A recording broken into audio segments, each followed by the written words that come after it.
Hey, I'm really glad you found your way here.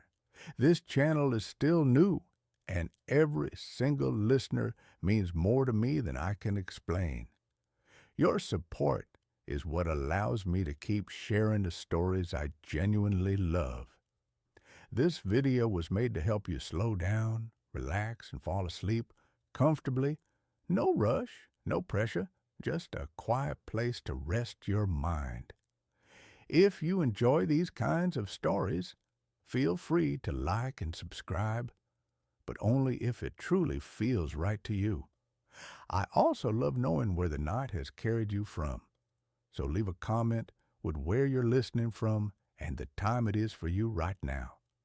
It's a small thing, but it makes this feel less lonely and more connected. Now, dim the lights, get comfortable, and let the world fade out for a while. Let's drift into tonight's stories together. Story 1. I rented a cheap room in an abandoned house at the edge of town. I found the listing at 2 in the morning, when everything feels reasonable and nothing feels permanent. The photos were grainy, the description short. Room for rent. Quiet. Cash preferred. The price was less than half of anything else I'd seen. The address was at the far edge of town, where the streetlights thin out and the sidewalks crack and then simply stop. I told myself the cheap rent explained everything. I told myself the pictures looked empty because the owner valued privacy. I told myself I needed a place to sleep, not a place to live. When I drove out there the next afternoon, the sky was low and gray, the kind that presses down on you like a held breath. The house sat back from the road, half hidden by trees that had grown wild and unchecked. It wasn't burned or collapsed. It wasn't obviously ruined. It was just tired. The paint had peeled in long strips, exposing older colors beneath, like layers of old skin. The windows were intact, but dark, as if the light inside had been turned off a long time ago and forgotten. A man answered the door after I knocked twice. He was thin, older than I'd expected, with a face that looked carved instead of aged. He didn't give me his name. He didn't ask for mine. He took the cash, counted it carefully, and handed me a key that felt warm, as if it had been in his pocket for a long time. "Room's upstairs," he said. "Second door on the left. Don't use the back hallway." I asked why. He looked past me down the road and said, "It doesn't go where you think." That should have been the moment I left. Instead, I nodded like I understood, like it was a joke, like everything was normal. Inside, the house smelled of dust and something faintly sweet, like old flowers pressed between the pages. The floors creaked under my shoes, not sharply, but with a long, tired groan, as if the house needed time to acknowledge each step. The air was cool, despite the broken thermostat on the wall. No pictures hung anywhere, no mirrors. The walls were bare, marked only by faint outlines where something had once been and then removed. My room was exactly what the listing promised. A bed, a dresser, a single lamp. The window faced the trees, their branches close enough to brush the glass when the wind picked up. The door locked, the walls were thin. That first night, I slept hard. The kind of sleep that comes from exhaustion and relief. I didn't dream. I didn't move. I woke up in the dark with the sense that something had changed. It took me a few seconds to realize what it was. The house was breathing, not like pipes knocking or wood settling. This was slower, a deep, rhythmic sound rising and falling as if the structure itself had lungs. I lay still, listening, With each breath, the air in my room seemed to shift just slightly, like a tide pulling back and forth. I told myself it was the wind. The trees were close. Old houses make noises. Then I heard footsteps in the hallway. They were soft, careful, bare feet by the sound of it. Someone walking slowly, stopping every few steps, then continuing. The steps reached my door and paused. I held my breath. The handle didn't move. Whoever it was stood there for a long moment, close enough that I could hear a faint, wet sound, like someone breathing through their mouth. Then the footsteps moved on, down the hall, toward the stairs. In the morning, the house was quiet and ordinary again. The breathing was gone. The air smelled like dust and nothing else. I told myself I'd imagined it. I went to work. I came back that evening with groceries and a determination not to let my nerves get the better of me. That night, the footsteps returned. This time, there were more of them. They didn't move like people going somewhere. They wandered. They doubled back. Sometimes they stopped outside my door. Sometimes they gathered near the top of the stairs, a cluster of soft sounds overlapping and separating again.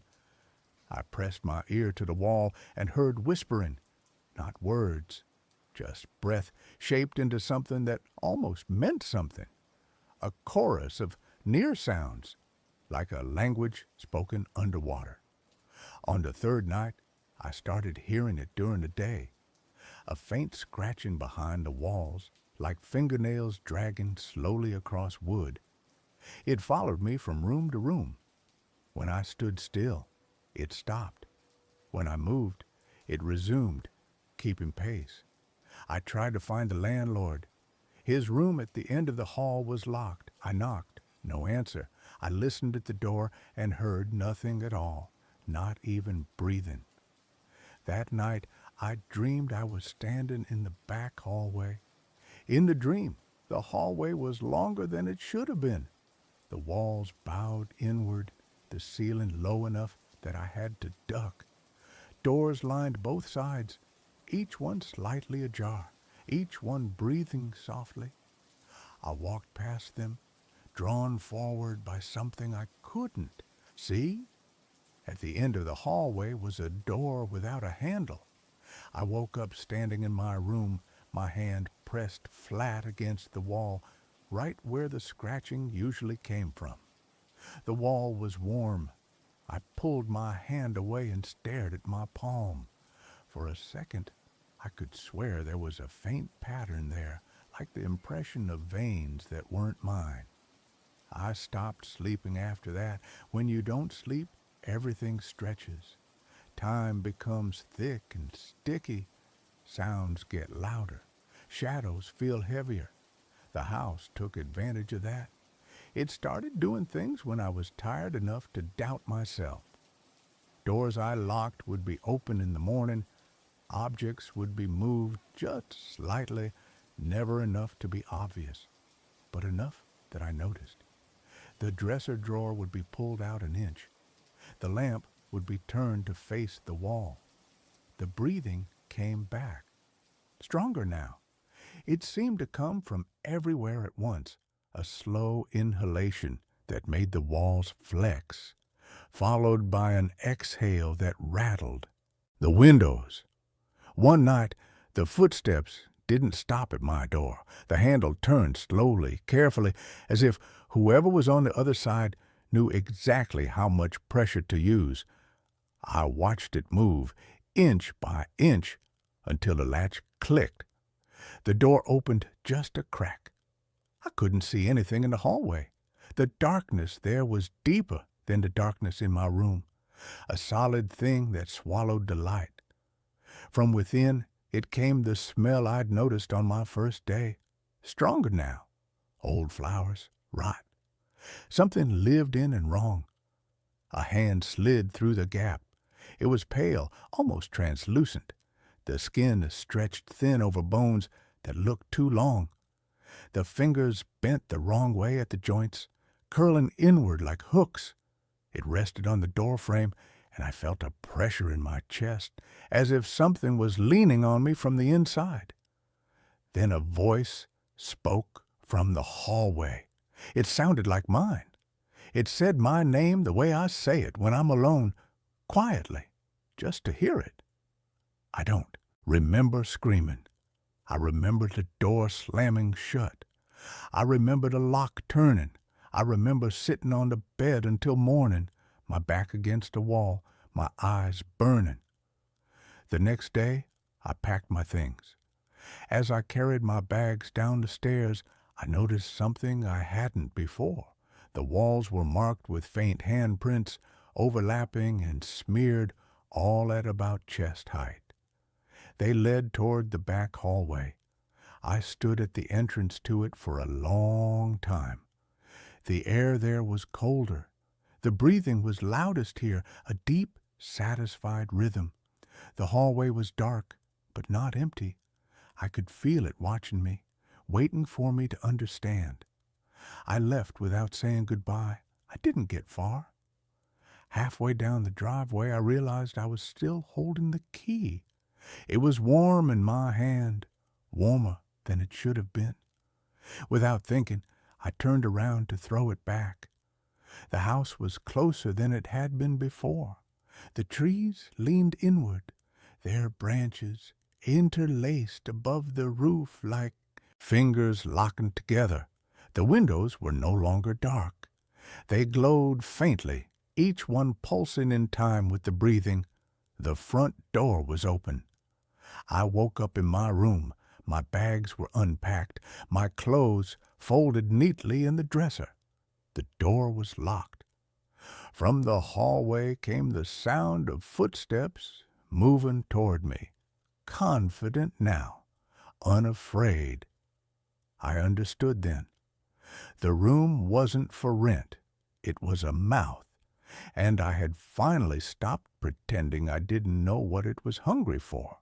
And that's where this story ends. Let's move on to the next one. I rented a room from Craigslist that has no photos. $350 a month. In this economy, in this city, that number doesn't imply a bargain. It implies a crime scene. I knew that. I wasn't naive. But when you're 3 months behind on student loans and your freelance graphic design gig has dried up into a desert of unanswered emails, you stop looking for red flags and start looking for a roof. The listing on Craigslist had no photos, just text, room for let, large historic home, East 4th Street, quiet, cash only. I met the landlord, Mr. Giles, on a Tuesday evening.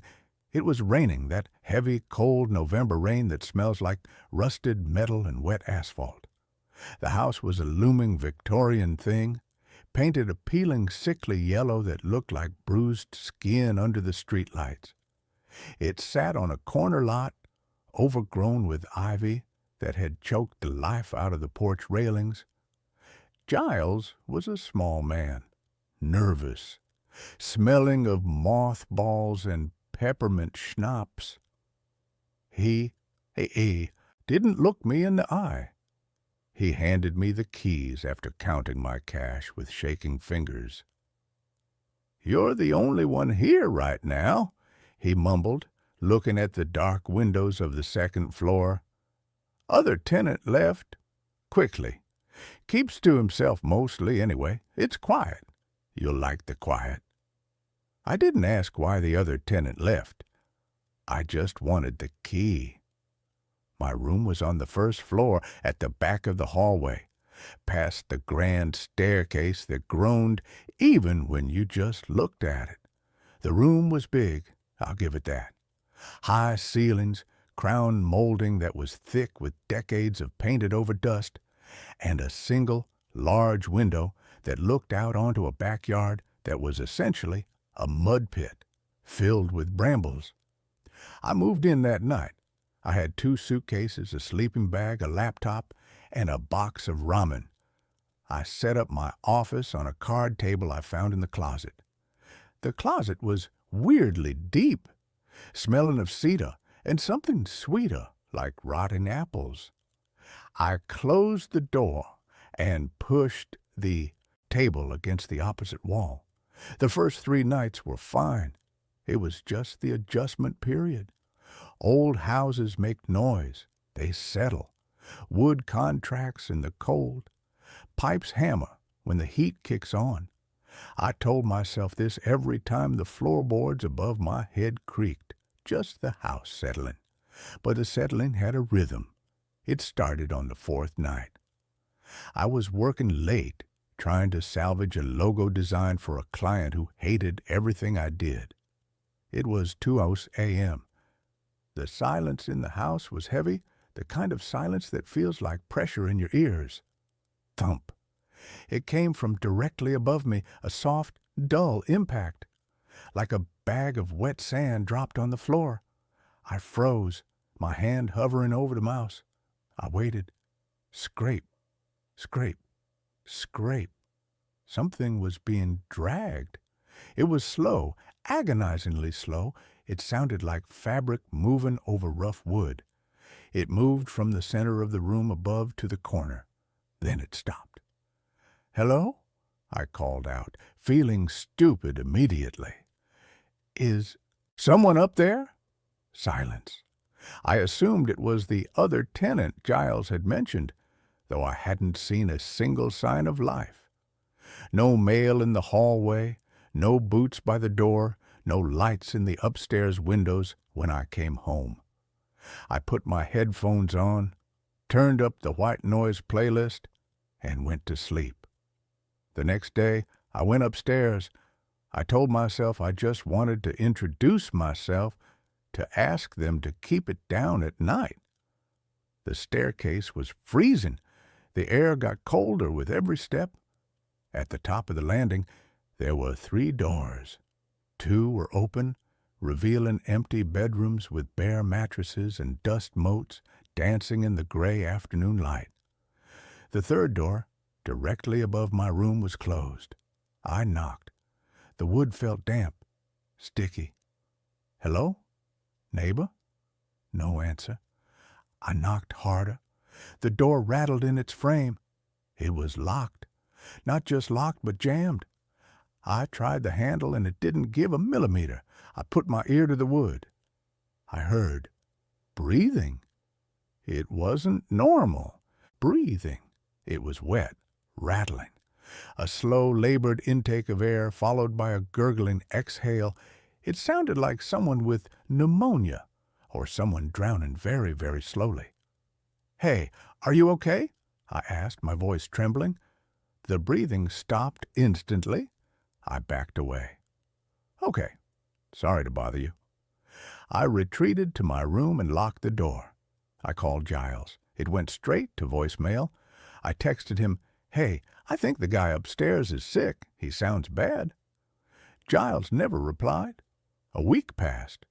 The noises changed. The thumping stopped, replaced by pacing, relentless pacing. It would start at midnight and go until 4 in the morning. Creak, step, creak, step. It was a heavy, limping gait. One foot would land solid, the other would drag. I stopped sleeping. I started drinking too much coffee. My work suffered. I found myself staring at the ceiling, tracing the water stains that looked like maps of countries that didn't exist. One particularly bad stain was right above my bed.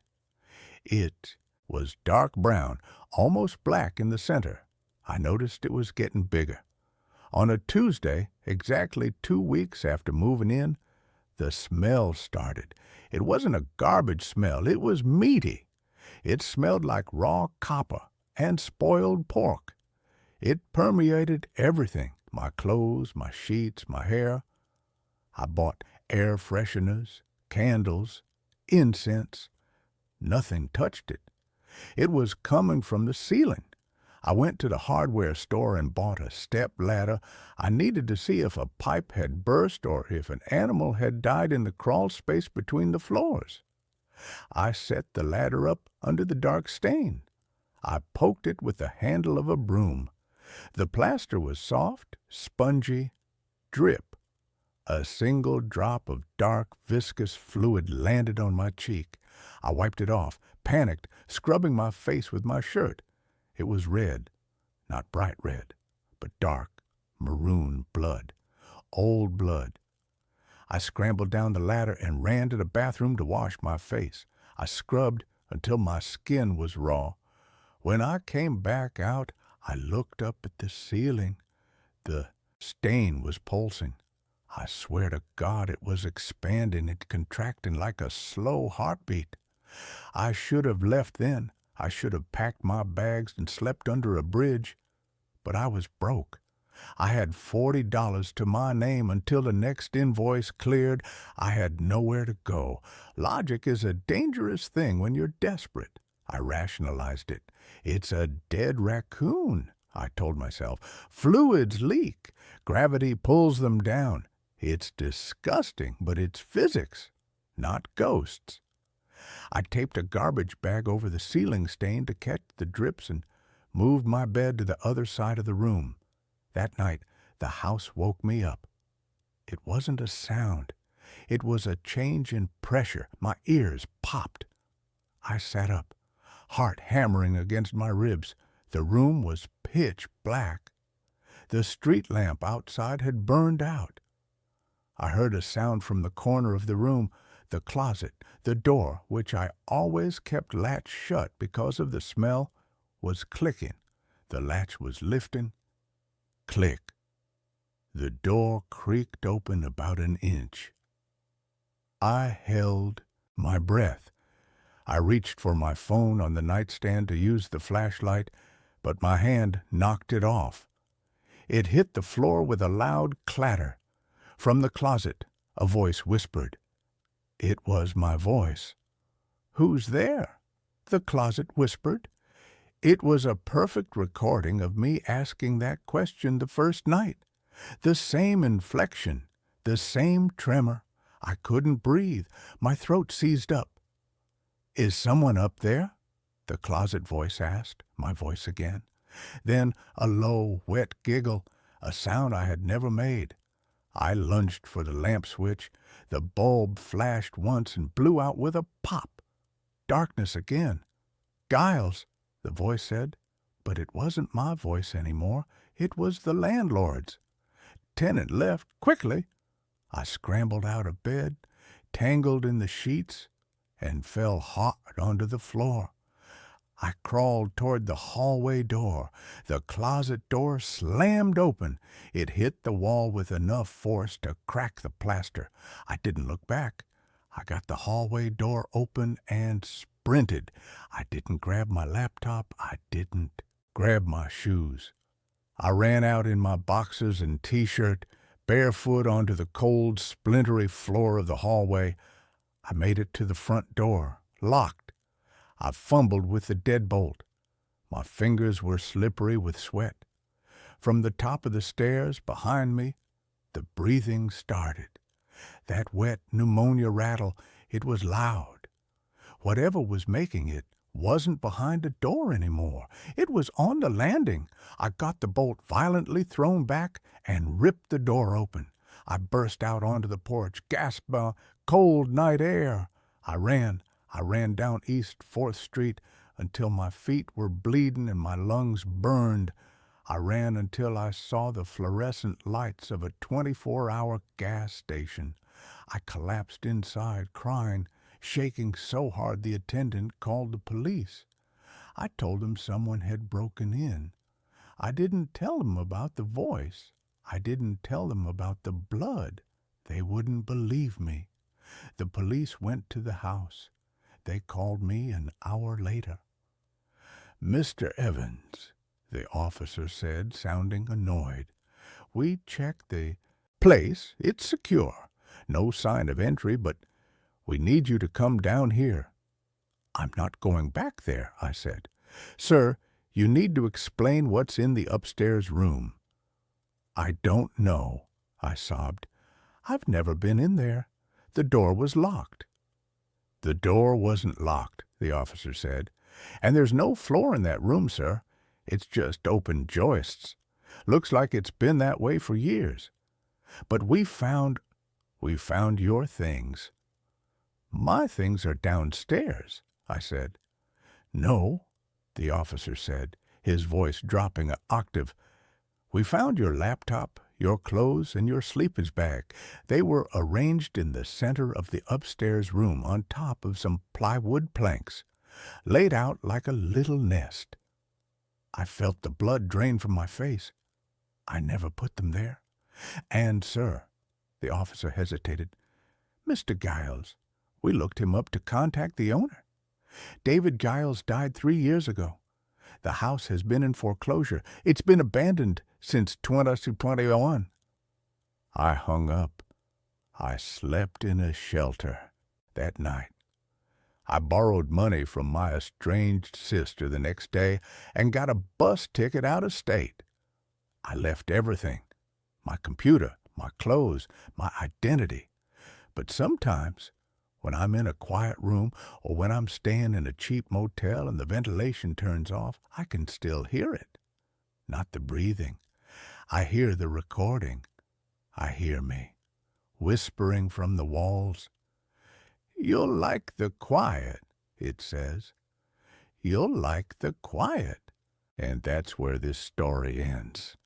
Let's move on to the next one.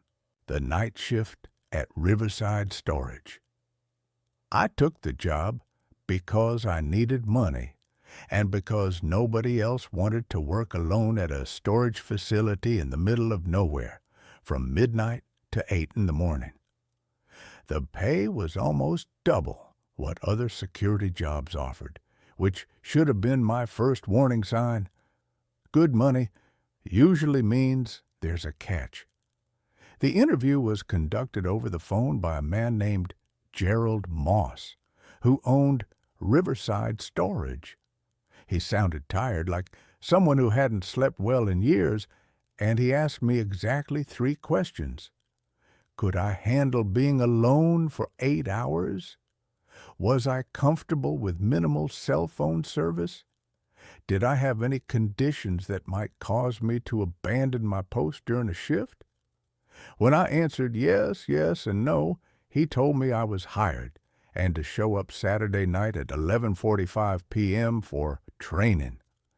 Riverside Storage sat on 20 acres of land about 15 miles outside of town, nestled in a valley where the Riverside River cut through before continuing south. The facility itself consisted of 12 long buildings arranged in 2 rows, each building containing about 40 units of various sizes. There was a small office near the entrance with a gate that was supposed to be kept closed at all times, and beyond the office, a gravel road wound between the buildings before ending in a loop at the far end of the property where the river was closest. I arrived 15 minutes early that first night, pulling up to find Gerald Moss waiting outside the office. He was in his 60s, heavy-set, with gray hair and deep shadows under his eyes that looked like bruises. He shook my hand without smiling and gestured for me to follow him into the office. The space was small and cramped, with a desk, a chair, a coffee maker, and a wall of monitors showing camera feeds from around the property.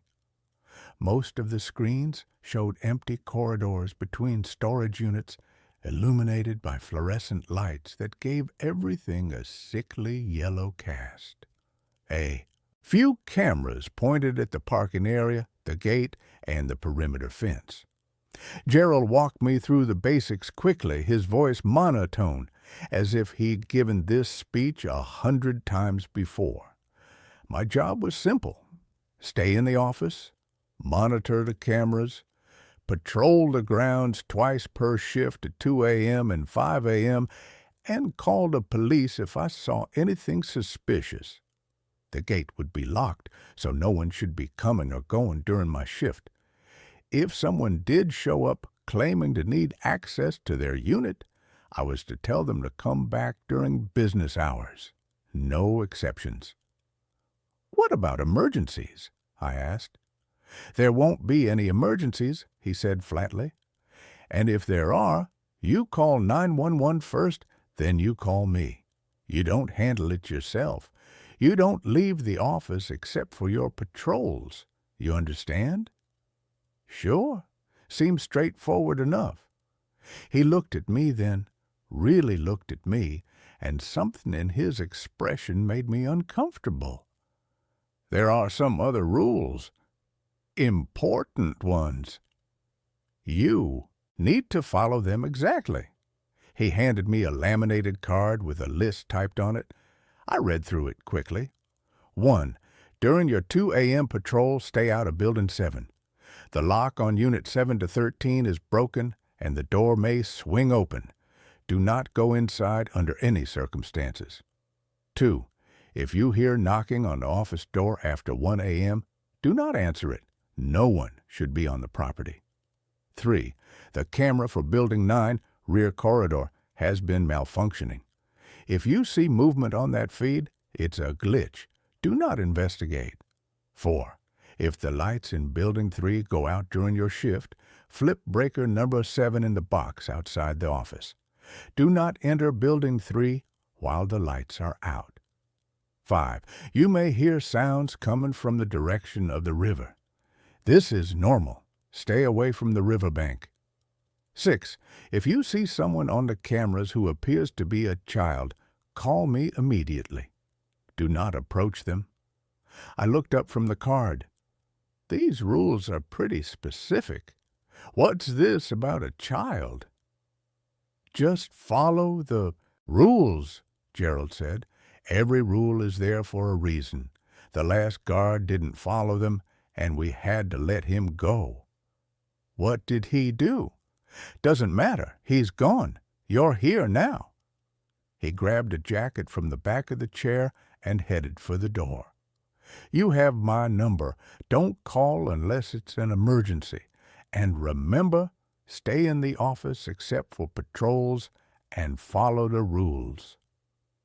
He left before I could ask anything else, and I heard his truck start up and drive away, leaving me alone with the hum of the fluorescent lights and the quiet static from the monitors. For the first hour, nothing happened. I sat at the desk, scrolling through my phone, even though the signal was weak, and occasionally glancing at the monitors. The camera feeds were boring, just empty hallways and closed metal doors, all of it unchanging. The only movement was from a few moths flying around the exterior lights. Around 1:30 a.m., I heard the first knock. It was distinct. 3 sharp raps on the office door. I looked up from my phone, startled, and stared at the door. The camera feed showing the area outside the office was clear. There was no one there. I stood up and walked to the door, my hand reaching for the handle, when I remembered the card. Rule 2. If you hear knocking on the office door after 1 a.m., do not answer it. Another knock. 3 more raps, harder this time, more insistent. I looked at the monitor again. Still nothing. The parking area was empty except for my car, and the camera showed the entire space in front of the office. Whoever was knocking should have been visible. The knocking came a 3rd time, and now I could hear something else underneath it. A sound like fingernails scraping against the metal door, slow and deliberate.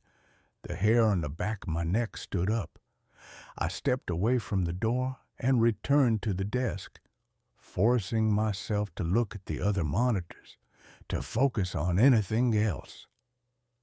The scraping continued for another minute, then stopped abruptly. When I checked the exterior camera again, there was still nothing there. I tried to rationalize it.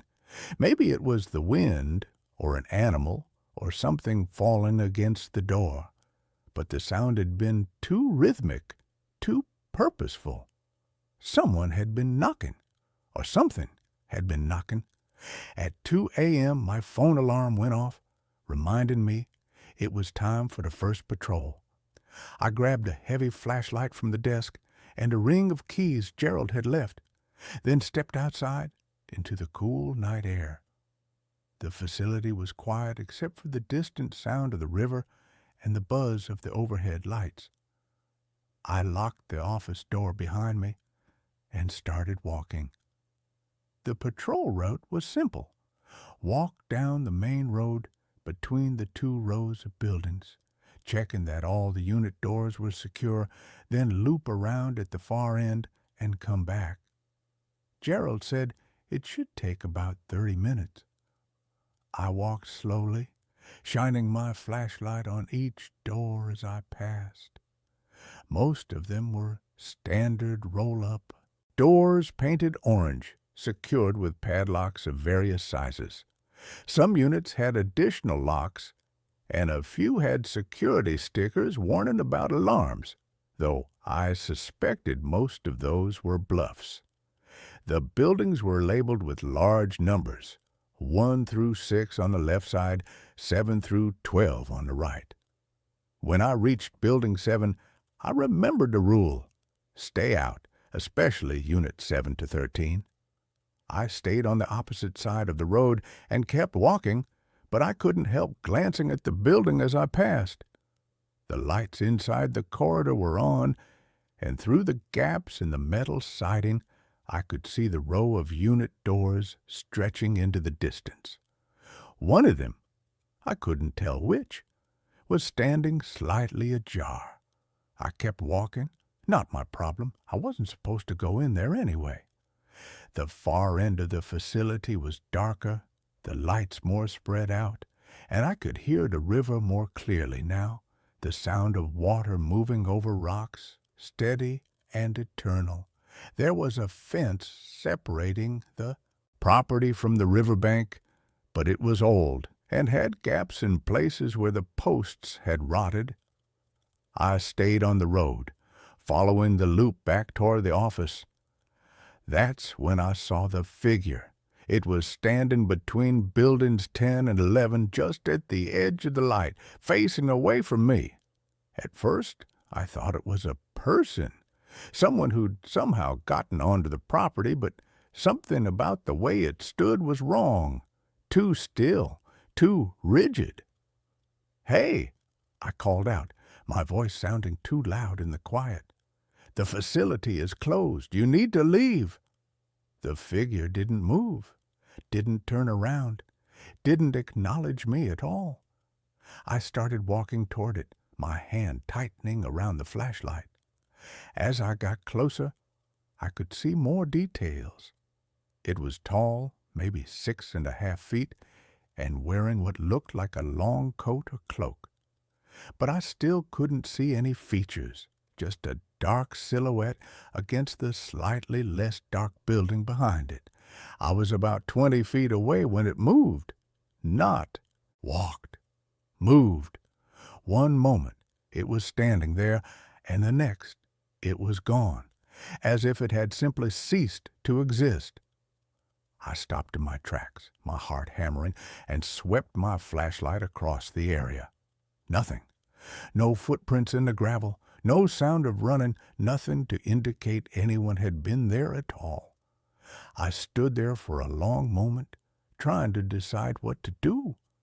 Then I turned around and walked back to the office as quickly as I could without running, checking over my shoulder every few seconds.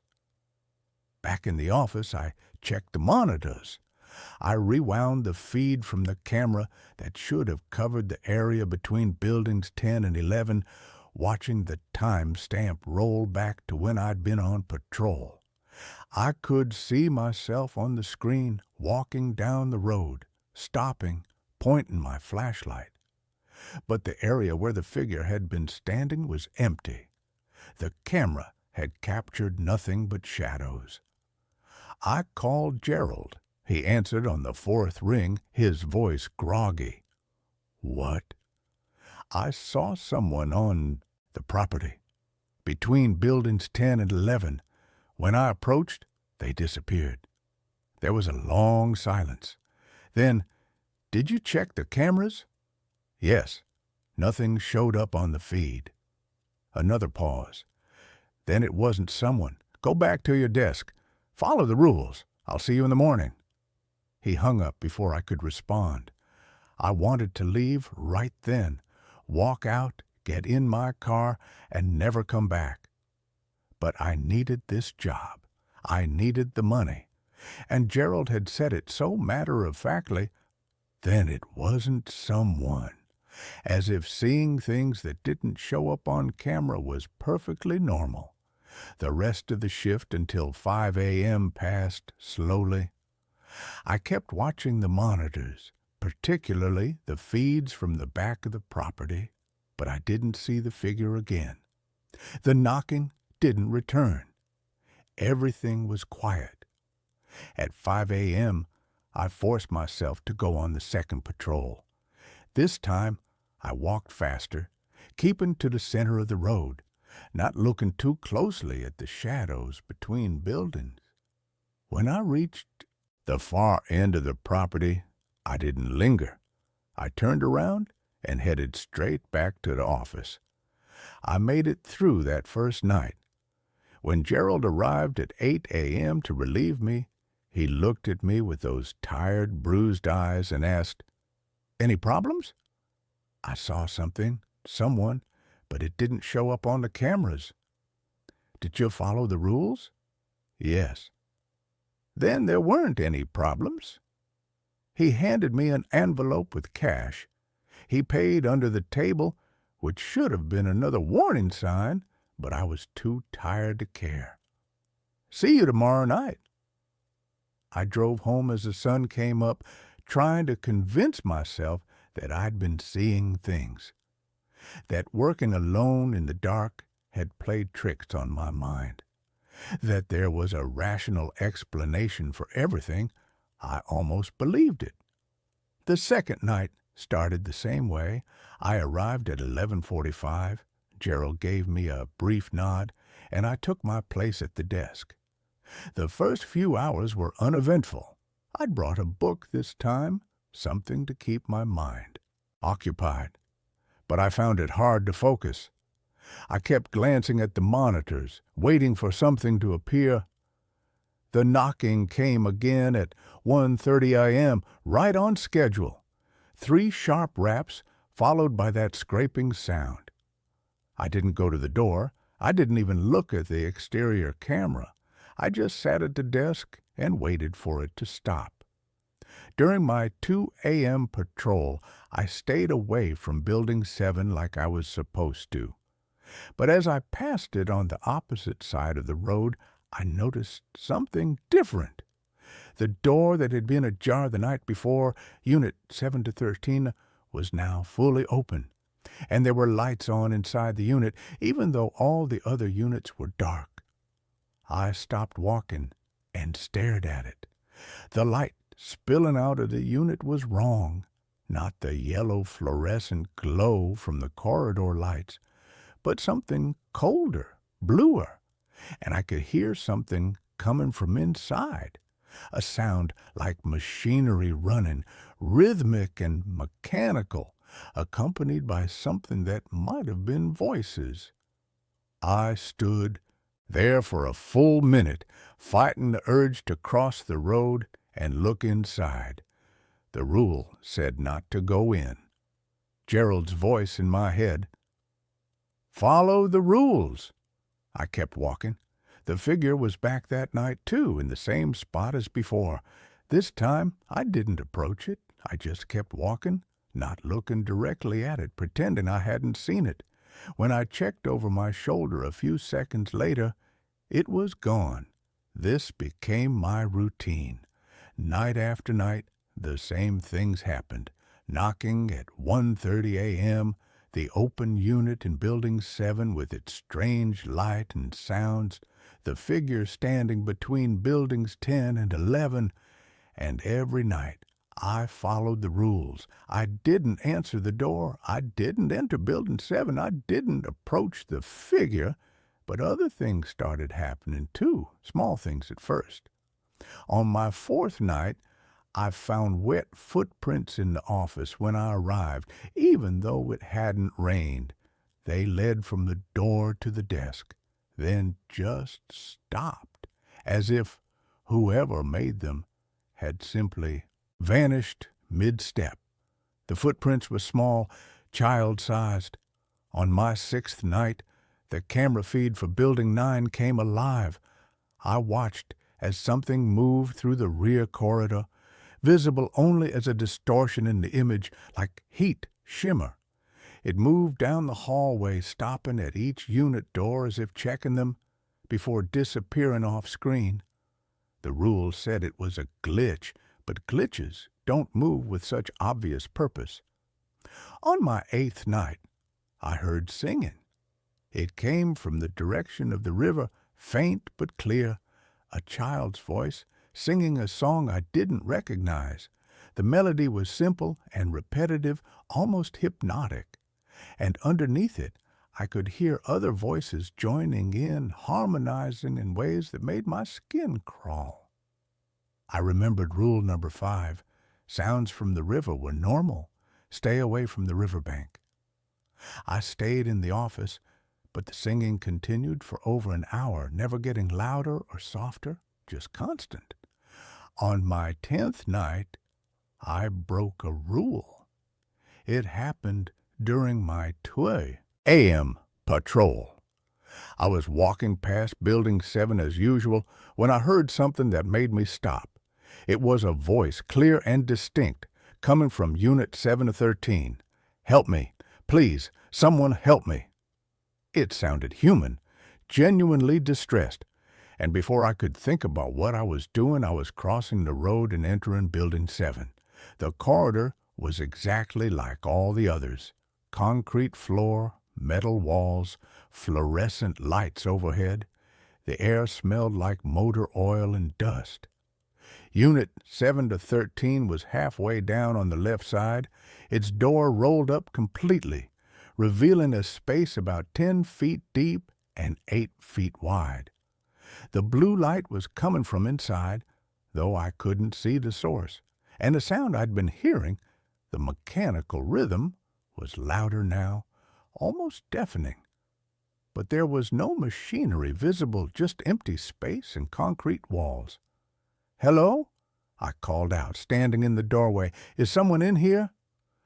The voice came again from deep inside the unit. "Help me, I'm stuck, please." I stepped inside. The moment I crossed the threshold, the door slammed shut behind me with a metal shriek that echoed through the building. I spun around and grabbed the door, trying to pull it back up, but it wouldn't budge. It felt like it was locked from the outside, though that should have been impossible. I turned back to the interior of the unit, my flashlight shaking in my hand. The blue light was brighter now, and I could finally see its source. There was something in the corner of the unit, something that looked like a tear in reality itself, a vertical gash about 6 feet tall that pulsed with that cold blue light. And through the tear, I could see movement, shapes and shadows that didn't make sense, geometries that hurt to look at. "Help me," the voice said again. But now I could tell it wasn't coming from inside the unit. It was coming from the tear, from whatever was on the other side.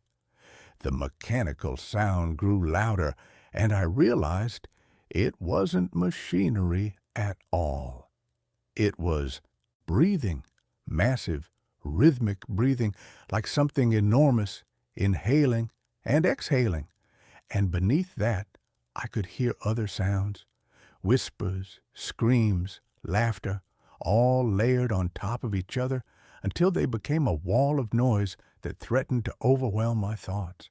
Something moved in the tear, a shape that was almost human, but wrong in every proportion, with too many joints and limbs that bent in impossible directions. It pressed against the opening, like someone pushing against plastic wrap, and the blue light flickered. I backed up against the metal door, pulling on it desperately, and this time it rolled up about a foot, just enough for me to drop to my stomach and squeeze underneath. I scrambled out into the corridor, and the door slammed shut again behind me. I ran. I didn't stop running until I was back in the office with the door locked and every light on. My hands were shaking so badly I could barely hold my phone, but I managed to call Gerald. He answered immediately, as if he'd been waiting for my call. "You went into Unit 7 to 13. It wasn't a question. How did you know? The door only closes when someone goes inside. What did you see?" I told him everything. The blue light, the tear, the thing moving on the other side. He listened in silence, and when I finished, he sighed heavily. "The unit has been like that for 6 years. We can't close it, can't rent it, can't even seal the building. Whatever is on the other side, it's trying to come through. As long as no one goes inside, it stays contained. But when someone crosses the threshold, it gets stronger. The opening gets wider." "Why didn't you tell me this? Why is this place even open?" "Because people need storage space, and I need to make a living. And because as long as someone is here at night, following the rules, keeping watch, the thing in 7 to 13 stays in 7 to 13. The alternative is closing the facility and letting whatever is trying to come through unopposed. That's insane. You're using your night guards as some kind of prison wardens for an interdimensional horror? I'm paying you extremely well to sit in an office and occasionally walk around a storage facility. That's what you signed up for. The rest is just details. I could report this, call the police, call the news, tell everyone what's happening here. You could, but who would believe you? And what evidence do you have? The cameras don't show anything unusual. There are no bodies, no crimes, no proof. Just a man making claims about things that can't be verified. You'd lose your job and gain nothing." He was right, and I hated that he was right. What happens if I quit? Then I'll hire someone else, someone who will probably be less careful than you, less likely to follow the rules, someone who will make more mistakes and make whatever is in that unit even stronger. Is that what you want? I didn't answer. He took my silence as acceptance.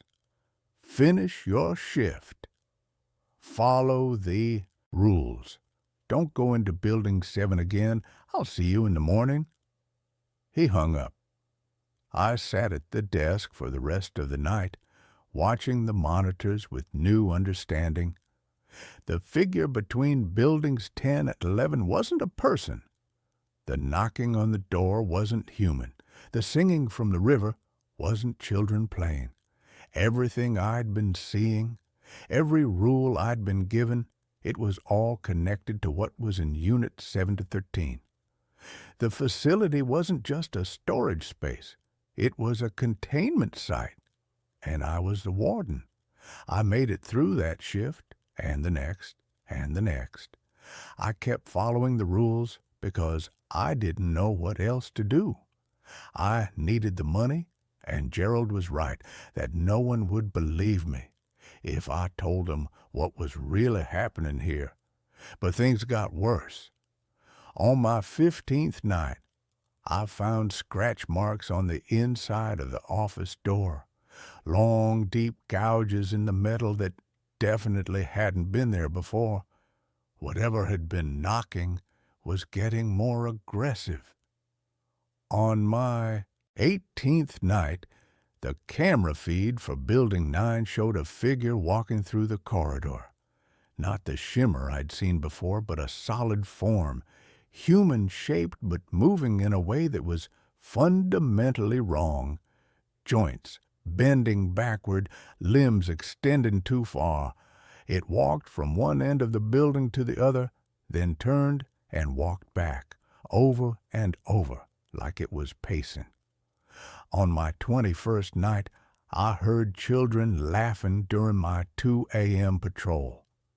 The sound was coming from inside one of the units in Building 3, even though all the units were supposed to be locked and I was alone on the property. I checked the unit number, 327, and made a note to tell Gerald about it. But when I mentioned it to him in the morning, he just nodded tiredly and said, "Add it to the list of rules for the next guard." I started to understand that Riverside storage wasn't one anomaly. It was full of them. Unit 7 to 13 was just the worst, the most dangerous. But there were others. Things were leaking through, or had leaked through, or had always been here. The facility was a thin place where the boundaries between whatever was normal and whatever was other had worn away. On my 28th night, I met the previous guard. I was doing my 5 a.m. patrol when I saw him, a young guy, maybe 25, standing near Building 11 and looking confused. He was wearing the same security uniform Gerald had given me, and he was translucent, like fog. "Are you the new guard?" he asked when he saw me. His voice sounded distant, echoing slightly. "Yeah, I guess so." "You need to leave. This place isn't safe." "What happened to you?" He looked down at his hands, seeming surprised to see through them. "I broke the rules. I thought I could help. There was a kid, at least I thought it was a kid. I saw him on the cameras wandering around near the river. Rule number 6 said to call Gerald if I saw a child, but I thought there wasn't time. I thought the kid might fall in the river or get hurt. So I went to get him." "What happened?" "He led me to the water. When I got close, I realized he wasn't a child. I don't know what he was. He looked like a child, sounded like a child, but when he smiled at me, I could see that his mouth went too far back, all the way to his ears. And then he pushed me. I don't remember hitting the water. I just remember sinking and sinking, and the river was so much deeper than it should have been. I could see things in the depths, structures, cities, things that shouldn't exist. And when I tried to swim up, the surface just kept getting farther away." "Did you drown?" "I think so. I don't remember. Next thing I knew, I was standing on the bank watching them pull my body out of the water. Gerald was there. He didn't look surprised. He just made a phone call, and some people came and took my body away. Then Gerald hired a new guard, and then another and another. You're the 4th since I died." "What happened to the other 3? The ghost shook his head. "They broke rules, different rules. There's something in Building 3 that got one of them. Something in Building 9 got another. The third one just disappeared. His car was still in the parking lot in the morning, but he was gone." "Why are you still here?" "I don't know. I can't leave. I've tried. Something keeps pulling me back to the facility." He looked toward the river, and his expression was haunted. "Sometimes I can still feel the water. I can still feel myself sinking. And sometimes I see that child on the bank, smiling, waiting for the next person who will try to save him." He started to fade, becoming more transparent. "Follow the rules. Don't try to help. Don't try to understand. Just do your job and leave when your shift is over. Don't end up like me." Then he was gone. I stood there in the growing dawn light, shaking. 4 guards in 6 years. And Gerald just kept hiring new ones, kept feeding people into this place, all to maintain whatever containment was, keeping the things here from spreading. When Gerald arrived at 8 a.m., I confronted him. "The last guard died here. Why didn't you tell me?" "Would you have taken the job if I had?" "No." "Exactly. Look, people die. It's tragic, but it happens. He didn't follow the rules. If you follow the rules, you'll be fine. You can't keep doing this. You can't keep hiring people and not telling them what they're walking into. Then quit. Walk away. I'll have a new guard here tomorrow night. Someone who needs the money badly enough not to ask questions. And maybe they'll be more careful than you, or maybe they won't. And in 6 months, I'll be having this same conversation with guard number 5. He looked at me with those tired eyes. "The world is full of thin places, son. Spots where reality is weak, where other things can push through. This facility just happens to sit on one. Someone has to watch it. Someone has to follow the rules and keep things contained. It might as well be someone I'm paying. It might as well be you. I should have quit. I should have walked out right then. But he was right about one thing. I needed the money. And I've made it a month already. I knew the rules. I knew what to avoid. I could do this. I kept working. On my 35th night, the lights in Building 3 went out during my shift. I remembered a rule. Flip breaker, burst 7. Do not enter while the lights are out. I went to the breaker box outside the office and found breaker number 7. When I flipped it, I heard something scream inside Building 3, a sound of pure rage that made every hair on my body stand up. The lights came back on and the screaming stopped. I didn't want to know what was in Building 3. I didn't want to know what would happen if someone entered while the lights were out. I just wanted to finish my shift and go home. On my 42nd night, I saw the child.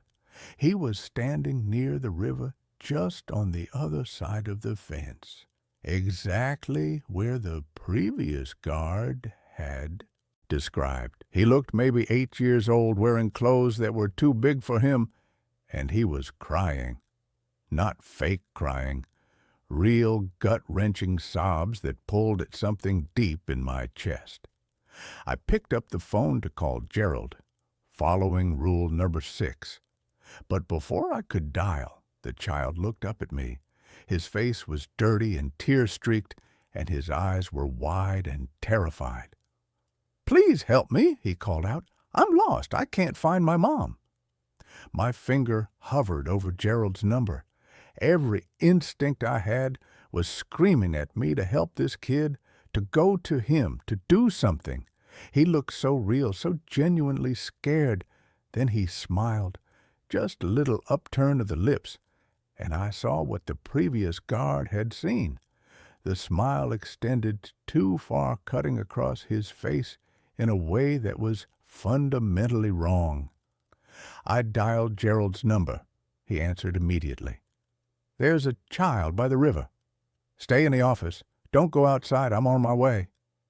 "What is it?" "Something that looks like what you expect to see.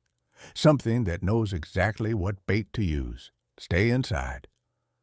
I watched through the office window as the child stood by the fence, no longer crying, just staring at the office with that too wide smile. He didn't move, didn't blink, just stared. Gerald arrived 20 minutes later. He didn't come to the office first. Instead, he walked directly toward the river, carrying something I couldn't make out in the darkness. When he reached the fence, the child turned to look at him. I couldn't hear what Gerald said, but I saw him throw something over the fence. Whatever it was hit the ground near the child, and suddenly the air around the boy seemed to shimmer and distort. For just a moment, I saw what he really was. Something tall and thin with too many limbs. Something that wore the shape of a child like a costume. Then it was gone, disappeared back toward the river, and Gerald walked back to the office. Salt and iron, he explained when he came inside. The old remedies still work on some of them. He'll be back tomorrow night or the next night. They always come back. But he won't approach the fence again for a while. How many are there? How many things are on this property? Gerald sat down heavily in the chair. I stopped counting years ago. The facility is built on a convergence point, a place where the barriers are thin. Things leak through. Most of them are contained, bound to specific locations. Building 7, Building 3, the river, Building 9, as long as no one interferes with them, as long as the rules are followed, they stay in their spaces. It's when people break the rules that things get dangerous. Why don't you just shut the place down, lock the gates and walk away? Because it wouldn't matter. The things here aren't bound to the buildings, they're bound to the location. If the facility closes, they'll still be here, but there won't be anyone watching them. No one to stop curious kids or homeless people from wandering in. The rules exist because they work. The night guard exists because someone has to enforce the rules. It's not a perfect solution, but it's the best one I have. I looked at him and saw the weight he was carrying, the exhaustion of maintaining this impossible situation year after year. How long have you been doing this? 30 years. My father did it before me, and his father before him. Our family has owned this land since before the storage facility existed. We've always known it was a thin place. The facility is just the latest attempt to manage it, to create structure and rules around something that defies structure and rules. You could sell the land. To who? And what would I tell them? No, this is my responsibility, and by extension, it's yours, as long as you work here. He left me alone with that thought, and I finished my shift in silence. I'm in my 3rd month now, and I've settled into the routine. I know all the rules. I know all the dangers. I know the thing in Unit 7 to 13 is trying to come through, that something in Building 3 waits in the darkness, that the shape near Building 11 is watching me on every patrol, that the child by the river will never stop trying to lure someone into the water.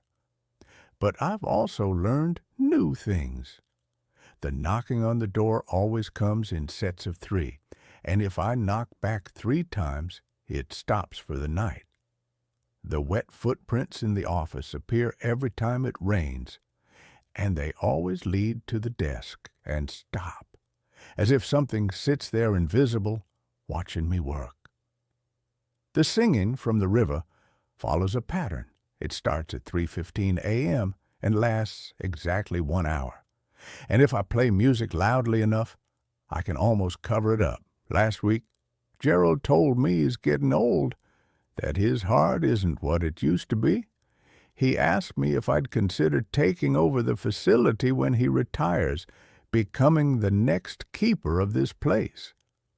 The pay would be substantial, he said, and I'd be helping protect people from things they don't understand.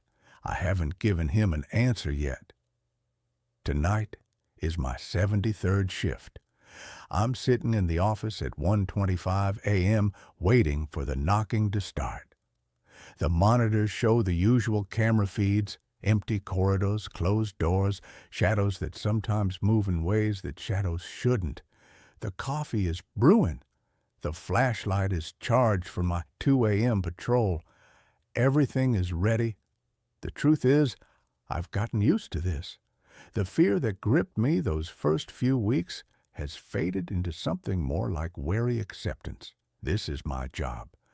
I watch over the thin places. I follow the rules. I keep things contained. And sometimes, in the quiet moments between patrols, I wonder if this is all there is. If the whole world is full of places like this, thin spots where reality wears through, where other things press against the boundaries of our existence. If every night shift guard, every security worker, every person who watches over empty buildings in the dark is really doing what I'm doing, keeping vigil over horrors that most people will never see. The knocking starts. 3 sharp raps on the metal door. I wait exactly 5 seconds, then knock back 3 times. The scraping begins, continues for 30 seconds, then stops. The nightly ritual completed, I check the monitors. Building 7 shows Unit 7 to 13 with its door open and blue light spilling out. Building 3's lights are on. The figure is standing between Buildings 10 and 11. The child is visible on the riverbank, waiting. Everything is where it should be. My phone alarm goes off. 2 a.m. Time for patrol. I grab the flashlight and keys and head for the door.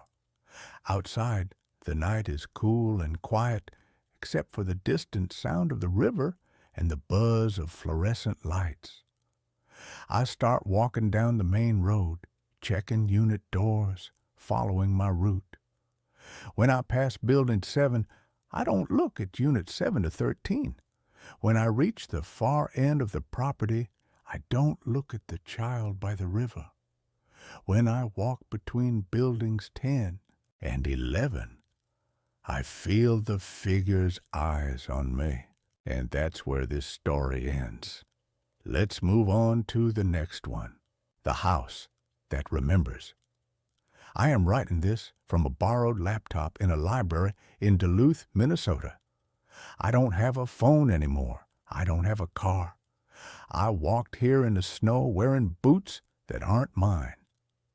If you're reading this and you see a listing on Airbnb for a secluded historic manor in the Blackwoods with a host named Mrs. Gable, do not book it. Do not even look at the photos. The photos are a lie, but not in the way you think. The photos show the house as it wants to be seen. They don't show what it keeps in the walls. My name is Sarah. I'm a freelance photographer, or I was. I specialize in architectural photography, abandoned places, ruins, the kind of decay porn that gets likes on Instagram. I was broke, my camera gear was pawned, and I needed a gig. When I got the email from a private client offering me $5,000 to document a family estate before it was demolished, I jumped at it. The client, a lawyer named Mr. Sterling, was vague. "The house has history," he said on the phone. His voice was tinny, like he was speaking from inside a metal box. "The family wants a record of it, every room, every corner, but you must do it at night. The lighting is specific." "At night?" I asked. "Yes, the house wakes up at night. The architecture changes with the shadows. It's an aesthetic choice." I agreed. I rented a car, bought back my camera, and drove north. The house was located at the end of a long, overgrown driveway that wound through a forest of dead birch trees. They looked like white bones sticking out of the earth. The house itself was a monstrosity. It was Victorian, but wrong. The angles were too sharp. The windows were too narrow, like squinting eyes. It was painted a color that might have been blue once, but had rotted into a bruised purple. Mr. Sterling wasn't there. He had left a key under the mat, a heavy iron key that felt cold enough to burn my skin. I unlocked the door and stepped inside. The smell hit me first. It wasn't mold or dust. It smelled like dried flowers and old perfume, masking something underneath, something like raw meat left in the sun. The interior was pristine, dust-free. The furniture was draped in white sheets. The mirrors were covered with black cloth. I set up my gear in the foyer. It was 8 p.m. The sun was setting, casting long, bloody shadows across the floorboards. I started shooting. Click, flash, whir. The first hour was normal. I moved from room to room, the library, the dining hall, the parlor. The house was beautiful in a grotesque way. The wallpaper was patterned with intricate vines that looked like arteries. The chandeliers were made of crystal drops that resembled tears. But as midnight approached, the house changed. I was in the kitchen. It was a large tiled room with a massive cast-iron stove. I was setting up my tripod to capture the stove when I heard it. Clink. It sounded like silverware hitting a plate. I froze. Hello? Silence. I looked around. The kitchen was empty. The drawers were closed. Clink. Scrape. It came from the dining room, the room I had just left. I grabbed my tripod, wielding it like a club, and walked slowly to the dining room doorway. The room was dark. My flashlight beam cut through the gloom. The table, which had been empty 10 minutes ago, was set. There were 4 place settings: fine china, crystal goblets, silver cutlery arranged perfectly, and in the center of the table there was a roast, a steaming hot roast beef, oozing red juices onto a silver platter. My breath caught in my throat. I was alone. I had locked the door. I walked closer. The heat from the meat hit my face. It was real. I raised my camera. I had to document this. Click. The flash illuminated the room for a split second. In that split second, I saw them. Seated at the 4 chairs were figures. They were translucent, like smoke caught in glass. A man, a woman, and 2 children. They were dressed in clothes from the 1900s, but their faces were blurred, smudged, like someone had taken an eraser to a pencil drawing. Where their eyes and mouths should be, there was just smooth gray skin. The flash died. Darkness returned. I shined my flashlight at the chairs. Empty. The food was still there. I backed away, my heart hammering against my ribs. Okay, I whispered. Prank. Someone is messing with me. I turned to run to the front door. It was gone. Where the front door had been, there was now a wall, a solid wall covered in the artery-patterned wallpaper. I touched it. It was cold and damp. It felt like skin. I ran to the windows. They were shuttered from the outside. I tried to lift the sash, painted shut. I smashed the glass with my tripod. Behind the glass there was no outside. There were bricks, a solid wall of bricks. I was sealed in. Then the whispering started. It came from the vents, from the floorboards, from the walls themselves. She sees us. She sees the dinner. Does she want a plate? She looks hungry. I ran up the stairs. Why? I don't know. Instinct. High ground. I barricaded myself in the master bedroom. It had a heavy oak door with a bolt lock. I slid the bolt home and pushed a dresser in front of it. I sat on the bed, shaking. I checked my photos on the camera's display screen. The photo of the dining room. In the picture, the chairs were empty, but the roast beef wasn't meat. It was a human head, a severed gray head on a platter, and it was screaming. I dropped the camera. It hit the floor and the lens shattered. I huddled in the corner. This isn't real. This isn't real. Knock, knock, knock. 3 polite taps on the bedroom door. Room service, a voice called. It was a cheerful sing-song voice, a maid's voice. "Go away," I screamed. "But you didn't finish your dinner, miss," the voice said. "The master is offended." The doorknob rattled, slowly, then violently. The heavy dresser began to slide across the floor. Something with immense strength was pushing the door open. I looked around the room. There was a fireplace, a chimney. It was my only way out. I grabbed the fire poker and ran to the hearth. I looked up. It was dark, narrow, and smelled of soot. The bedroom door splintered. A hand reached through. It was gray, elongated, with fingers that had too many joints. I climbed into the fireplace. I pulled myself up onto the smoke shelf. I heard the door smash open. I heard heavy, wet footsteps enter the room. "Where is the little mouse?" a deep, guttural voice growled. "She went up the chimney, sir," the maid's voice giggled. "Smoke her out," the deep voice said. I heard the strike of a match, then the whoosh of flames. Heat surged up the chimney. Smoke billowed around me. I coughed, my eyes burning. I climbed. I clawed at the rough bricks, tearing my fingernails. The heat was scorching the soles of my boots. I climbed until I saw stars. I pulled myself out onto the roof. I collapsed on the cold slate tiles, gasping for air. The smoke poured out of the chimney next to me, thick and black. I looked down. It was a 30-foot drop to the ground. But the ground was moving. The lawn wasn't grass. It was a sea of hands. Thousands of gray, spectral hands reaching up from the earth, grasping at the air. "Jump," they whispered. "Join us."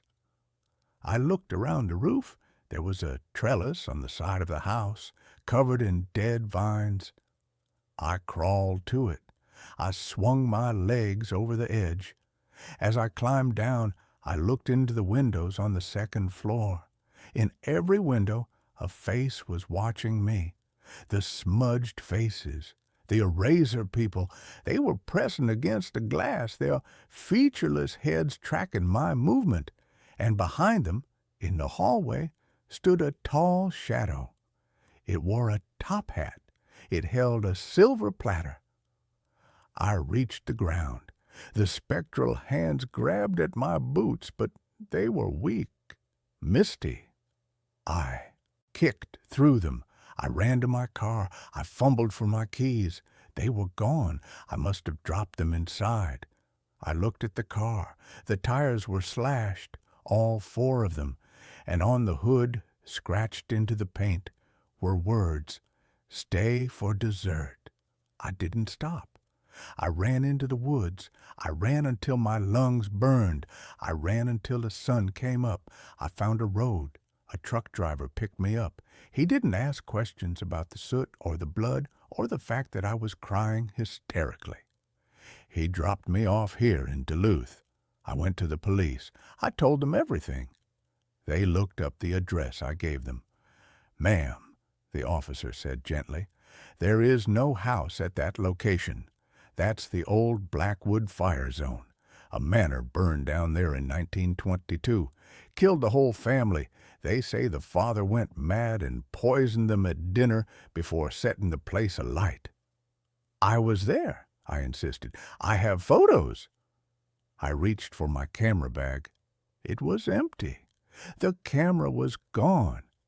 I had dropped it in the bedroom, but I found something else in the bag, a silver fork.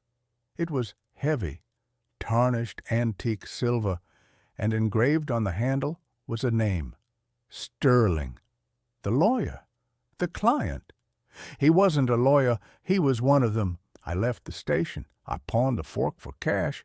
That's how I'm surviving. But here is why I'm writing this. Here is why I am terrified. Yesterday, I bought a disposable camera to take photos for a new job listing I found. Landscape work, safe work. I developed the film at a 1-hour photo lab. The first 12 photos were just trees and lakes. But the last photo, I didn't take the last photo. It shows me, sleeping. In the motel room I stayed in last night, I'm asleep in the bed. And standing over me, looking down at my face, are the 4 smudged figures, the family, and in the corner of the room, reflected in the mirror, is the tall shadow with the top hat. He is holding a silver platter, and on the platter there is a camera lens. My broken camera lens. They followed me. They are not bound to the house. The house is just where they eat. And they are still hungry. I am leaving this laptop here. I am leaving this town. I don't know where I'm going. Somewhere crowded, somewhere bright. But I know it won't matter, because just now, as I was typing this, the librarian walked by. She smiled at me, but for a split second her face blurred. Her eyes and mouth disappeared, leaving only smooth gray skin. And she whispered, in a voice that sounded like silverware on a plate, "Dinner is served." And that's where this story ends. Let's move on to the next one. The Night Auditor. I'm writing this to warn anyone who is thinking about taking a job just because it pays cash and asks no questions. I was 22 years old, living in my car, and I had exactly $4 to my name. I found the job on a bulletin board in a laundromat. It was a handwritten index card that just said, "Night Shift Motel Clerk, 11 p.m. to 7 a.m., $15 an hour, cash. Apply at the Pines Motel." The Pines Motel was about 20 miles outside of town, on a stretch of highway that truckers only used to avoid the way station. It was one of those L-shaped buildings from the 1970s with doors that faced the parking lot and a pool that had been filled with concrete years ago. The neon sign out front flickered, buzzing like an angry hornet, and the P was burned out, so it just said, "The Irons Motel." I walked into the lobby. It smelled like stale cigarette smoke and lemon pledge. The manager was a guy named Earl. He was missing 2 fingers on his left hand and looked like he hadn't slept in a week. "You got a car?" Earl asked me. "Yes," I said. "You scared of the dark?" "No." "You got a problem with silence?" "No." He threw a set of keys on the counter. "You're hired. Don't let the junkies sleep in the lobby. Don't give refunds after 15 minutes. And the most important rule, do not open the lobby doors between 3 a.m. and 4 a.m. I don't care if the Pope is out there knocking. You keep them locked, understand?" I thought it was weird, but I nodded. "Sure. Why?" Earl didn't look at me. He just started counting cash from the register. "Because that's the quiet hour. We like to keep it quiet." He left me there. The first week was boring. I sat behind the bulletproof glass, watched Netflix on my phone, and checked in the occasional truck driver or tired couple. I did the laundry in the back room. Sheets, towels, pillowcases. The machines were loud, rhythmic. Thump swish, thump swish. It was hypnotic. I got used to the sounds of the motel. The ice machine down the hall that groaned every hour, the vending machine that hummed, the traffic on the highway, which usually died down around 1 o'clock a.m. But then the second week started, and I learned why the pay was so good. It was Tuesday, 3:15 a.m. I was reading a magazine, fighting to stay awake. The lobby doors were locked, just like Earl said. The lights in the parking lot were dim, casting long orange shadows across the asphalt. Knock, knock, knock. It was a polite knock. Soft. 3 distinct taps on the glass of the front door. I looked up. Standing outside was an old woman. She looked harmless. She was wearing a pink nightgown and holding a purse. She looked confused. I reached for the button under the counter to buzz the door open. It was instinct, a sweet old lady needing help. Then I remembered Earl's rule. Do not open the doors between 3 a.m. and 4 a.m. I hesitated. I leaned into the microphone that let me talk through the speaker outside. "Can I help you, ma'am?" I asked. The woman smiled. It was a nice smile at first. "I forgot my key, sweetie. I'm in room 12. Can you let me in so I can get a spare?" I checked the computer. Room 12 was empty. We hadn't rented it out in 3 days because the AC unit was broken. "Ma'am, room 12 is vacant," I said, my voice shaking a little. Her smile didn't change. It didn't drop. It didn't twitch. It stayed frozen. "No, sweetie, I'm in room 12. My husband is waiting. It's cold out here. Please open the door." "I can't do that," I said. "I can call the police if you're lost." The moment I said, "police," her face changed. It didn't turn angry. It just stopped looking human. Her eyes went wide, too wide, like she was forcing her eyelids open with invisible fingers. Her jaw went slack. "Open the door," she said. Her voice wasn't an old woman's voice anymore. It was flat, monotone. "Open the door, open the door, open the door." I backed away from the glass. I went into the back office and watched her on the security monitor. On the screen, the parking lot was empty. I looked through the glass again. She was standing right there. I looked at the monitor. Empty. I sat in the corner of the office until the sun came up. When 4:00 a.m. hit, I looked out. She was gone. I told Earl about it the next night when he came to relieve me.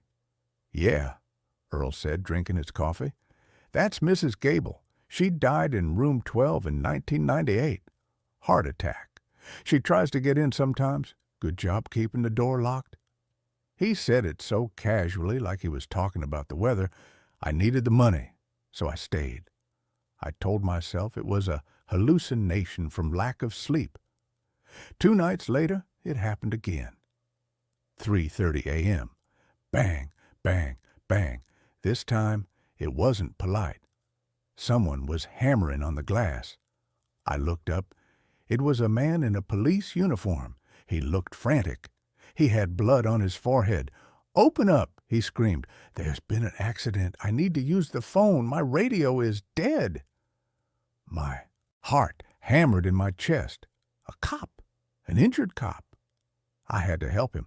I stood up and reached for the buzzer. Then I saw his badge. It was blank. Just a piece of shiny metal. No numbers. No name. I looked at his police car in the parking lot. There wasn't one. He had just appeared. "Where is your car, officer?" I asked through the speaker. He stopped banging. He stared at me. His eyes were black, not dark brown. Black. No whites. "The car's down the road," he said. His voice was smooth, too smooth, like a radio DJ. "Just open the door, kid. Don't you want to be a hero?" "I'm calling 911, I said. He laughed. It was a terrible sound.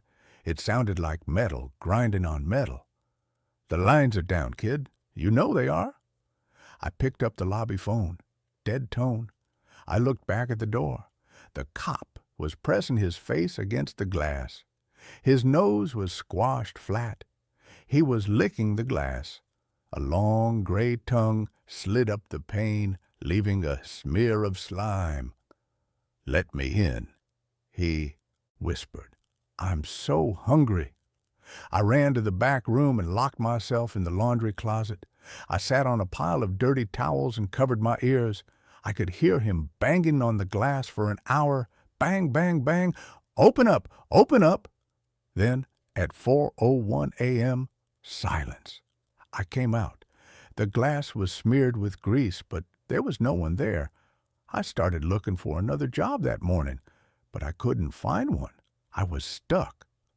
The final straw happened on my last night. It was raining. A heavy thunderstorm rain that shook the windows.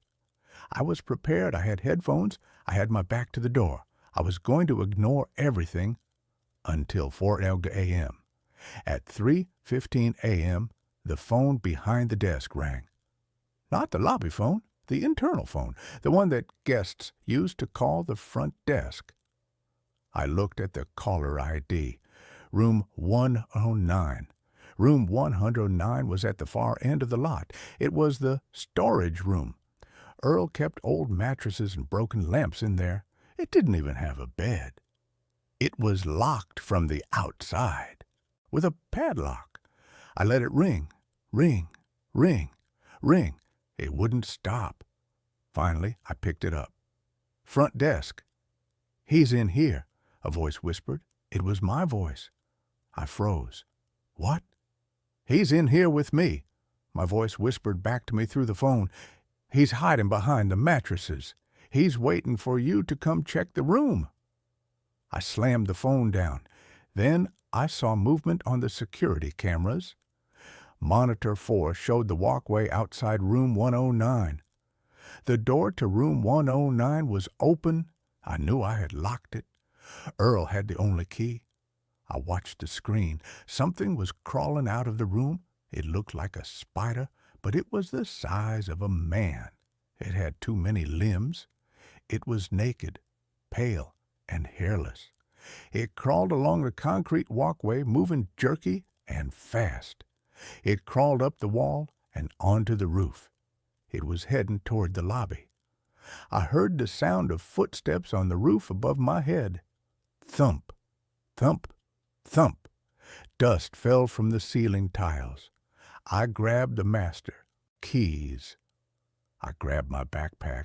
I didn't care about the money anymore. I ran for the back exit, the door that led to the alley behind the motel. I pushed the crash bar. It didn't move. It was chained shut from the outside. I panicked. I turned around. The ceiling tiles in the lobby were lifting up. A pale, long hand reached down.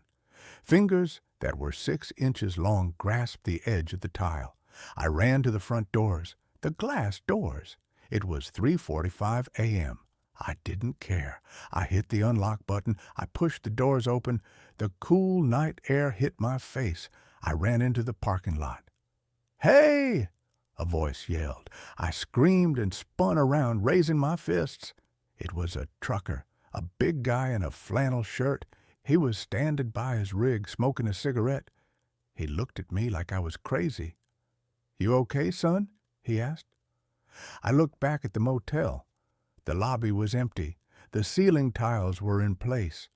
The door to room 109 was closed and padlocked. I need a ride," I gasped.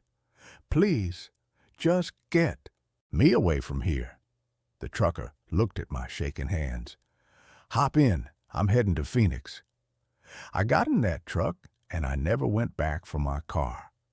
I left my clothes, my phone charger, and my $4 in the glove box. I called Earl from a payphone in Arizona 2 days later. "I quit," I said. Earl didn't sound surprised. "Okay, you made it longer than the last guy." "Earl," I asked, my voice trembling, "what is in room 109? There was a long silence. "We don't have a room 109, Earl said. "The numbers jump from 108 to 110. Bad luck number." "I saw it," I said. "I got a call from it." "Son," Earl whispered, and for the first time he sounded scared. "If you answered that call, you need to keep moving. Don't stay in one place for more than 2 nights. It tracks the signal." He hung up. That was 6 months ago. I live in motels now, different ones every night. I pay cash. I never give my real name. But sometimes, late at night, when I'm lying in bed in a Motel 6 or a Super 8, the room phone rings. I never answer it. But I can see the light blinking, and if I listen closely through the thin walls, I can hear a scratching sound coming from the ceiling, like long, pale fingernails dragging across the drywall, and then I hear my own voice whispering from the ventilation vent, "Open the door, it's quiet time." I pack my bag, I climb out the window, and I run. I don't know how long I can keep running. I'm so tired. But I know one thing for sure. I am never, ever taking a night shift job again. And that's where this story ends. Let's move on to the next one. The Archive of the Unclaimed. I am writing this statement on a piece of paper I stole from the lobby of a police station in Nebraska. I don't live in Nebraska. I don't know anyone in Nebraska. But I drove until my car ran out of gas. And this is where I stopped. My hands are stained black. No matter how much I scrub them with industrial soap, the blackness doesn't come off.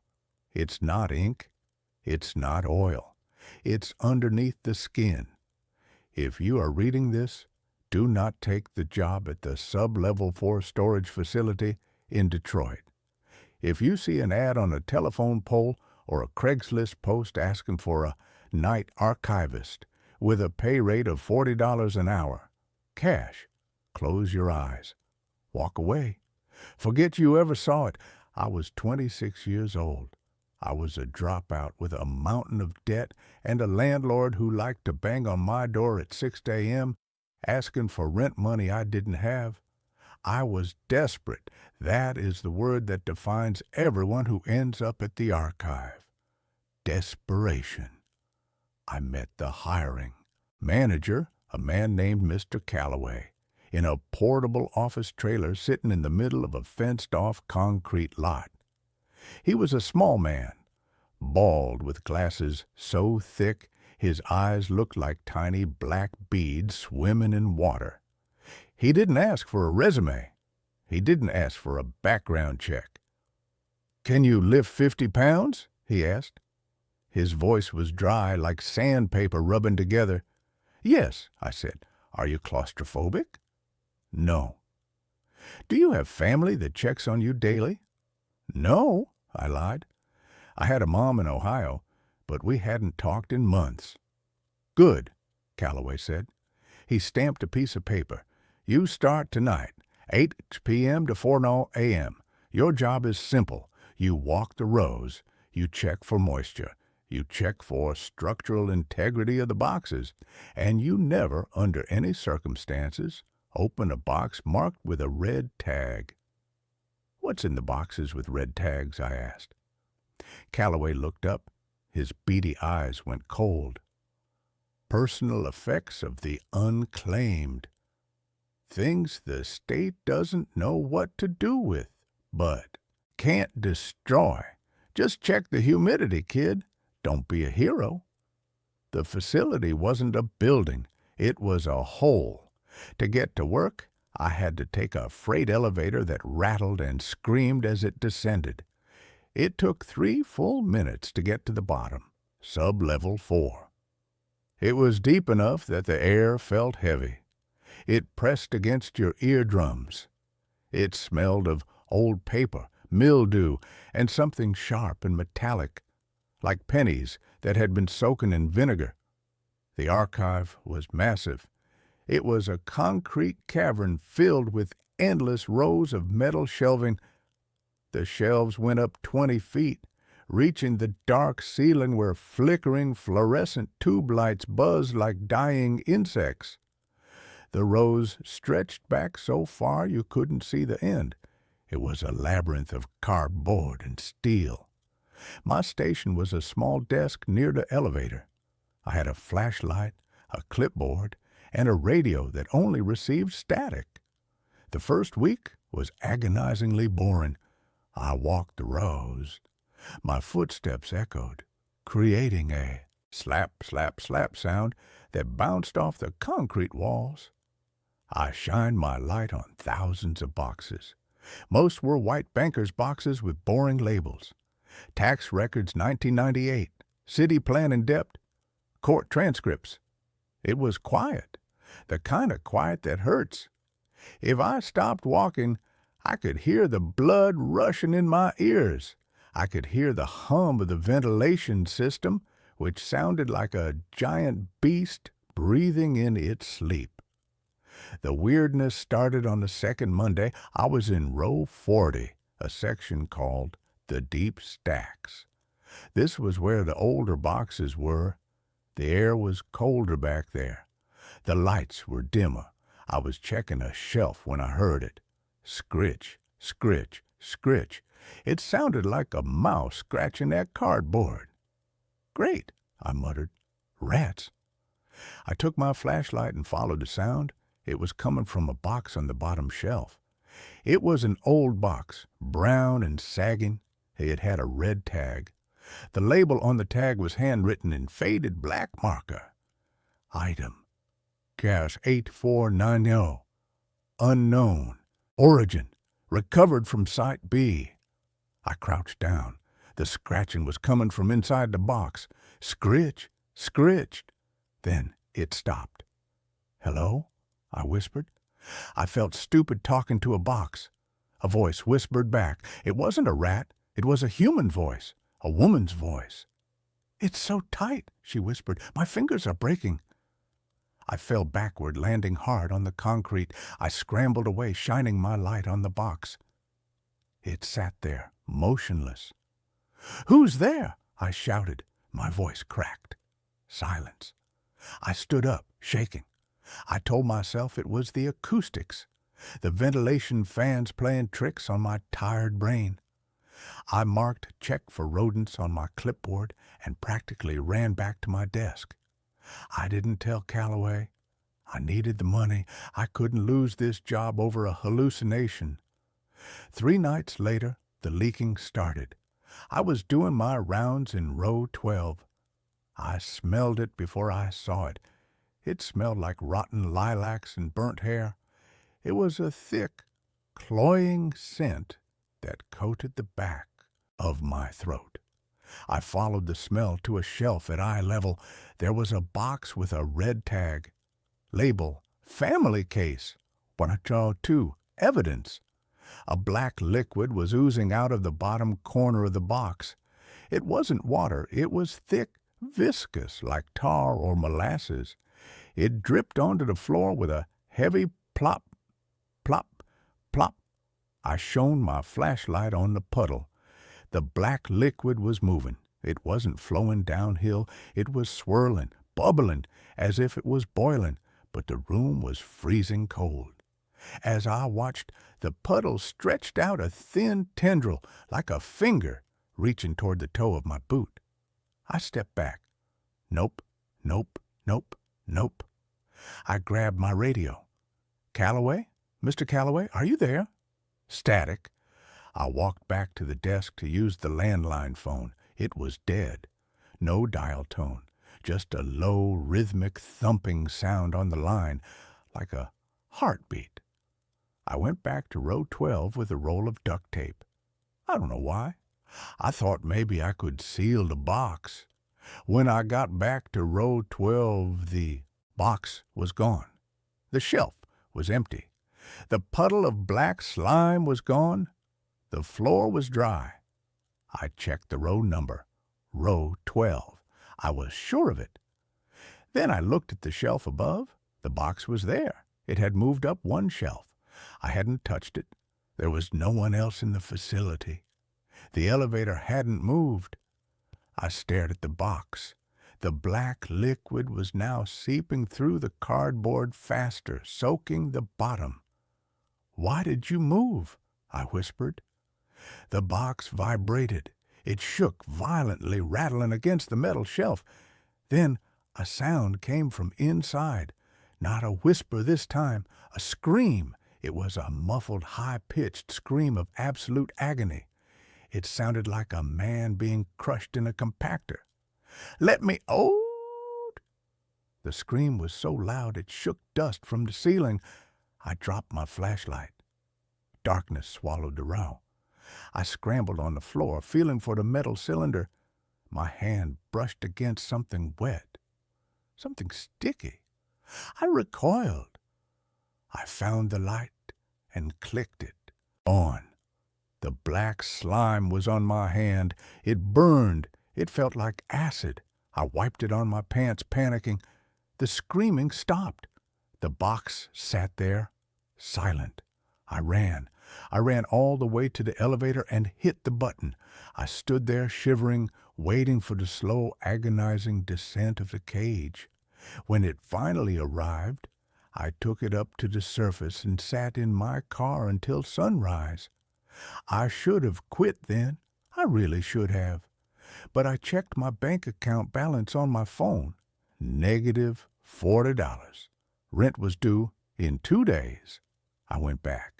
God help me, I went back. That was night 7, the last night. When I arrived, Calloway wasn't in the trailer. The door was unlocked. His coffee cup was on the desk, mold growing in the cold liquid. A note was taped to the monitor. Check row 99. Urgent! I'd never been to row 99. The facility supposedly ended at row 80. I took the elevator down. The air was different tonight. It was hot, humid. The smell of rotten lilacs was everywhere, overpowering. I walked past rows, 10, 20, 50. The lights were buzzing louder, popping and flickering. Shadows seemed to dance in the corners of my vision. I reached row 80. Behind it, there was a heavy plastic tarp hanging from the ceiling, painted with a warning, "Do not enter. Structural instability." I pulled the tarp back. There was a tunnel. It wasn't concrete anymore. The walls were rough-hewn rock, braced with old rotting wood beams. Shelves had been hammered directly into the rock. This was row 99. The boxes here weren't cardboard. They were wooden crates bound in chains. Some were metal safes. All of them had red tags. But the tags didn't have numbers anymore. They had names: Allison, Michael, the Traveler, Subject 4, and they were all leaking. The floor of the tunnel was covered in inches of the black sludge. It rippled like a dark ocean. I stepped onto a wooden pallet to keep my boots dry. "Hello?" I called out. "Mr. Calloway?" I heard a splashing sound further down the tunnel. I shone my light. Mr. Calloway was standing at the end of the tunnel, facing the wall. He was standing shin-deep in the black slime.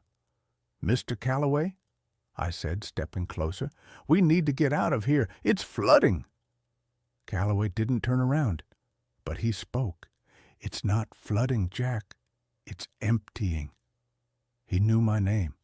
I had never told him my name. "What do you mean?" I asked. Calloway turned around slowly. My stomach dropped. His eyes were gone. The sockets were filled with the black sludge. It poured down his cheeks like tears. His mouth was open in a rictus grin, and the sludge was bubbling up from his throat, spilling over his lips. "They aren't personal effects, Jack," Calloway gurgled. The voice sounded wet, thick. "They are the discarded, the memories people cut out, the sins cities want to bury, and they are so hungry." Calloway took a step toward me. The black sludge on the floor rose up. It wasn't liquid. It was a hive mind. It formed shapes, hands. Hundreds of black, oily hands rising from the muck, grasping at the air. "Join the archive," Calloway said. He spread his arms. The hands grabbed his legs. They pulled. Calloway didn't scream. He laughed. He laughed as the sludge pulled him down. He sank like he was in quicksand. The blackness swallowed his waist, his chest, his neck. His head remained above the surface for a moment. "Check the box, Jack," he whispered. "Your box." Then he was gone. I backed away, terrified. The sludge was rushing toward me, a tidal wave of oil and hate. I turned to run, but I slipped. I fell face first onto a wooden crate. My light shined on the label, Jackson Miller, the night archivist. It was my name. It was my box, and it was shaking. Something inside was pounding on the wood. Thump, thump, thump. "Let me out!" A voice screamed from inside the box. It was my voice. It was me inside the box. I stared at it, paralyzed. How could I be in the box if I was standing here? The lid of the crate began to pry open. Black fingers curled over the edge. A face pushed its way out. It was my face, but it was made of the black slime. It had my eyes, my nose, my mouth, but it was melting, shifting. "You're late for your shift," the thing that looked like me hissed. I scrambled backward. The sludge on the floor grabbed my boot. It burned. It felt like it was eating through the leather. I kicked my foot loose, leaving the boot behind. I ran. I ran back through the tunnel, past the tarp, into the concrete section.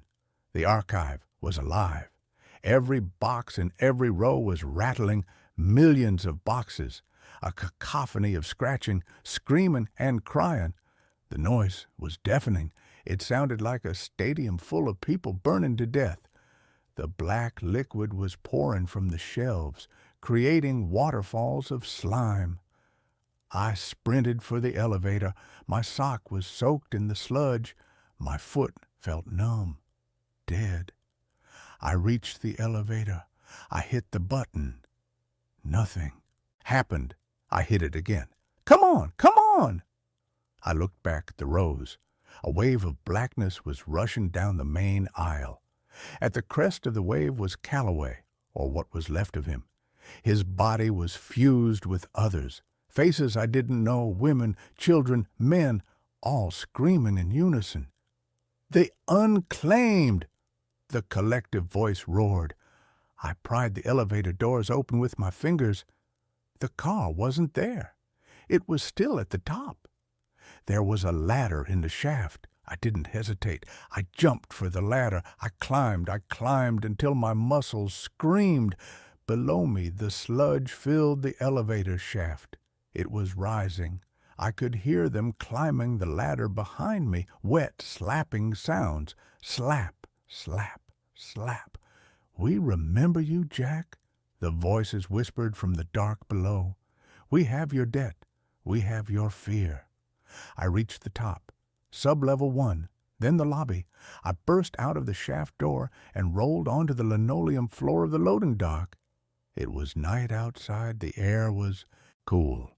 I ran to my car. I drove. I didn't look back at the warehouse. I didn't look in the rearview mirror. I drove for 3 days straight. I stole gas. I slept in rest stops for 20 minutes at a time. I thought I escaped, but yesterday I stopped at a gas station to wash my hands. My foot had turned black. The skin was hard, like a shell, and my hands, the stains won't come off. But that's not the worst part. The worst part is what happened an hour ago.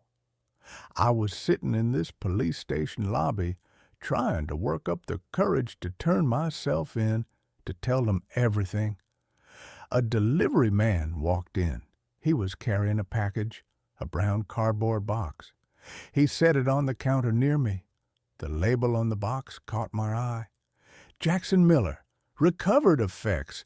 It had a red tag, and it was leaking. A single drop of black liquid fell from the corner of the box and hit the pristine white floor. Plop! I heard a scratching sound from inside. Scritch, scritch, and then a whisper. "I'm still in here, Jack. You left me in the dark." I stood up and walked out. I left my car. I'm walking now. I'm walking into the cornfields. I can feel the blackness spreading up my leg. It feels cold. It feels heavy. I know what happens when it reaches my heart. I won't die. That would be too easy. I will become a box.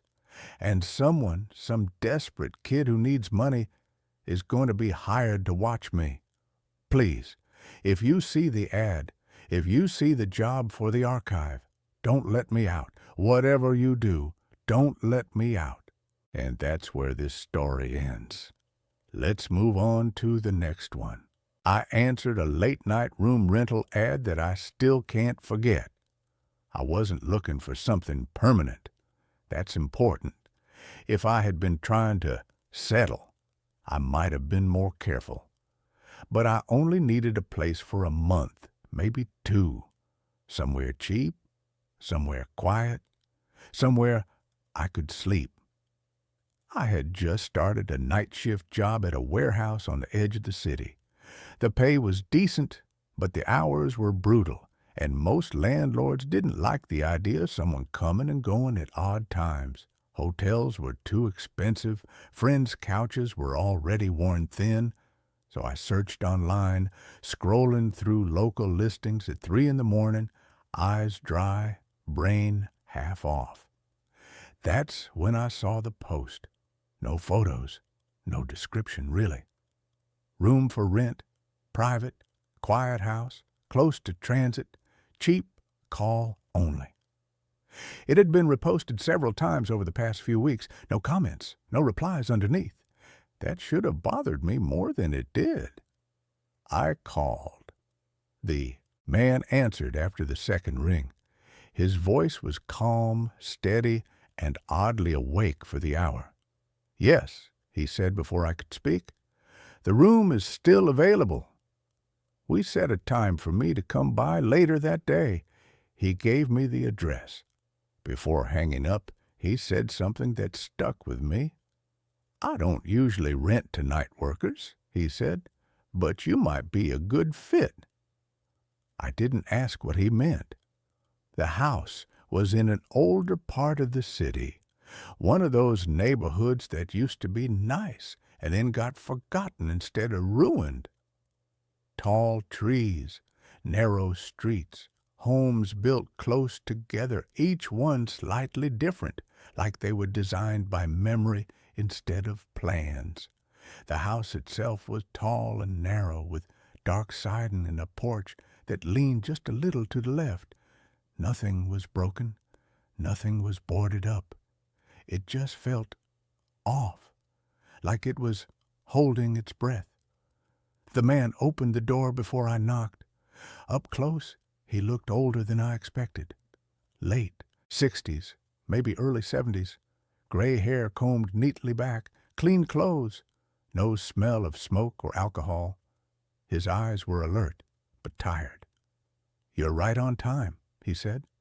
Inside the house was very quiet, not peaceful quiet, empty quiet, like sound. Didn't like being there. No TV noise, no radio, no hum of appliances.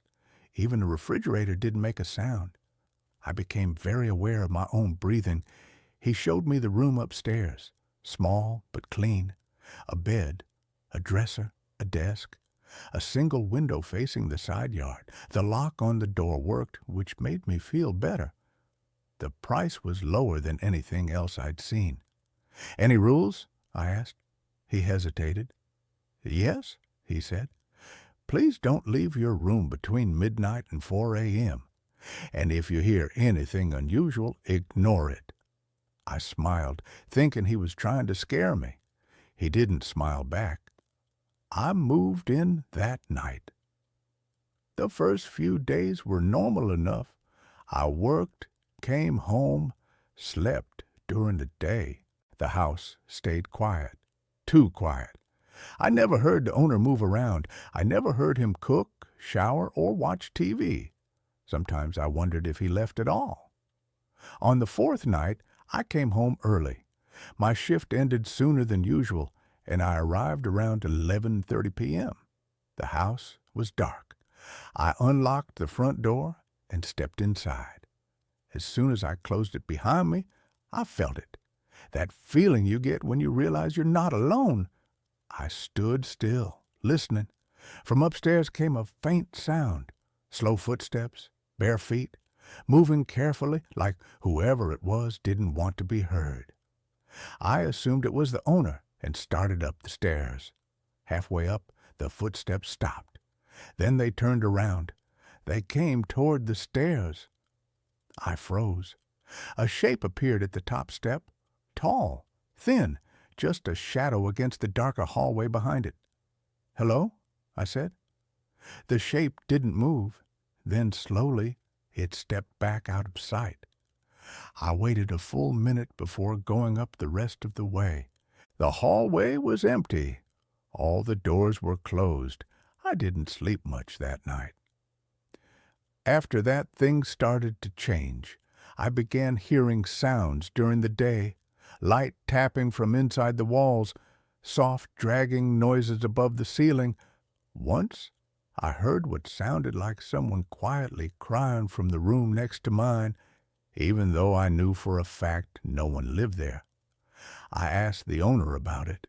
He looked at me for a long moment, then said, "The house settles." I asked him if anyone else stayed there before me. "Yes," he said. "Where are they now?"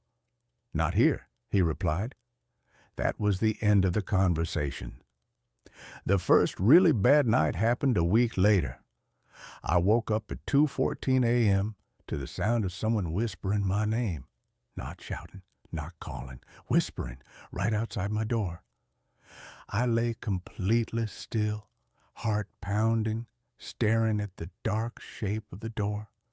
The whisper came again, slower this time, like whoever was saying it was tasting. The sound, my name, then a soft knock, one knock, then another. I held my breath. The handle turned slightly, stopped, then turned back. Footsteps moved away down the hall. In the morning, I found scratches on the outside of my door, long, thin marks, like fingernails dragged down the wood. I didn't tell the owner. Sleep became difficult. When I did sleep, I dreamed of the house, hallways that stretched to toggle, doors that opened into rooms that didn't exist, people standing in corners facing the walls, whispering to themselves. One night, I woke up standing in the hallway. I don't remember getting out of bed. I was barefoot, facing the stairs, my body stiff like it didn't belong to me. From downstairs came a low sound like slow breathing, but deeper than a person's.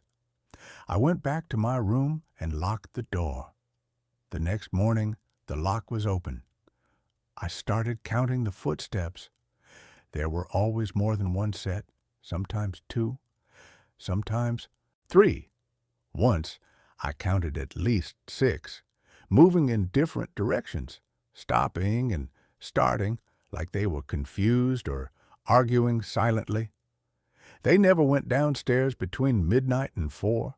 They only stayed on my floor. One night, I heard them go into the empty room at the end of the hall. I heard the door open. I heard something heavy dragged across the floor. Then I heard crying. It sounded close, familiar. It sounded like me. I decided to leave. I packed my bags at noon and planned to go straight to a motel after my shift. I just needed one more night. That night, the house felt different, heavier. The air was warm and smelled faintly metallic, like blood. At exactly midnight, the footsteps started all at once, running, doors opening and closing, whispering turning into low, urgent murmurs. My doorknob shook violently. Something hit the door hard enough to make the frame crack. I screamed for the owner. The noise stopped instantly. The hallway went silent. I opened the door. At the end of the hall, the owner stood at the top of the stairs. "They know you're leaving," he said calmly. I asked him what they were. He sighed, like someone tired of explaining the same thing over and over. "This house attracts people who don't want to be alone," he said. "Sometimes they stay longer than their bodies do." I asked him why he rented rooms here. He looked at me with something close to pity. "Someone has to feed the house," he said. The lights went out. Hands grabbed me from behind, cold hands. Too many fingers. I don't remember how I got out. I woke up in my car, parked 3 blocks away, my bags in the back seat. My phone said it was 4:07 a.m. I never went back. I still hear footsteps at night. Not every night, just when I'm alone. They stop outside my bedroom door and wait. And sometimes, just before I fall asleep, I hear the owner's voice in my head, calm and steady. You were a good fit. And I know the house is still hungry. And that's where this story ends. Let's move on to the next one. The concrete that never cures. I am writing this on a stack of napkins in a 24-hour laundromat in Idaho. I don't have a phone. I smashed my laptop with a tire iron 3 days ago because the cooling fan started to sound like a whisper. I am surrounded by the sound of tumbling clothes and rushing water, and it is the only thing keeping me from screaming. The white noise helps. It drowns out the settling of the building's foundation. If you are a structural engineer, a night watchman, or just a desperate person looking for quick cash on the deep web job boards, listen to me. If you see a listing for a structural monitor at the Black River Hydroelectric Project, specifically for Sector 9, do not apply. I don't care if they offer you 6 figures for a 3-month contract. I don't care if they promise to pay off your student loans in a lump sum. Do not go into the concrete. My name is Arthur. I was 30 years old, a failed architect working as a security guard at a mall, living in a studio apartment that smelled like cat piss and regret. I was drowning in debt. When I found the listing, it seemed like a lifeline. It was vague, listed under a shell company called Apex Geotechnical. Urgent. Site monitor needed for dormant infrastructure project. Remote location. 12-hour shifts. Monitoring hydration levels in load-bearing concrete. $5,000 weekly. Non-disclosure agreement required. I applied. I got a call 2 hours later.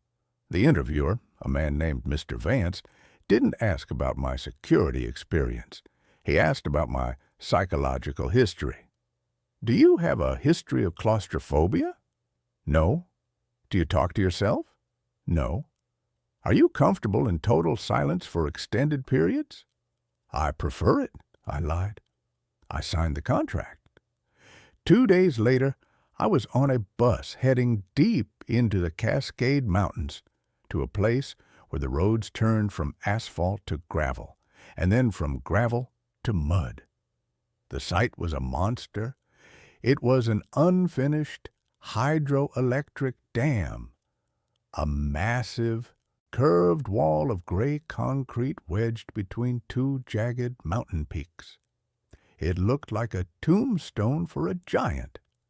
Construction had stopped in the 1990s due to funding issues, but Vance told me they were preparing to restart.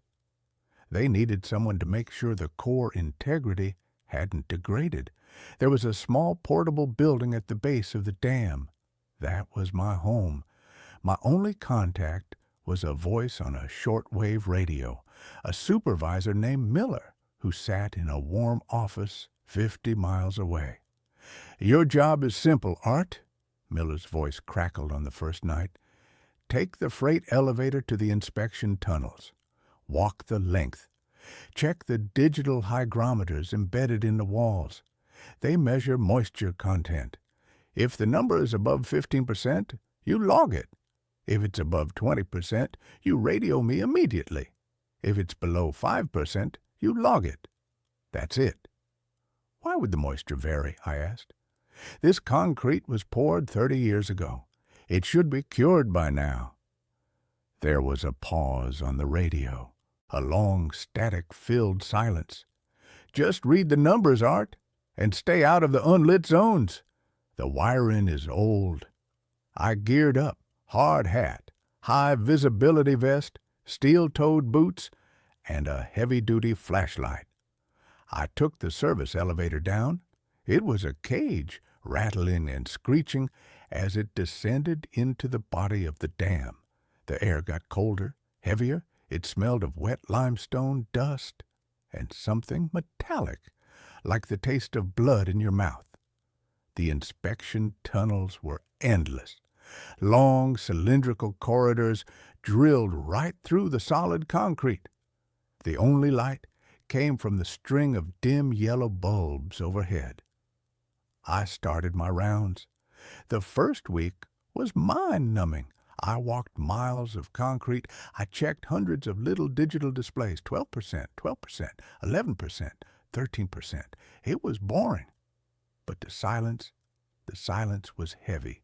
In the dam, there was no wind, no animals, no traffic. Just the hum of the bulbs and the sound of my own breathing. But sometimes, if I stopped walking, I could hear the dam settling, crack, pop, groan. It sounded like the mountain was trying to crush the intruder in its gut. On the 9th night, the numbers changed. I was in Sector 4, a deep section near the base of the dam. The air was humid here. My flashlight beam cut through a thin mist. I checked a hygrometer. Moisture, 45%. I frowned. That wasn't possible. Concrete doesn't just gain moisture unless there's a leak. I tapped the gauge. Moisture, 48%. It was rising. I grabbed the radio. Miller, I got a reading in Sector 4. It's nearly 50%. Is there a breach in the outer wall? Are we taking on water? Static. Then Miller's voice sounded tight. No breach. The reservoir is empty, Art. There's no water on the other side. Then where is the moisture coming from? It's internal sweating, Miller said. Just log it. Do not touch the wall. I hung up the radio. I looked at the wall. It was sweating. Dark patches were forming on the gray surface, but it wasn't water. It was thick, viscous. It looked like gray slime. It oozed out of the microscopic pores of the concrete. I stepped closer. The smell was overpowering. It didn't smell like water. It smelled like raw meat. It smelled like a slaughterhouse. I reached out to touch it, then remembered Miller's warning. I pulled my hand back. As I stared at the dark stain, it moved. It didn't drip down. It pulsed. The stain expanded and contracted like a lung taking a breath. I backed away. Okay, I whispered. Chemical reaction. Old sealant breaking down. I finished my rounds and got the hell out of there. But the next night, it got worse. I was in the elevator, heading down to Sector 6. The cage rattled and shook. Then, halfway down, it stopped. The lights in the elevator died. I was hanging in the pitch black, suspended in a shaft 100 feet underground. Miller, I yelled into the radio. Power's out in the lift. No answer, just a rhythmic clicking sound on the frequency. Click, click, click. I pulled out my flashlight and shined it through the mesh floor of the cage. Below me, the shaft went down into darkness. But something was moving down there. I saw pale shapes. They looked like people, naked gray people, climbing up the structural beams of the shaft. They moved silently, fluidly, like they didn't have bones. I rubbed my eyes. Hallucinations, I muttered. Sensory deprivation. The lights flickered back on. The elevator jerked and continued down. When the doors opened at Sector 6, the hallway was different. The yellow bulbs were buzzing angrily, and the walls were wrong. The concrete wasn't flat anymore. It was bulging. Every 10 feet, there was a lump in the wall, roughly the size of a person. It looked like someone had been wrapped in a sheet and then plastered over. I walked past them, my heart hammering against my ribs. I stopped at a hygrometer. Moisture, 85%. The concrete here was soft. I could see my boot prints sinking slightly into the floor. The concrete hadn't cured. It was reverting to sludge. I walked up to one of the bulges in the wall. The sweat was pouring off it now. I shined my light on the center of the lump. There was a face. It was faint, pressed against the surface from the inside, like a face pressing against a latex sheet. I could see the outline of a nose, a mouth, closed eyes. I stumbled back, dropping my clipboard. The mouth on the wall opened. It didn't tear. The concrete just stretched. A hole formed. A sound came out. It wasn't a voice. It was the sound of grinding stones. Dry, the wall groaned. So, dry. I grabbed my radio. Miller, there are people in the walls. There are bodies in the concrete. Miller's voice came back instantly, screaming, "Get out of Sector 6, Art! Get to the stairs. Do not listen to them. They are just aggregate." "Aggregate?" I yelled. "They're talking to me?" "They are part of the mix," Miller shouted. "They are the structural integrity. If you disturb them, the dam fails." I ran. I sprinted down the corridor. The floor was getting softer. It felt like running in mud. My boots sucked and squelched with every step. The bulges in the walls were writhing now. Hands pushed out against the surface, stretching the gray matter, fingers elongated, grasping at the air. "Fluid!" a chorus of grinding voices whispered. "We need fluid!" I reached the stairwell door. I grabbed the handle. It was stuck.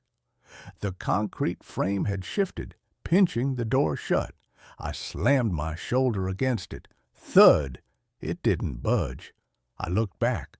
The walls were melting.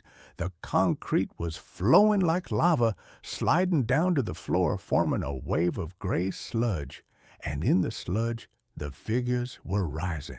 They were half-formed, men and women made of wet cement. Their features were blurred, their limbs thick and heavy. They pulled themselves out of the walls with a wet sucking sound. One of them lunged at me. It grabbed my leg. Its hand was cold and heavy. It burned. Chemical burn. The lime in the cement was eating my pants. I kicked it in the face. My boot went right through its head with a splat. The head dissolved into slurry, but the hand held on. I grabbed the fire extinguisher from the wall bracket. I smashed the handle of the door. Once, twice. The latch broke. I fell into the stairwell. I slammed the door shut and wedged the extinguisher under the handle. I could hear them slamming against door from the other side. Thud, splat, thud. I ran up the stairs. It was 40 flights to the surface. My lungs burned. My legs screamed. At flight 20, I stopped to breathe. I looked at the wall of the stairwell. There was a crack running through it. And inside the crack I saw an eye. A real human eye. Blue. Bloodshot. It was looking at me. It was embedded deep in the stone. It blinked. "Arthur," a voice whispered from the crack. "Don't leave us. We are the foundation." I screamed and kept running. I burst out of the access door at the top of the dam. The night air hit me. It was raining.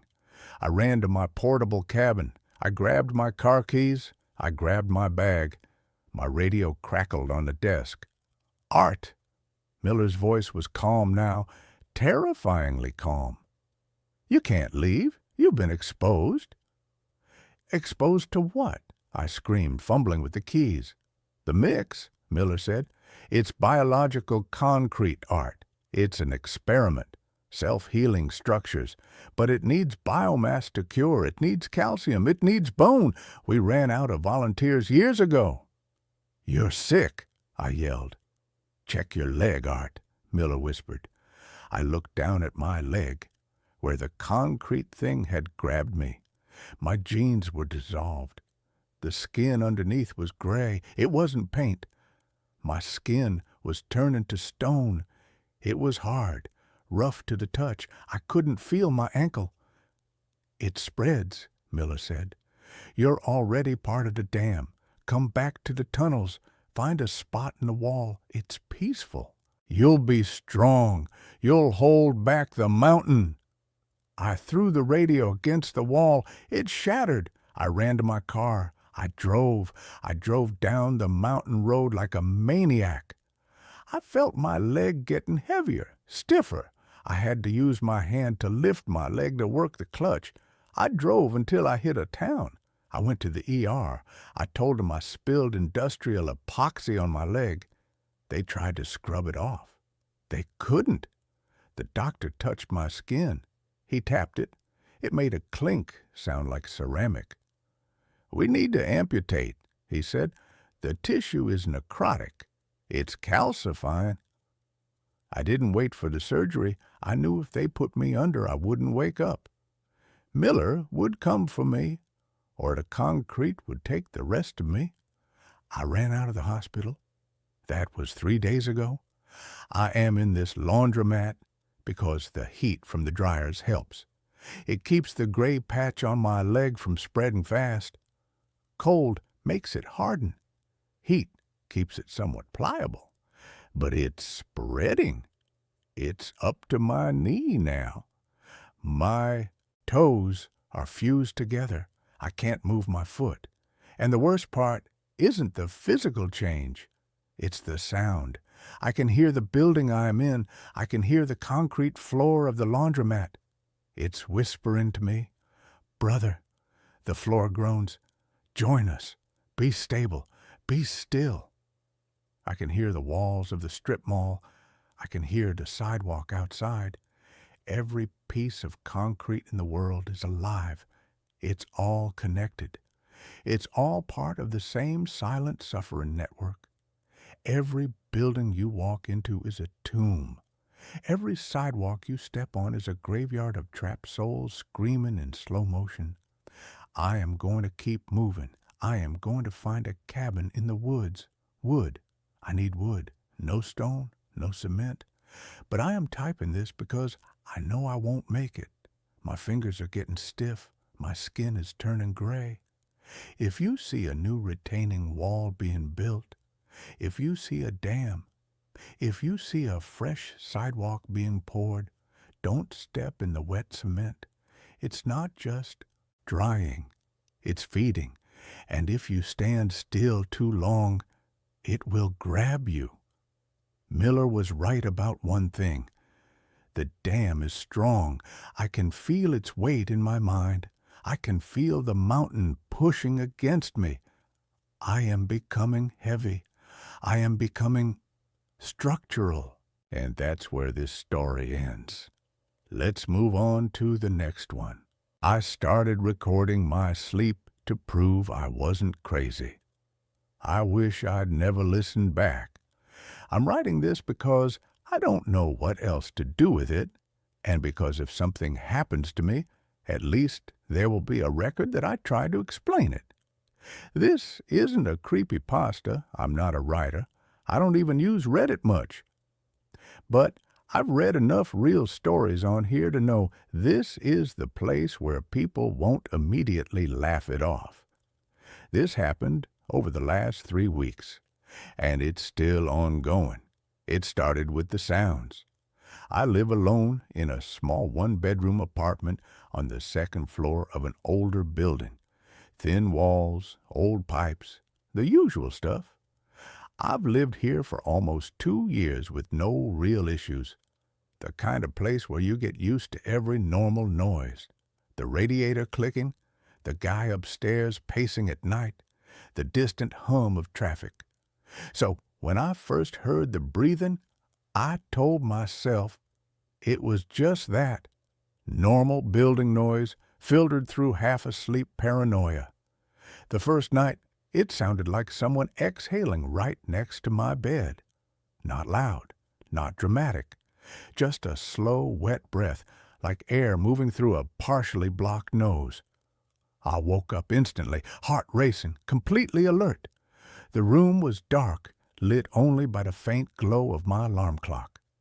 I held my breath, and listened. Nothing.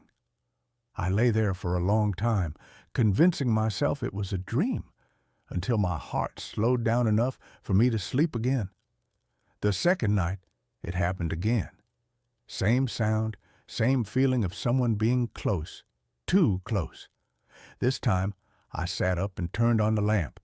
I checked my closet, under the bed, behind the bathroom door. Everything was exactly as it should be. I even laughed at myself a little. Stress, I thought. Maybe sleep apnea. Maybe I was hearing my own breathing amplified in my head. The third night was when I realized something was wrong. I woke up to the sound again, but this time it didn't stop when I held my breath. It kept going, slow, steady, patient. I lay completely still, staring at the dark ceiling, counting the seconds between each inhale and exhale. It wasn't mechanical like a fan or a pipe. There was variation to it, slight pauses, a faint, almost imperceptible wheeze at the end of each breath. It sounded human, and it was coming from my side of the bed. I didn't move. I don't know why. Every instinct screamed at me to turn on the light, to jump up, to run. But fear pinned me in place. I felt like if I moved, whoever or whatever was there would know I was awake. After maybe 30 seconds, it stopped. Just stopped. I didn't sleep at all after that. When the sun came up, I felt ridiculous trying to explain it to myself. No signs of a break-in. Doors locked, windows shut, no reason to think someone had been there. That's when I decided to record myself sleeping. I figured, best case scenario, I'd catch myself snoring or sleep-talking and feel stupid. Worst case, I'd have proof I wasn't imagining it. I used an old phone, plugged it in, and left it on the nightstand with a sleep recording app running. The first night I recorded, nothing unusual happened. I listened back the next morning while making coffee. Just the normal sounds of sleep. Shifting, sheets rustling, an occasional sigh. I felt relieved. Embarrassed, even. The second night, though, the app flagged an unusual sound at 3:17 a.m. I almost didn't listen. Something about that little marker on the timeline made my stomach tighten, but I told myself that was the point of doing this. I tapped play. At first, it was just silence. Then I heard myself breathing, slow, deep, asleep. Then, very faintly, another breath. Not synced with mine. It was quieter than my breathing, like it was farther from the phone. But it was unmistakable. Another rhythm, slightly off, slightly delayed. I felt cold all over listening to it. Then came the sound that made me drop the phone. A soft voice, barely above a whisper. It said my name. Not loudly, not clearly, like someone testing the sound of it in their mouth. I replayed it over and over, hoping I'd misheard. But every time, it was there. My name. I didn't go to work that day. I sat on my couch with all the lights on, replaying the recording, checking my apartment again and again. There was no sign of anyone else being there, no missing items, no disturbed locks. That night, I slept with the lights on. Nothing happened, no breathing, no voice. The recording was clean. I thought maybe whatever it was had stopped, or maybe I'd scared myself into hallucinating. Then, 2 nights later, it came back. This time, I didn't wake up during it. I only know what happened because of the recording. The app flagged multiple sounds that night. When I listened back, I heard myself sleeping as usual. Then, at around 2:48 a.m., the other breathing started again. Closer this time, louder. Then I heard movement, a soft creak, like the mattress compressing slightly. I heard fabric shift. And then I heard my own voice. I was talking in my sleep. But I wasn't saying nonsense. I was responding. A pause. Then my voice said, "I'm tired." Another pause. "I'll work tomorrow." Long silence. Then, faintly, that other voice again. Too quiet to make out the words. My voice replied, clearer this time. "Just for a minute." I felt sick listening to that. I don't sleepwalk. I don't have conversations in my sleep. I've never done anything like that before. At 2:51 a.m., the recording cut off abruptly, not ended normally, just stopped. The phone was still plugged in when I checked it the next morning. The battery was full. The app log showed the session as interrupted. That was the first time I considered calling the police. But what would I even say?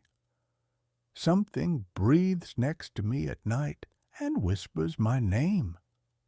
Instead, I did something stupid. I set up a camera. I borrowed a small indoor security camera from a friend, told him I thought someone was messing with my apartment. I set it on a shelf across from my bed, angled to capture most of the room. It had night vision and motion detection. I locked my door. I wedged a chair under the handle for good measure. That night, I barely slept. The next morning, I checked the footage. Most of the night was uneventful. Me tossing and turning, the room empty. At 3:02 a.m., the motion alert triggered. Nothing happened for several seconds. Then the image shifted slightly, like the camera had trouble focusing. And something was standing at the foot of my bed. It was tall, too tall. Its head was almost brushing the ceiling, but its body was bent forward at an angle that made my neck ache just looking at it. It didn't move like a person. It didn't sway or adjust its balance. It was completely still, like a mannequin posed mid-step. The night vision washed out details, but I could see its outline clearly. Long arms hanging down, fingers that looked too many-jointed, bending at wrong places. It didn't have a face. Where its face should have been was just darkness, not shadow, absence, like the camera couldn't register anything there. It stood there for nearly 4 minutes. Then it leaned closer, not stepping forward, just folding, joints bending inward, bringing that empty face closer to mine. The camera glitched. Static filled the screen for half a second, and then it was gone. At 3:07 a.m., the motion alert stopped. I haven't slept in my bed since. I'm writing this from my couch during the day, with every light on and the camera still running. The recordings from last night show nothing, but I can feel it watching me. Not from a specific place, just present. Sometimes, when the apartment is quiet enough, I hear breathing again, not next to me, inside me, like something learned the rhythm of my lungs and never stopped copying it. If anyone has experienced anything like this, if this sounds familiar, please tell me what to do. Because last night, while I was wide awake, I heard it whisper my name again, and this time it came from my own mouth. And that's where this story ends. Let's move on to the next one. The Holloway house tenant. The ad was too good to be true. Charming fixer-upper room available immediately. Very low rent. Utilities included. Serious inquiries only. Cash preferred. Below it, a grainy photo showed a 2-story Victorian house, paint peeling like sunburnt skin, but with a certain skeletal dignity. It was the very low rent that hooked me. After losing my job at the graphic design firm and burning through my meager savings on a leaky studio apartment downtown, desperation had eroded my common sense. The landlord, A gaunt man named Mr. Armitage, who smelled faintly of mothballs and damp earth, showed me the place on a Tuesday afternoon thick with the promise of rain. He didn't offer a lease, just a handshake and a key taped to a crumpled receipt for $150 cash. "Rules are simple," he'd rasped, his eyes avoiding mine as he jingled a heavy ring of keys. "You stay in your room, the front left on the second floor. Kitchen shared, but you'll likely have it to yourself. The rest of the house, well, it's not safe. Floors are rotten in places. Stairs to the third floor are completely shot. Don't go poking around. Place has history, bad history. But the room's sound, dry. You'll be fine." He'd paused at the base of the stairs, his shadow stretching long and distorted in the weak light filtering through the grimy front window. "Just keep to yourself. And if you hear things, well, old houses settle. Pipes groan, rats scratch, pay it no mind." He'd vanished into the street fog before I could ask what kind of bad history a house could have. Moving in that evening felt like stepping into a sepia photograph. The air inside was cold, thick, and carried the pervasive scent of mildew, dry rot, and something else. A faint, metallic tang, like old pennies left in a damp drawer. Dust motes danced in the beams of my phone flashlight as I dragged my single suitcase up the narrow, creaking staircase. The banister was loose in places, groaning under my grip. My room was exactly as shown in the blurry photo. A small space dominated by a brass bed frame with a thin, lumpy mattress. Faded floral wallpaper curled away from the damp plaster walls in long, sad ribbons. A single, bare bulb hung from the ceiling, casting harsh shadows that made the corners seem deeper, darker. The window, covered by threadbare velvet curtains, looked out onto a tangled, overgrown backyard choked with skeletal bushes and the hulking silhouette of a dead oak tree. The only other furniture was a wobbly wooden chair and a small dresser missing one drawer pull. It was bleak. It was cheap. It was mine. The first night was a symphony of unfamiliar sounds.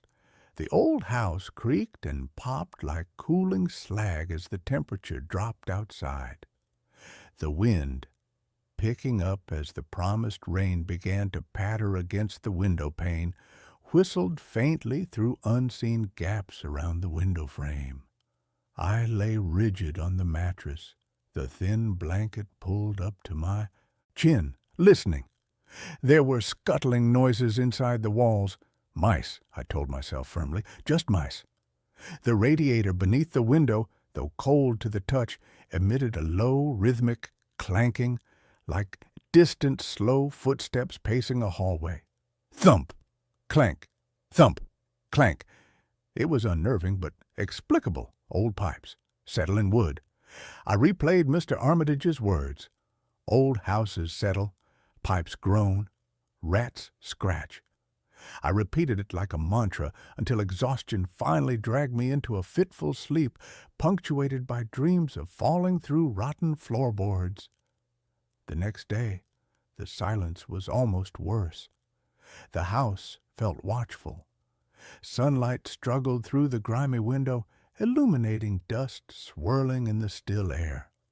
I ventured downstairs to use the kitchen, a cramped, outdated space with cracked linoleum and a sink stained rust brown. The silence there was profound, broken only by the drip of a leaky faucet. I made tea on a small hot plate I'd brought, the hiss of the burner unnaturally loud. As I sipped, I noticed something on the floor near the back door, a single muddy footprint. It was large, booted, and definitely not mine. My sneakers were clean. I stared at it, a cold prickle starting at the base of my spine.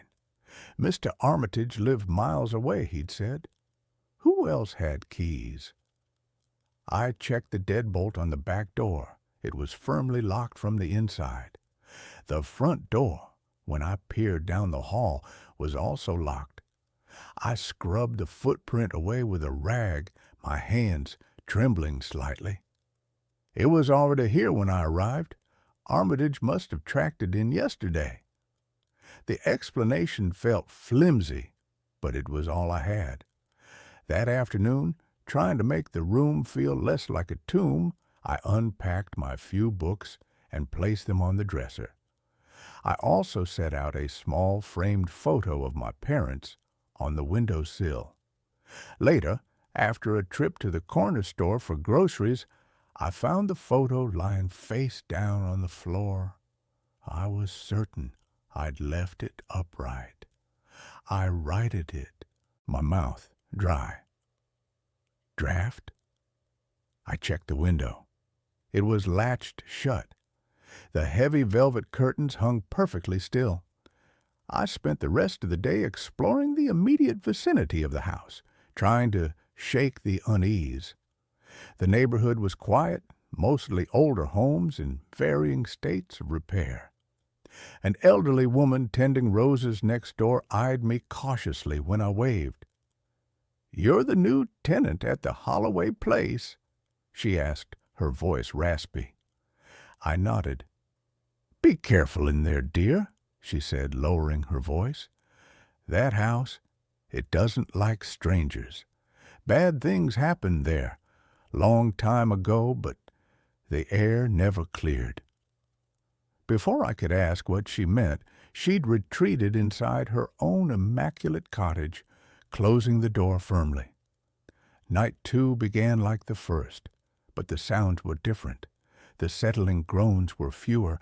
Instead, a new sound emerged from the hallway outside my locked room. A slow, deliberate dragging. Like something heavy being pulled across the bare wooden floorboards. Scrape, pause. Scrape, pause. It started near the top of the stairs and moved slowly down the hall towards my door. My heart hammered against my ribs. I held my breath, straining to hear over the blood rushing in my ears. The dragging stopped right outside my door. Silence. Thick, heavy silence.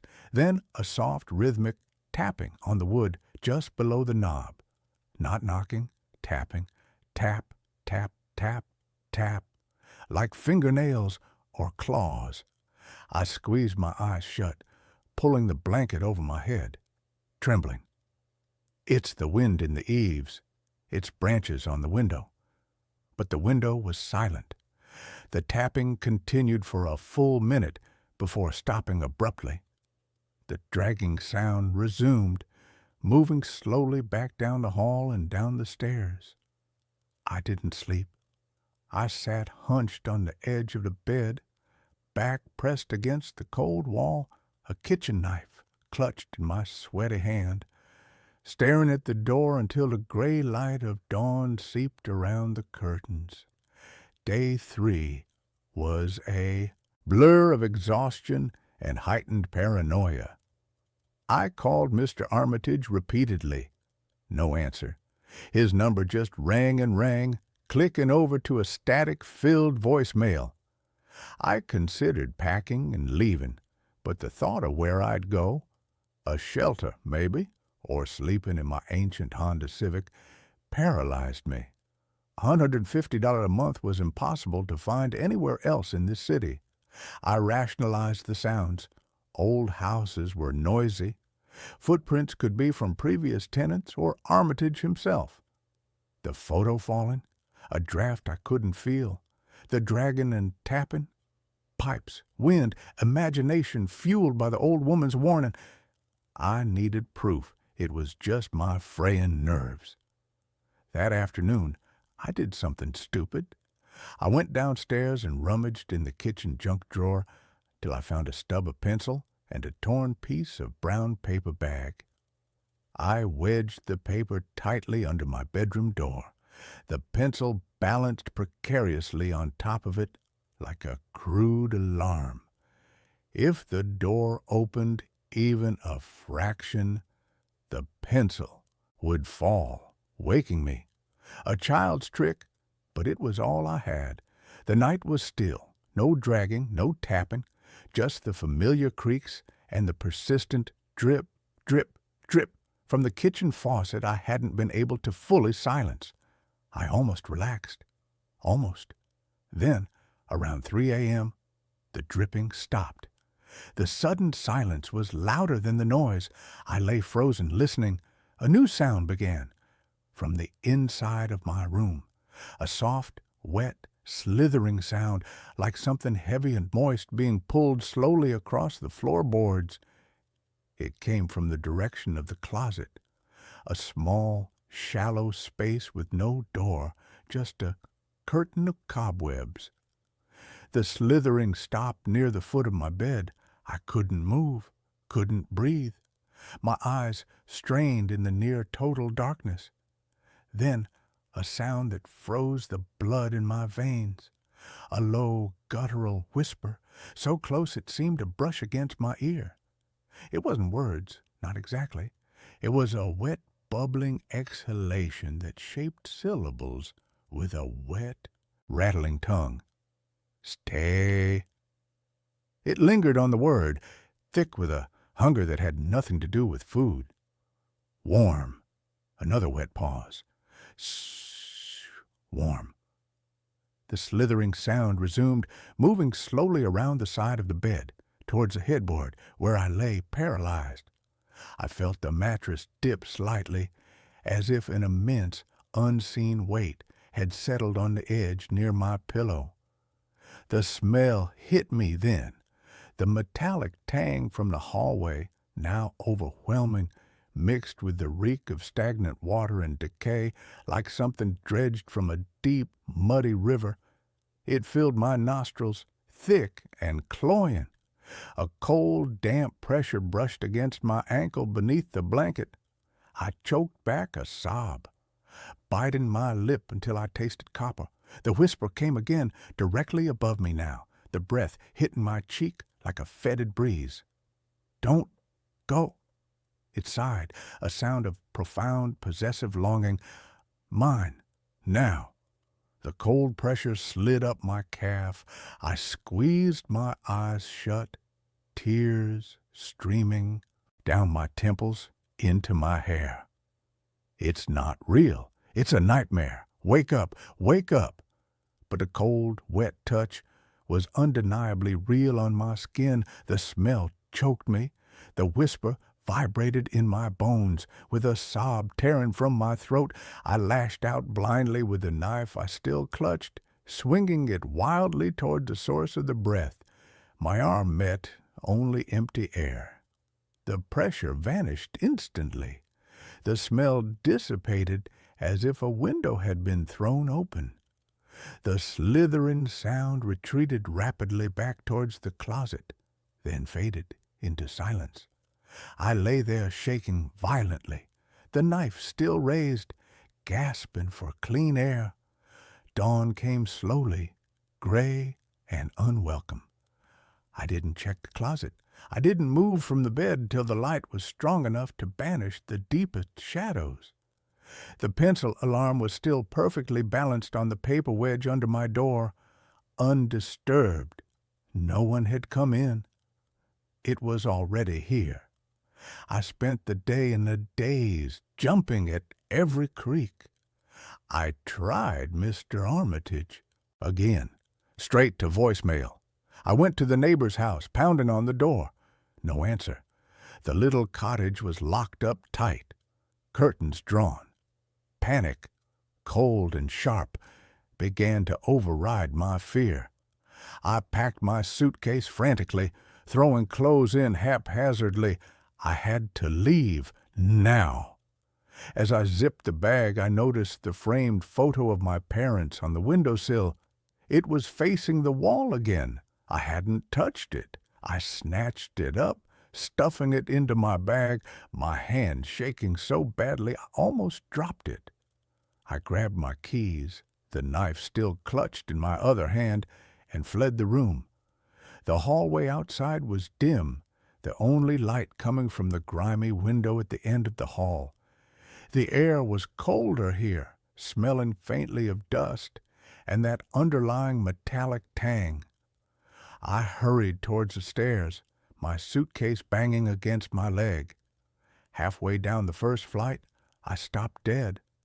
At the bottom of the stairs, sitting on the bottom step, was a pair of muddy boots. Large work boots, crusted with dark, wet earth. They were arranged neatly, toes pointing towards the front door, as if someone had just taken them off. They hadn't been there yesterday, or this morning. My breath hitched. I looked up the stairs behind me, nothing but shadowed gloom leading to the second floor. I looked down at the boots. The earth on them looked fresh, glistening slightly in the weak light. Where had they come from? Who were they for? The rational part of my brain screamed, "Run!" But a deeper, colder part, the part that had heard the wet whisper in the dark, rooted me to the spot. The house held its breath. The only sound was the faint, rhythmic drip, drip, drip from the kitchen faucet, echoing up the stairwell like a slow, steady heartbeat. I forced my legs to move, stepping carefully around the boots, my eyes never leaving them. I reached the bottom of the stairs. The front door was 10 feet away. Freedom. I could see the weak daylight through the beveled glass pane. I took another step, then another.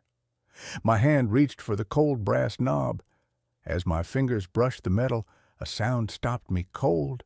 Not from behind, not from above, from inside, the wall beside me. A slow, wet scratching. Not mice. Deliberate, methodical. Scratch, scratch, scratch. Like fingernails, long broken fingernails, dragging slowly down the inside of the plaster. It moved downwards parallel to my own descent, stopping just as my hand closed on the doorknob. Silence. Then a soft, wet thump against the other side of the wall panel, right at head height, as if something heavy had leaned against it, waiting, breathing. I yanked the door open, stumbling out onto the rickety porch, suitcase banging against my shin. I didn't look back. I ran down the overgrown path to the street, gravel crunching under my sneakers, the knife still gripped white-knuckled in my hand.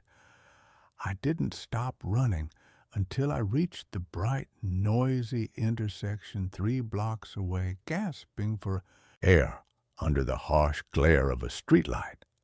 I called a cab from a bodega, my voice trembling, as I gave the driver an address for a 24-hour diner downtown. As the cab pulled away, I looked back at the Holloway house. It stood dark and silent against the twilight sky, its windows like empty, watching eyes. On the second floor, in the window of my room, the heavy velvet curtains were slightly parted, just a fraction, as if someone or something had been standing there watching me flee. The cab turned a corner and the house vanished from view. I sat back, trembling, the cheap plastic seat cold beneath me. I was safe, for now.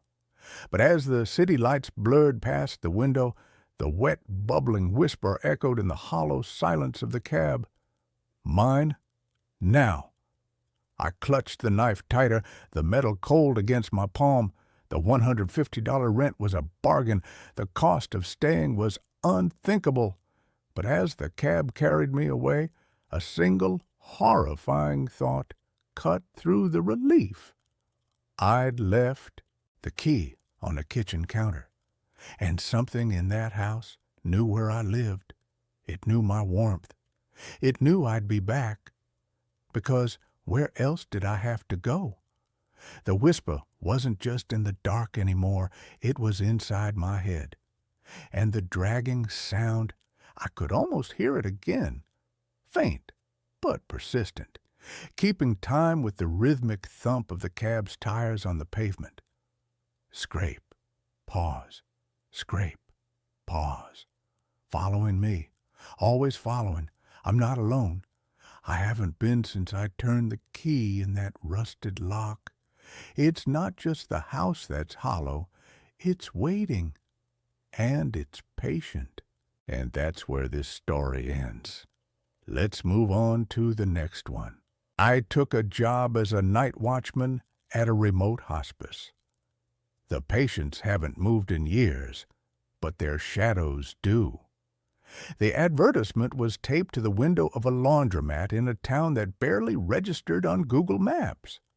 It was a single sheet of yellowed paper, curled at the edges, written in the frantic, jagged loops of an old typewriter. Night caretaker, needed, St. Jude's Palliative Care Center. No medical experience required. $500 per night. Cash. $500 a night for a college dropout drowning in student loans and driving a Honda Civic that sounded like it was gargling gravel. That kind of money wasn't just appealing.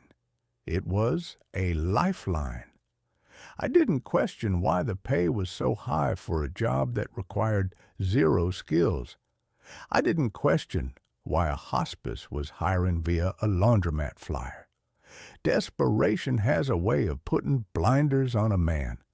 I called the number. A woman answered on the first ring. Her voice sounded like dry leaves scraping over concrete. She didn't ask for my name, my references, or my background. She just asked if I could stay awake from sundown to sunup. When I said yes, she gave me an address and told me to be there by 8 p.m. sharp. The drive took 2 hours. I left the interstate and turned onto a state highway, then a county road, and finally a gravel track that wound its way up into the dense, suffocating pine forests of the Cascades. The trees were tall here, ancient things that blotted out the twilight, creating a tunnel of shadows that seemed to swallow my headlights. The deeper I drove, the heavier the air felt. My ears popped. The radio static grew louder until it drowned out the music, forcing me to drive in silence. St. Jude's wasn't a hospital. It was a manor house, a Victorian monstrosity of dark wood and stone perched on a cliff edge overlooking a valley of black mist. It had turrets and gables and windows that looked like heavy-lidded eyes. The ivy climbing the walls was dead, a brown, skeletal web choking the masonry. I parked my car in the gravel circle. The engine sputtered and died before I even turned the key. Silence rushed in to fill the void, a heavy ringing silence that felt pressurized. The front door opened before I reached the steps. A woman stood there. She was impossibly tall, wearing a stiff gray nurse's uniform that looked like it belonged in the 1950s. Her hair was pulled back into a bun so tight it pulled the skin of her face taut, giving her a permanent skull-like grin. "You're late," she said. Her lips didn't seem to move enough to form the words. "It's 7:58, I said, checking my watch. "Time flows differently at altitude," she replied cryptically. She stepped aside. "Come in. Do not let the heat out." I stepped into the foyer. The smell hit me instantly. It wasn't the smell of a hospital, no antiseptic or bleach. It smelled of lavender, heavy and cloying, masking something underneath. Something sweet and rotten, like spoiled meat, buried under a bouquet of flowers. The air was stiflingly hot. The radiator pipes running along the walls hissed and clanked rhythmically. "I am Matron Holloway," she said, locking the heavy oak door behind me. The sound of the deadbolt sliding home echoed like a gunshot. "You are here to watch the third floor, the west wing." "Just the third floor?" I asked. "The other floors are dormant," she said. She didn't elaborate. She handed me a heavy iron ring with 3 keys. The brass key opens a stairwell. The silver key opens a supply closet. The black key...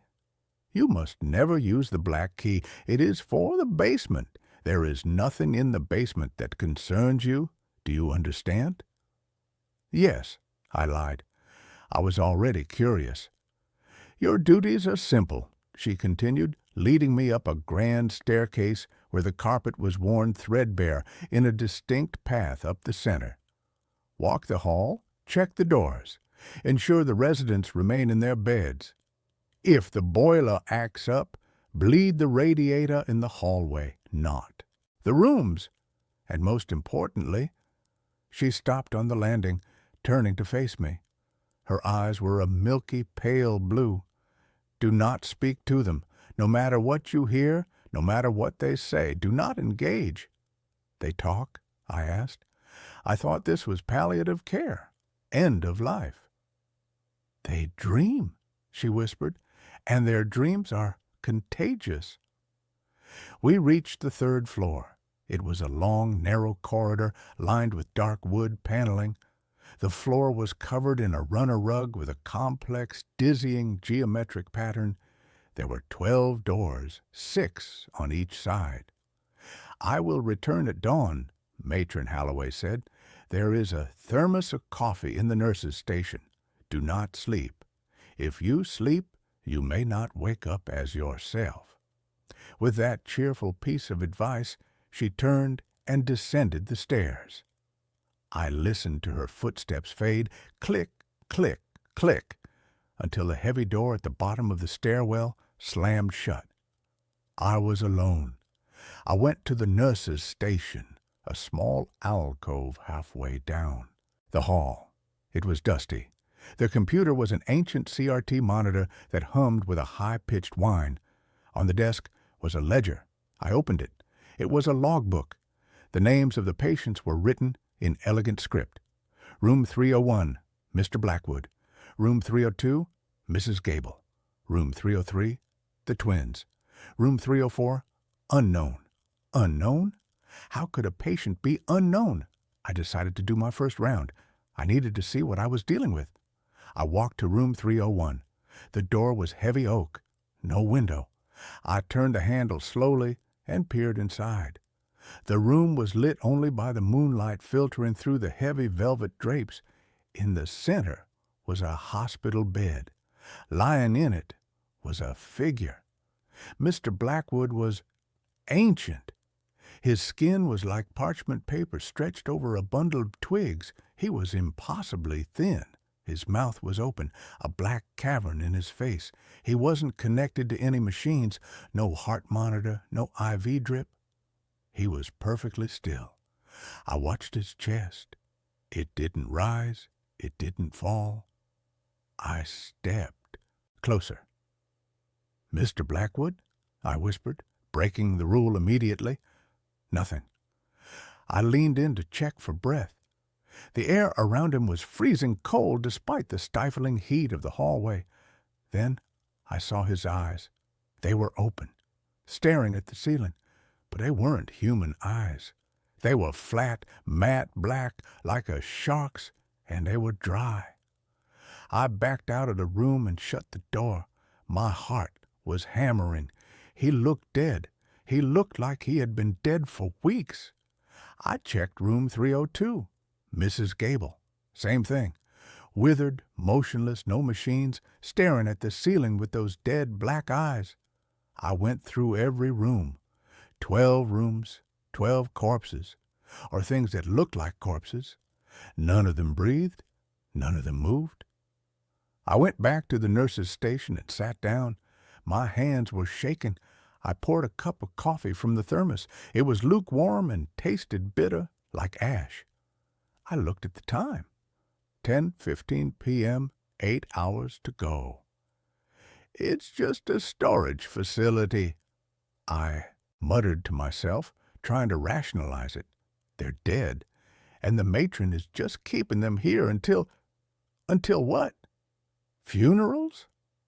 At 11 p.m., the sounds started. It began as a scratching noise, like rats in the walls. I tried to ignore it. Old houses have rats. But then the scratching changed. It became rhythmic. Scritch, scritch, scritch. It was coming from the floorboards, directly beneath my feet. I moved my chair back. The scratching followed me. Then a thud, loud and wet, coming from room 306. I grabbed a heavy flashlight I'd brought from my car. I walked down the hall to room 306. The nameplate said, Captain Miller. I stood outside the door. Silence. Then another thud, like a side of beef being dropped on the floor. I threw the door open and shone the light inside. Captain Miller was in his bed. He hadn't moved. He was still staring at the ceiling with those shark eyes. But the bed had moved. When I checked earlier, the bed was in the center of the room. Now it was pushed up against the far wall under the window. I scanned the floor. There were drag marks in the dust. But they didn't lead to the bed. They led from the bed to the door, and then back again, as if he had gotten up, walked to the door to listen to me, and then scrambled back into bed when I approached. "I know you're awake," I said, my voice trembling. The corpse of Captain Miller didn't blink, but slowly the corners of his mouth twitched, a dry crackling sound like tearing paper. He smiled. It was a wide, impossible smile that revealed gums black with rot. I slammed the door and backed away. I locked it from the outside, using the master key on the ring. I retreated to the nurse's station. I pulled the ledger toward me. I needed to know who these people were. I flipped back through the pages. The dates went back. November 2023, October 2023, September 1994, August 1952, July 1921. I stopped. The handwriting was the same names. Mr. Blackwood, Mrs. Gable, Captain Miller. They had been checked in decades ago. These people weren't dying. They were persisting. At midnight, the temperature dropped. The radiator pipes groaned and fell silent. The oppressive heat vanished, replaced by a bone-deep chill that made my breath fog in the air, and the shadows detached. I was watching the hallway. The only light came from the small lamp on my desk. It cast long shadows from the doorframes across the patterned rug. I watched as the shadow of room 304's doorframe stretched. It grew longer. It bent in the middle, forming a knee, then a torso, then a head. The shadow pulled itself free from the wood and stood up in the middle of the hallway. It was two-dimensional, a silhouette cut from the darkness, but it had presence. It blocked the view of the far end of the hall, then another shadow detached from room 308, and another from 310. They stood in the hallway, silent, faceless, turning their flat heads toward me. I froze. I remembered the matron's rule, do not speak to them. The shadow from room 304 began to glide toward me. It didn't walk. It slid across the floor like an oil slick. I scrambled backward, knocking over the coffee thermos. The brown liquid splashed onto the rug. The shadow paused at the spill. It crouched down. I watched in horror as it dipped a shadowy hand into the coffee. It brought the hand to where a mouth should be.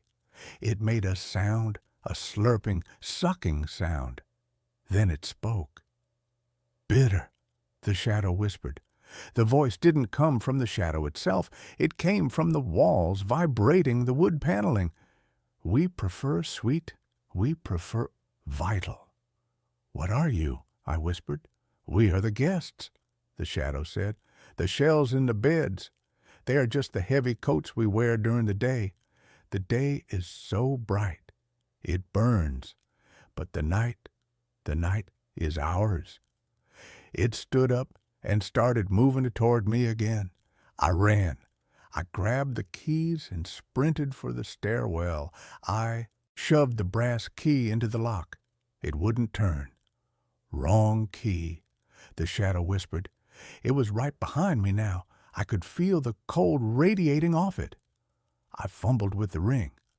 I tried the silver key. It didn't fit. The shadow's hand reached out.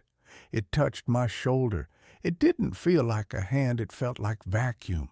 It felt like the space where my shoulder existed was suddenly being deleted. Numbness spread down my arm instantly.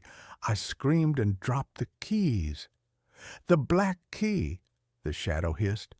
"Go down. The matron is waiting." I kicked the keys away and threw my shoulder against the door. It was solid oak. It didn't budge. The shadows were circling me now. 6 of them. They were featureless, but I could feel their hunger. "Why me?" I yelled. "Why am I here?" "The matron needs a new coat," the shadow of Captain Miller said. "Hers is wearing thin. Look." The shadow pointed to the nurse's station. I looked. Standing there was Matron Holloway. But she wasn't wearing her skin correctly. Her face was sagging, drooping off the bone like melting wax. One eye had slid down to her cheek. Her jaw was hanging loose. Underneath the sliding skin, I saw something dark and shifting, something made of smoke and teeth. "Shift change," the matron's voice gurgled. I looked at the window at the end of the hall. It was a straight drop to the jagged rocks of the valley below. But it was better than this. I ran. I dodged through the circle of shadows. They swiped at me, their touches sending bolts of freezing numbness through my body. My left leg went dead, but I kept hopping. I threw myself at the window. I expected the glass to shatter. It didn't. I bounced off. The glass was soft. It felt like rubber. It bent outward, catching me like a net, and then snapped back, throwing me onto the rug. I looked up at the window. The glass rippled. It wasn't glass. It was a membrane. A clear biological film stretched over the frame. The house wasn't a house. I looked at the walls. The wood paneling was pulsing, breathing. The geometric pattern on the rug was writhing, shifting like snakes. "You are inside," the matron gurgled, shambling toward me. She reached up and grabbed her own hair. She pulled. With a wet, tearing sound, she peeled her face off. Underneath, there was no skull, just a swirling vortex of black shadow. "We are all inside," she said. I crawled backward. My hand hit the keys I had dropped. The black key, the one she said never to use. The basement. If the stairwell door wouldn't open, maybe the supply closet would. No, that was a dead end. I looked at the floor. In the center of the rug, there was a hatch. I hadn't seen it before because the rug covered it, but the rug had pulled back, revealing a handle. It had a black keyhole. The shadows were closing in. The matron was looming over me, the darkness inside her reaching out like tendrils. I jammed the black key into the floor hatch. It turned with a fluid, organic click. I pulled the hatch open. I expected a ladder. I expected stairs. I saw a throat, a fleshy, red, pulsating tunnel going straight down into the dark. The walls of the tunnel were lined with teeth, rows and rows of molars the size of cinder blocks. "The basement," the matron whispered. "The stomach." I looked at the shadows. I looked at the teeth. "Jump," the shadows whispered. "Join the digestion. Become a coat." I didn't jump. I scrambled. I rolled to the side just as the matron lunged. She fell into the hole. She didn't scream. She laughed, a hollow, echoing laugh as she tumbled down into the gullet of the house. The house screamed. The walls shook. The floor buckled. The residents in the rooms began to wail, a high, piercing shriek that shattered the light bulbs. The shadows flickered and vanished. The illusion was breaking. I stood up on my numb leg. The stairwell door had swung open. The lock had shattered. I ran. I tumbled down the stairs, tripping, falling, breaking my nose on the banister. I didn't stop. I ran past the second floor, past the first floor. The foyer was changing. The wallpaper was peeling back to reveal raw muscle. The front door was teeth. I grabbed a heavy iron coat rack from the corner and smashed it into the front window. This glass was real. It shattered. I dove through the jagged hole, cutting my arms and face, and landed in the gravel driveway. I scrambled to my car. It started on the first try. I drove. I didn't look back. I drove down the mountain at 80 miles an hour, risking death on every curve. I didn't stop until I reached the next state. That was a week ago. I'm in a motel now. I keep the lights on. I keep the TV on, but I can't escape it. I looked in the mirror this morning. There is a loose patch of skin on my cheek, just a small spot. But when I touch it, I can't feel it, and underneath, I can feel something moving. I think the matron was right. I think I let the heat out, and now I'm getting cold. I just heard a car pull up outside the motel room. It sounds like an old engine. And now there is a knock at the door. 3 slow, heavy knocks. Thump, thump, thump, and a voice. "You forgot your paycheck, Mr. Evans." It's the matron's voice. And then the sound of a key sliding into the lock. A black key. I'm going to the window. I'm going to run. But the window, the glass looks soft. It looks like it's breathing. And that's where this story ends. Let's move on to the next one. I babysat for a wealthy family and found something horrible in their basement. I'm writing this from a hotel room because I can't go home yet. The police have been calling me nonstop, but I keep sending them to voicemail. I know I need to tell someone what I saw, but I'm terrified of what will happen when I do. So I'm posting it here first, just to get it out. I'm a 23-year-old college student, and I babysit to pay my bills. It's easy money most of the time. Put kids to bed, watch Netflix, get paid. I've been doing it for 3 years and never had any problems until I took a job with the Vanderhoff family. I found their listing on a babysitting app. They needed someone for Saturday nights, 7 p.m. to midnight, $50 an hour. That's more than double what most families pay.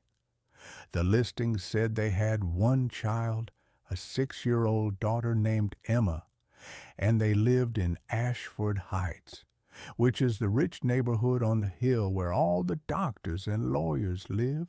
I should have known that. Much money meant something was off. Mrs. Vanderhoff called me the next day. She had a soft voice, very polite, and she asked me the usual questions about my experience and availability. Then she said something that should have been a red flag. "We have some house rules that are very important. If you can't follow them exactly, this won't work."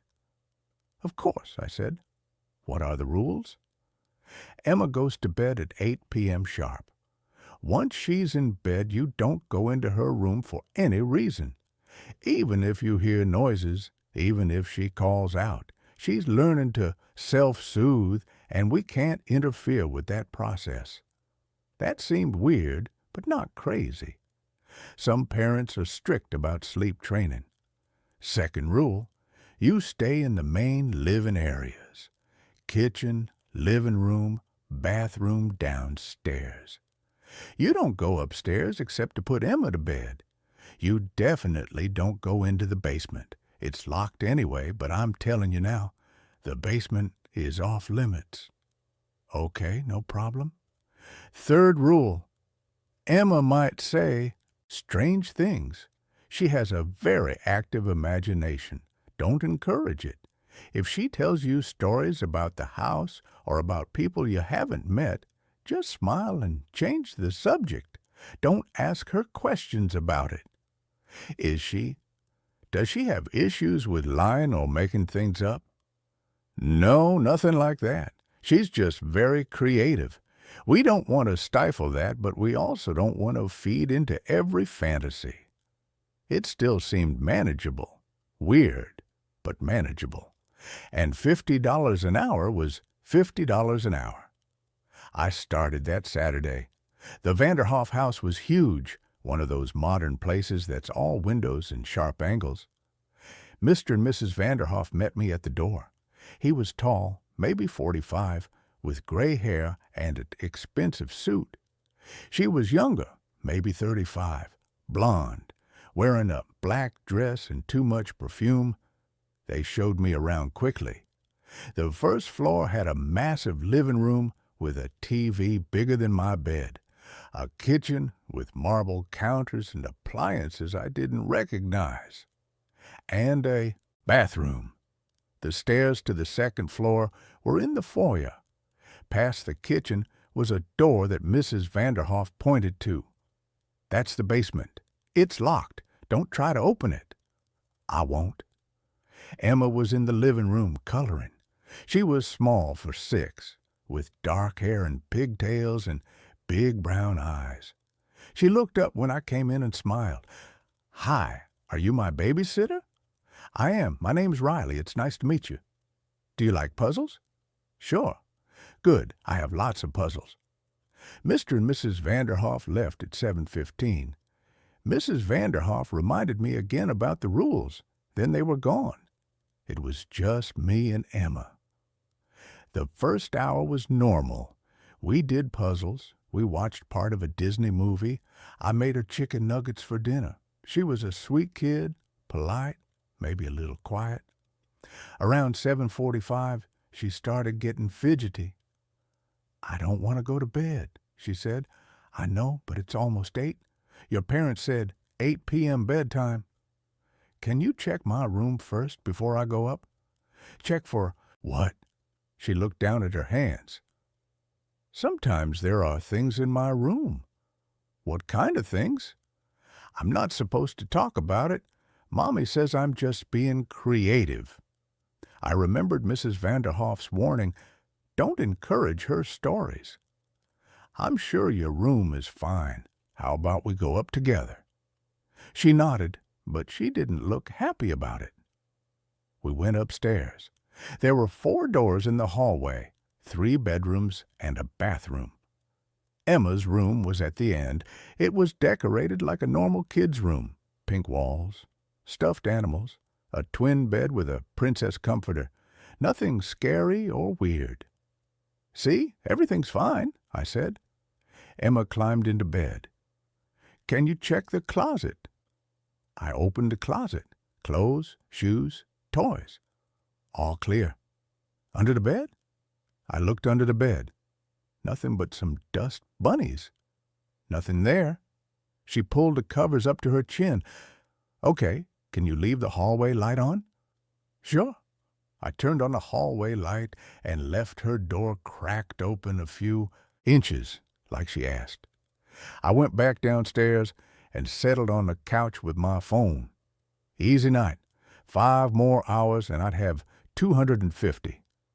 At 8:30, I heard a thump from upstairs. I looked at the ceiling, listening. Nothing else. Probably just Emma rolling over or dropping something. At 8:45, another thump. Louder this time. I remembered the rule, don't go into Emma's room for any reason. But what if she'd fallen out of bed? What if she was hurt? I walked to the bottom of the stairs and called up, "Emma, you okay?" No answer. "Emma?" Still nothing. I started up the stairs. When I reached the hallway, I could see that Emma's door was still cracked open, lights spilling out. I walked up to it and peeked inside. Emma was in bed, sleeping. She looked peaceful, but I could see now that she had moved. She was on the complete opposite side of the bed from where I'd left her. And there was something else. The closet door was open. I knew I'd closed it. I definitely remembered closing it because Emma had seemed so worried. I stepped into the room quietly, not wanting to wake her, and closed the closet door. As I did, I thought I heard something from downstairs, a creaking sound like a door opening. I went back to the hallway and listened. The house was silent. I went downstairs. Everything looked the same. The TV was still on. My phone was on the couch where I'd left it.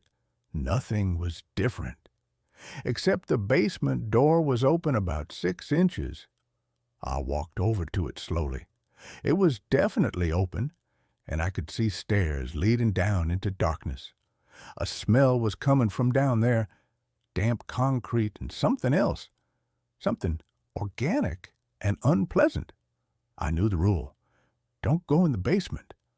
But I also knew that door had been closed, and Mrs. Vanderhoff had said it was locked. If it was open now, something was wrong. I pulled out my phone and turned on the flashlight. Then I pushed the door open wider and looked down. The stairs were wooden and old, completely different from the modern style of the rest of the house. They led down about 15 feet to a concrete floor. I could see boxes and old furniture, normal basement stuff. "Hello?" I called down. "Is someone down there?" Nothing. I should have closed the door and called the Vanderhoffs. That's what I should have done. But I was curious, and I was thinking maybe their house had foundation issues or something, and the door had just swung open on its own. I started down the stairs. The temperature dropped with each step. By the time I reached the bottom, I could see my breath. The basement was bigger than I expected, stretching back under most of the house. The floor was unfinished concrete, and the walls were exposed stone, like the basement was way older than the house above it. There were boxes along one wall, labeled things like Christmas decorations and old clothes, some furniture covered with sheets, a water heater in the corner, all normal. But there was a hallway at the back of the basement leading further into darkness, and that's where the smell was coming from. I walked toward it, my phone light bouncing off the walls. The hallway was narrow, maybe 3 feet wide, with a low ceiling. I had to duck my head to avoid pipes. At the end of the hallway was a door. It was newer than everything else down here, metal with a deadbolt, and it was unlocked. I opened it. The room beyond was small, maybe 10 by 10 feet. The walls were covered in some kind of padding, like a recording studio. There was a drain in the center of the floor, and there were chains attached to the walls. My heart started pounding. This wasn't right. This was very, very wrong.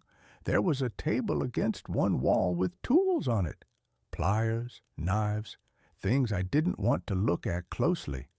There was a laptop, closed, and there were photos taped to the wall above the table. I stepped closer, my hands shaking. The photos were of different people, men, women, different ages. They were all taken in this same room, sitting or standing against these same padded walls. They all looked terrified.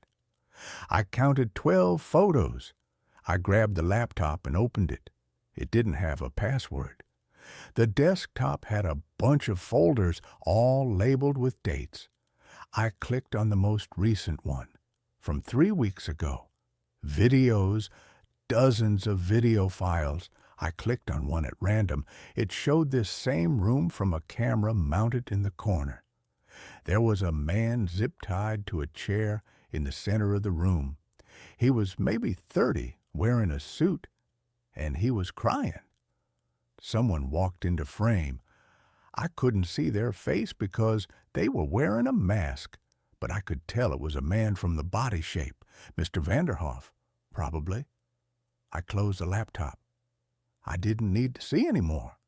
I needed to get out of this house. I needed to get Emma and get out and call the police. I ran back down the hallway, back through the basement, up the stairs. I was about to go up to get Emma when I heard a voice behind me. "You weren't supposed to go down there."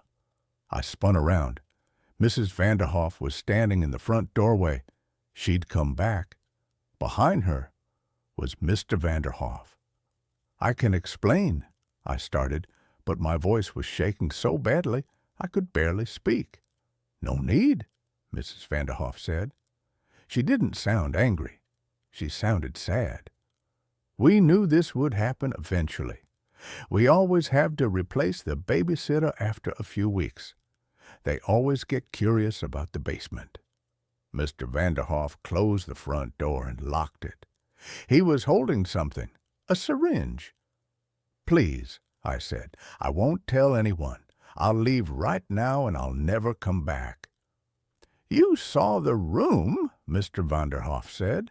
"You saw the laptop. We can't let you leave." Mrs. Vanderhoff walked toward me slowly. "It's not personal. We actually liked you. You were good with Emma. But we can't risk it." I looked around frantically for an escape route.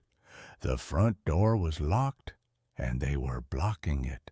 The back door was through the kitchen, behind Mrs. Vanderhoff. The windows were too high and probably locked. I ran for the stairs.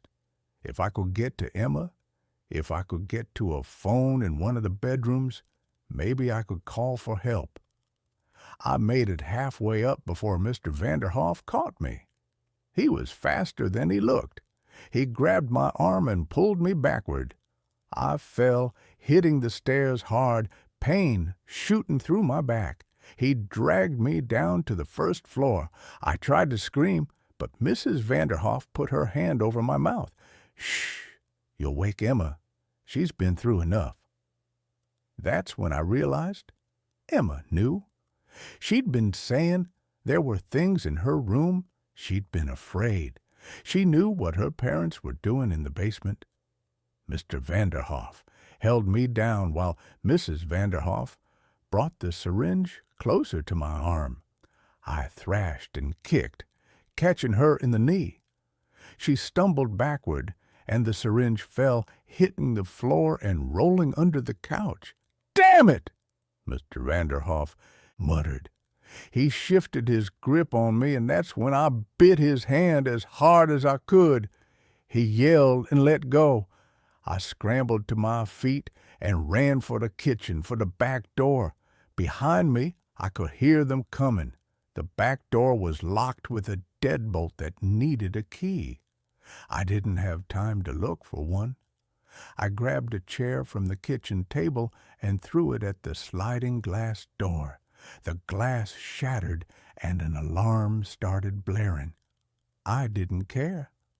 I kicked out the remaining glass and climbed through, cutting my hands on the sharp edges. I ran across the backyard, through a gate in the fence, into the neighbor's yard. I could hear Mr. Vanderhoff behind me, shouting, but I didn't look back. I ran down the street, past house after house, until I saw a car driving by. I jumped in front of it, waving my arms. The car screeched to a stop. An elderly man rolled down the window. "Are you all right?" "Call 911, I gasped. "Please, call 911 right now." He looked at my bloody hands and the panic on my face and pulled out his phone. The police arrived within minutes. I told them everything. The basement, the room, the laptop, the photos, everything. They went to the Vanderhoff house with a warrant. They found the room exactly as I described. They found the laptop with the videos. They found things I hadn't seen. A safe with IDs and wallets, personal belongings from dozens of people. They found burial sites in the woods behind the property. The Vanderhoffs had been abducting people for years. Homeless people, sex workers, anyone who wouldn't be immediately missed. They bring them to the house, keep them in the basement room for days or weeks, and then kill them. Mr. Vanderhoff was an ER doctor. Mrs. Vanderhoff was a lawyer. They were wealthy, respected members of the community, and they were serial killers. Emma is in protective custody now. The police won't tell me much about her, but I heard from a social worker that she's been severely traumatized. She'd known what was happening, but had been threatened to keep quiet. Sometimes she'd hear the screams from the basement. That's what she meant when she said there were things in her room. She could hear them through the vents. The Vanderhoffs were arrested that night. They're both in jail awaiting trial. The prosecutor says it's one of the biggest serial killer cases in the state's history. They've identified 15 victims so far, but they think there might be more. I've talked to the police probably 20 times. I've given statements, identified evidence, looked at photos. I've had nightmares every single night since it happened.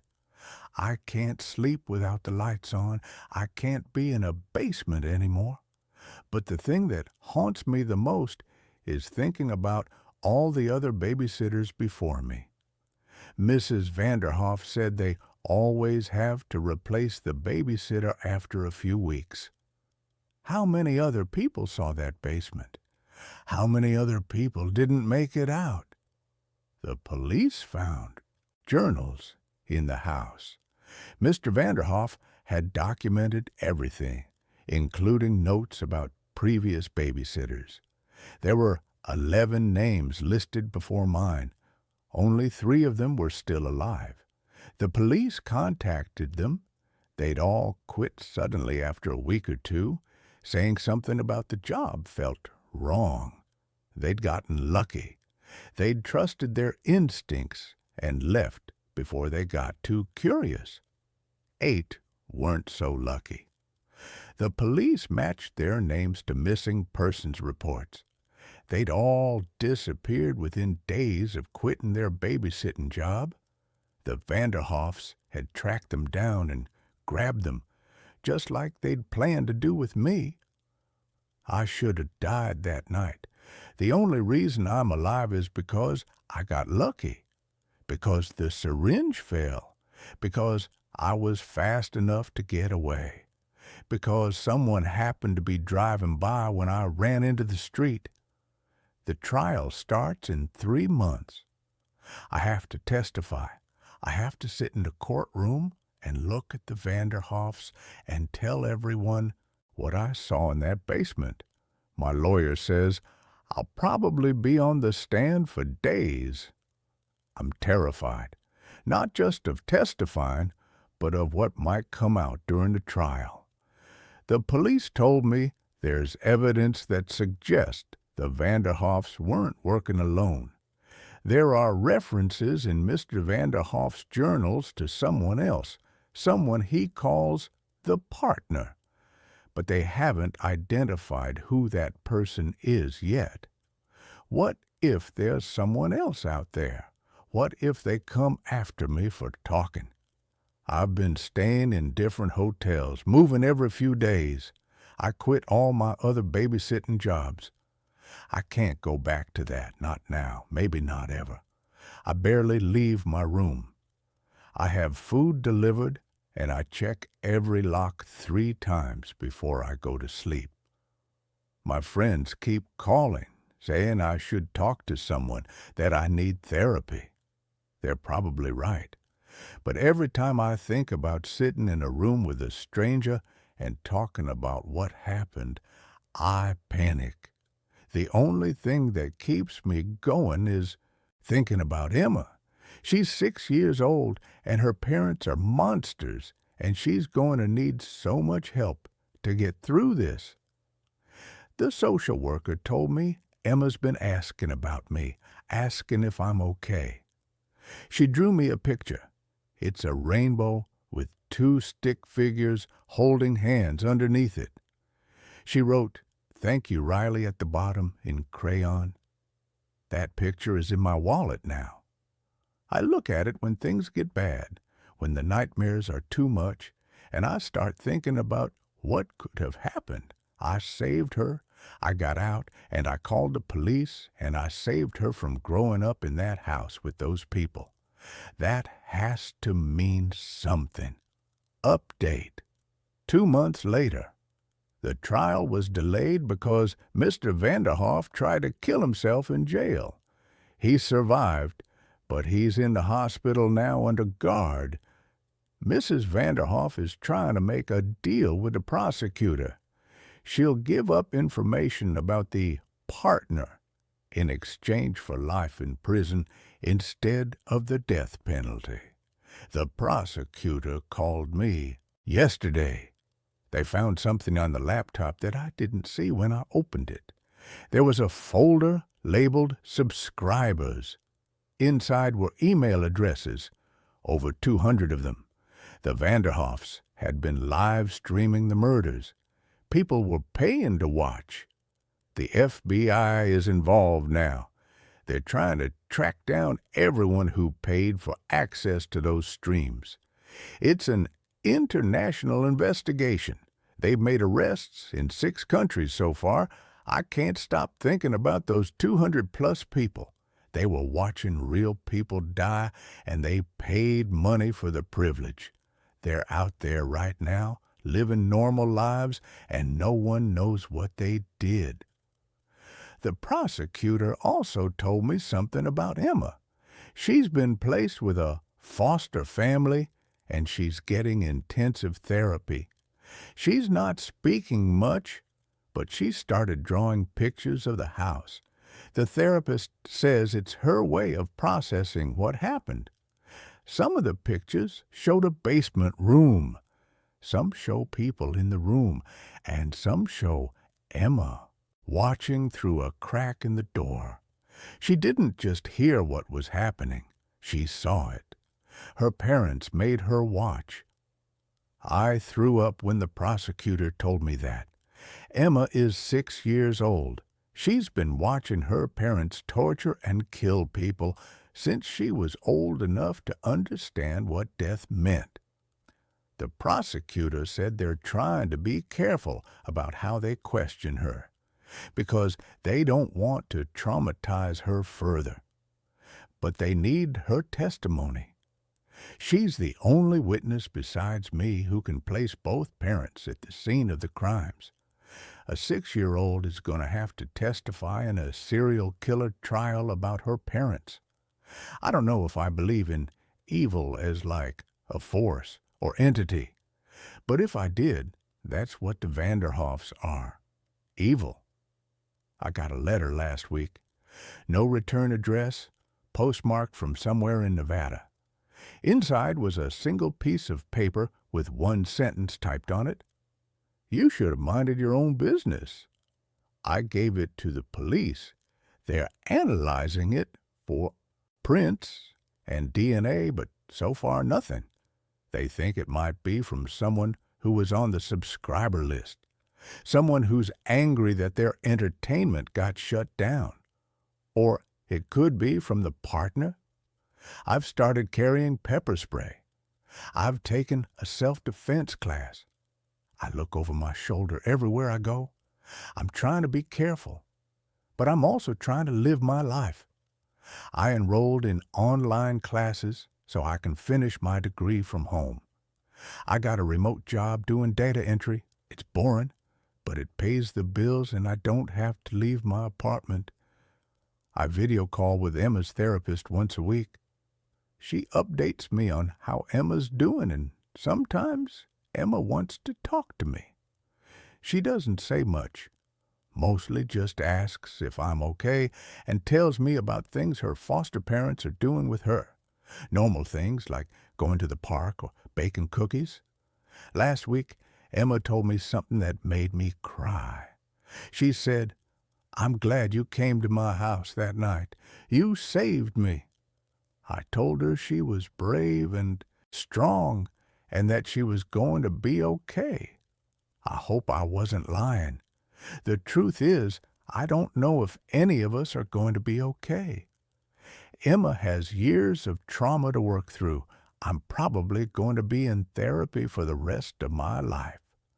And somewhere out there, there's a partner who helped the Vanderhoffs kill at least 15 people, maybe more. But we're alive.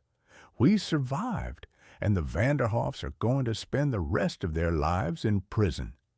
That has to be enough. Final update, 6 months later. The trial happened. It lasted 3 weeks. I testified for 2 days. Mrs. Vanderhoff took the deal and gave up the partner's identity. It was Mr. Vanderhoff's brother, also a doctor, living in California. He was arrested, and he's awaiting his own trial. Mr. Vanderhoff got the death penalty. Mrs. Vanderhoff got life without parole. The FBI has arrested 47 people so far who were paying to watch the live streams. They are still working on identifying the others. Apparently, a lot of them used sophisticated methods to hide their identities. But they're not giving up. Emma testified. She did it over video link so she wouldn't have to see her parents. She was so brave. She answered every question the lawyers asked, even though you could tell she was scared. After the verdict, Emma's foster parents came to talk to me. They asked if I wanted to stay in touch with Emma, maybe visit sometimes. I said yes, immediately. I visit Emma once a month now. We do normal things. We go to the park, we get ice cream, we watch movies. She's still in therapy and she has bad days, but she's getting better. She smiles more now. She laughs sometimes. Last month, she told me she wants to be a police officer when she grows up so she can save people like I saved her. I'm doing better, too. I'm back in therapy and it's helping. I still have nightmares, but not as often. I can sleep with the lights off now most nights. I'm even thinking about going back to school in person next semester.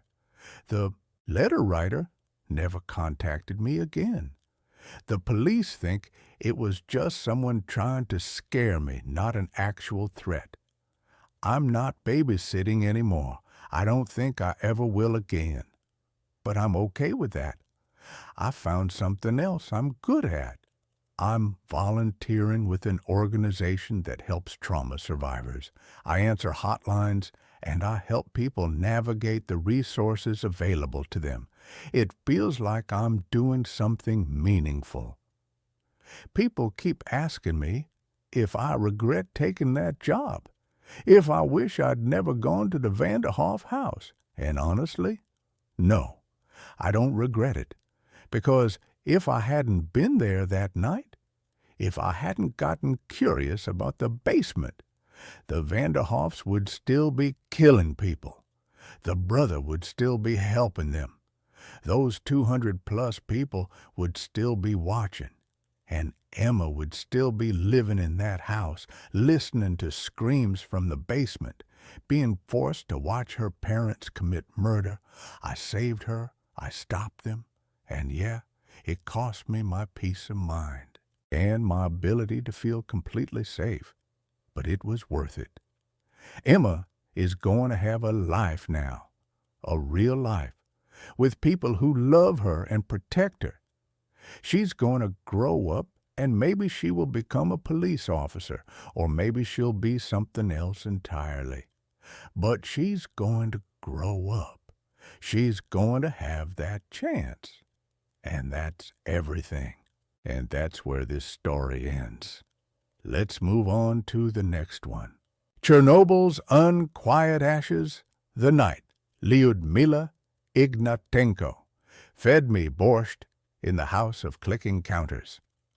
The bus dropped me at the Dityatai checkpoint just after dawn, the tires crunching over the same cracked asphalt that had carried fire trucks, ambulances, and fleeing families 38 years ago.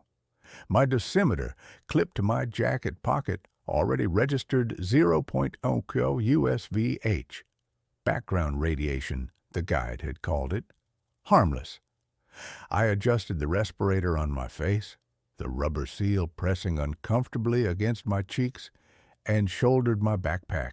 Inside, extra batteries, iodine tablets, a Geiger counter I'd bought online for $89.99, and a digital camera worth more than my apartment. I was here to document the silence, to capture the way nature had swallowed a city whole. What I hadn't told the tour group was that I'd bribed a bored security guard with a carton of Marlboros to let me stay behind after they left. 8 hours alone in Pripyat. 8 hours to find the places the tourists never saw. The bus rumbled away, leaving me standing in a cloud of diesel fumes and dust that glittered like powdered glass in the weak morning sun. Silence rushed in to fill the void, a thick, muffled silence broken only by the distant cry of a hawk and the rustle of birch leaves. I walked down Lenina Street, past skeletal apartment blocks with blown-out windows like empty eye sockets. Vines snaked up crumbling fire escapes. A child's red tricycle lay overturned near a rusted ladder, half buried in moss.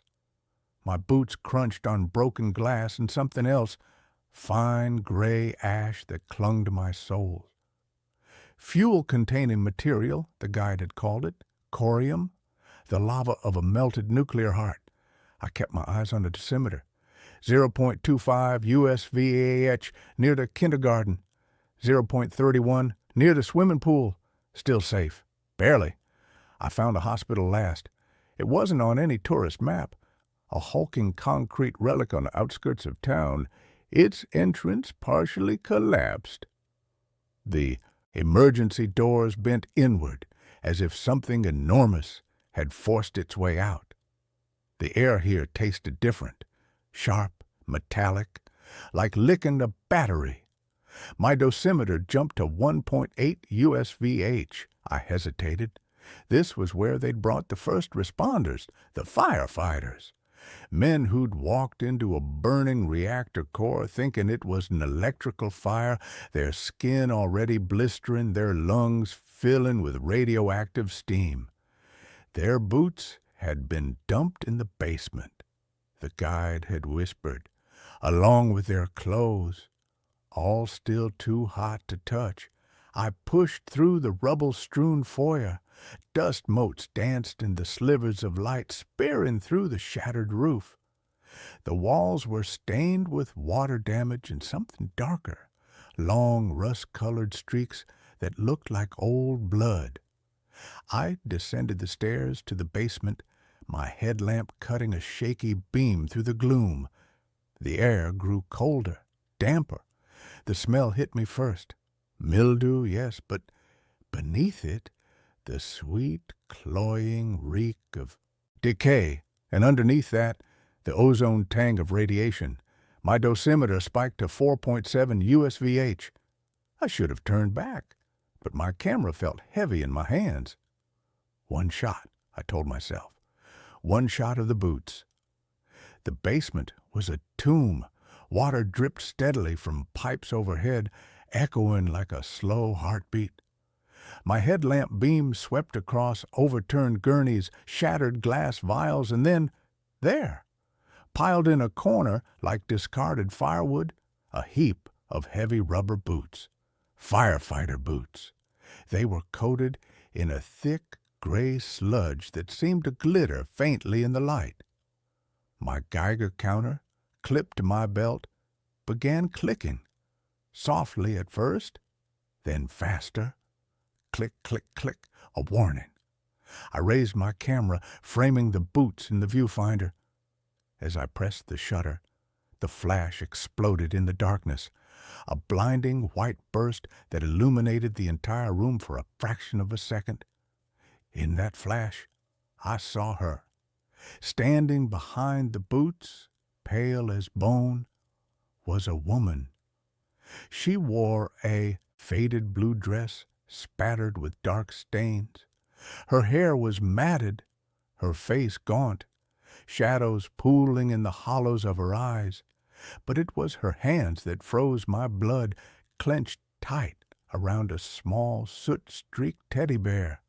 She wasn't looking at me. She was staring down at the boots, her lips moving silently. The flash died. Darkness swallowed her. The Geiger counter screamed a frantic, insectile whine. My dosimeter read 12.3 USVH. I stumbled back, crashing into a metal cabinet. Vials shattered on the floor. The clicking intensified, merging into a continuous, shrieking buzz. Sasha? Her voice was a dry rasp, like pages turning in a ruined book. It came from everywhere and nowhere. Sasha, you're late. The doctor said you'd be home by supper. I fumbled for the door, my breath ragged inside the respirator. The beam of my headlamp jerked wildly across the walls. For a second, I saw her reflection in a puddle of standing water. A woman holding a child's hand, walking toward the reactor's glow. But when I looked up, the basement was empty, except for the boots. The Geiger counter's scream dropped to a low, ominous hum. 8.1 USVH. I backed up the stairs, my heart hammering against my ribs. At the top, I yanked off the respirator, gasping the relatively cleaner air of the ruined foyer. My hands were shaking so badly I dropped the camera. It clattered on the concrete. As I bent to grab it, my dosimeter caught on a rusted pipe.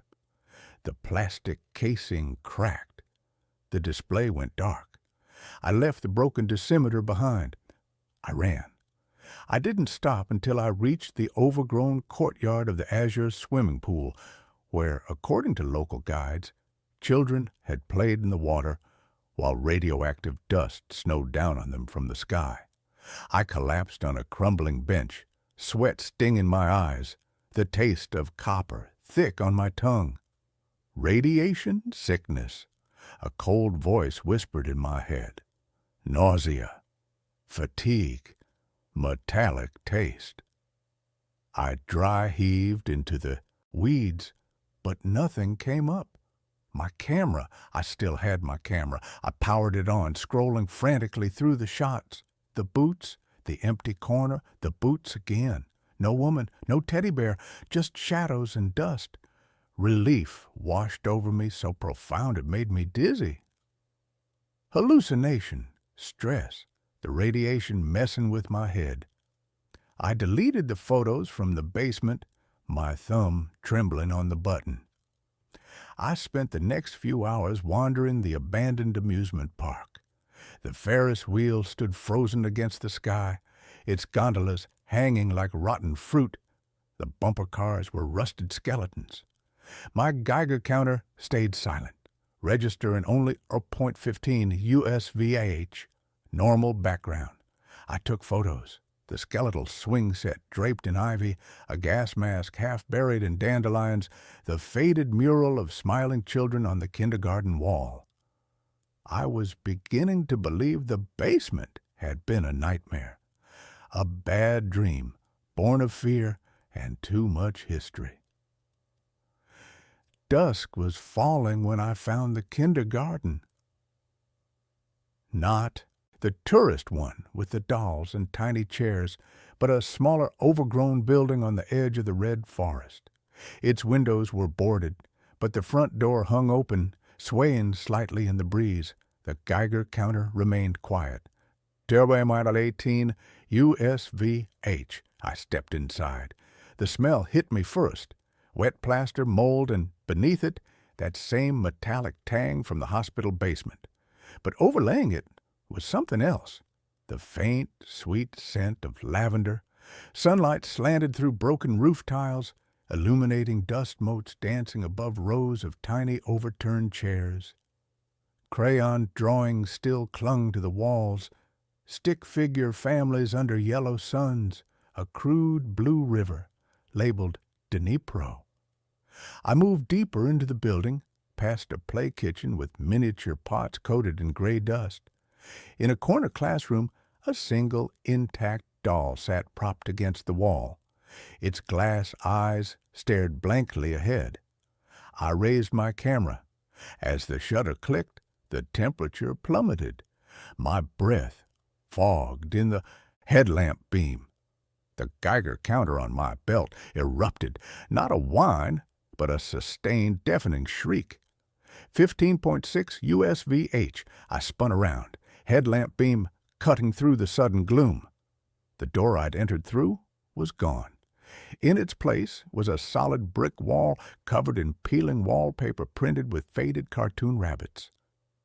The lavender scent intensified, mixed now with the smell of burnt hair.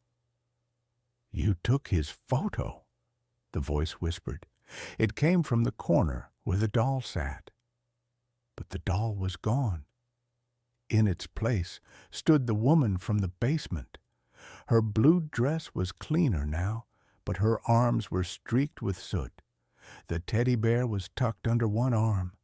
Her eyes weren't hollow anymore. They were wide, terrified. They won't let him rest. They keep taking his photo, his picture. It hurts him. She took a step forward. Her bare feet made no sound on the dusty floorboards. Sasha only wanted to save the children. He ran toward the fire, toward the light. They said it was bright, beautiful. A tear traced a clean line through the grime on her cheek. But it wasn't light. It was hunger.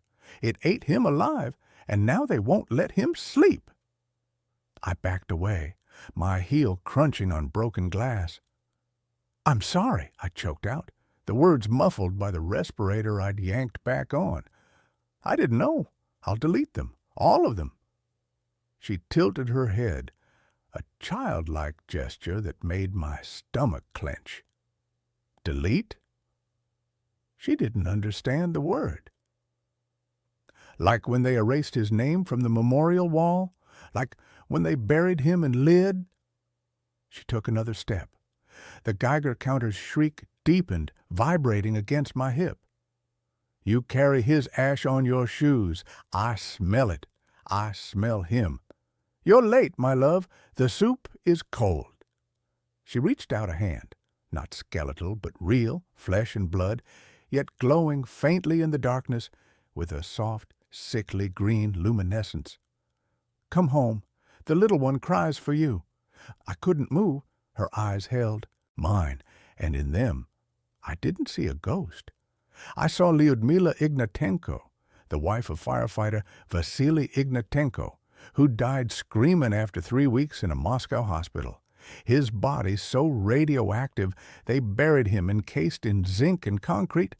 I'd read her memoir, Voices from Chernobyl. She'd described holding his hand as his skin peeled off like paper. She'd described bribing nurses to let her sit with him long after visitors were banned.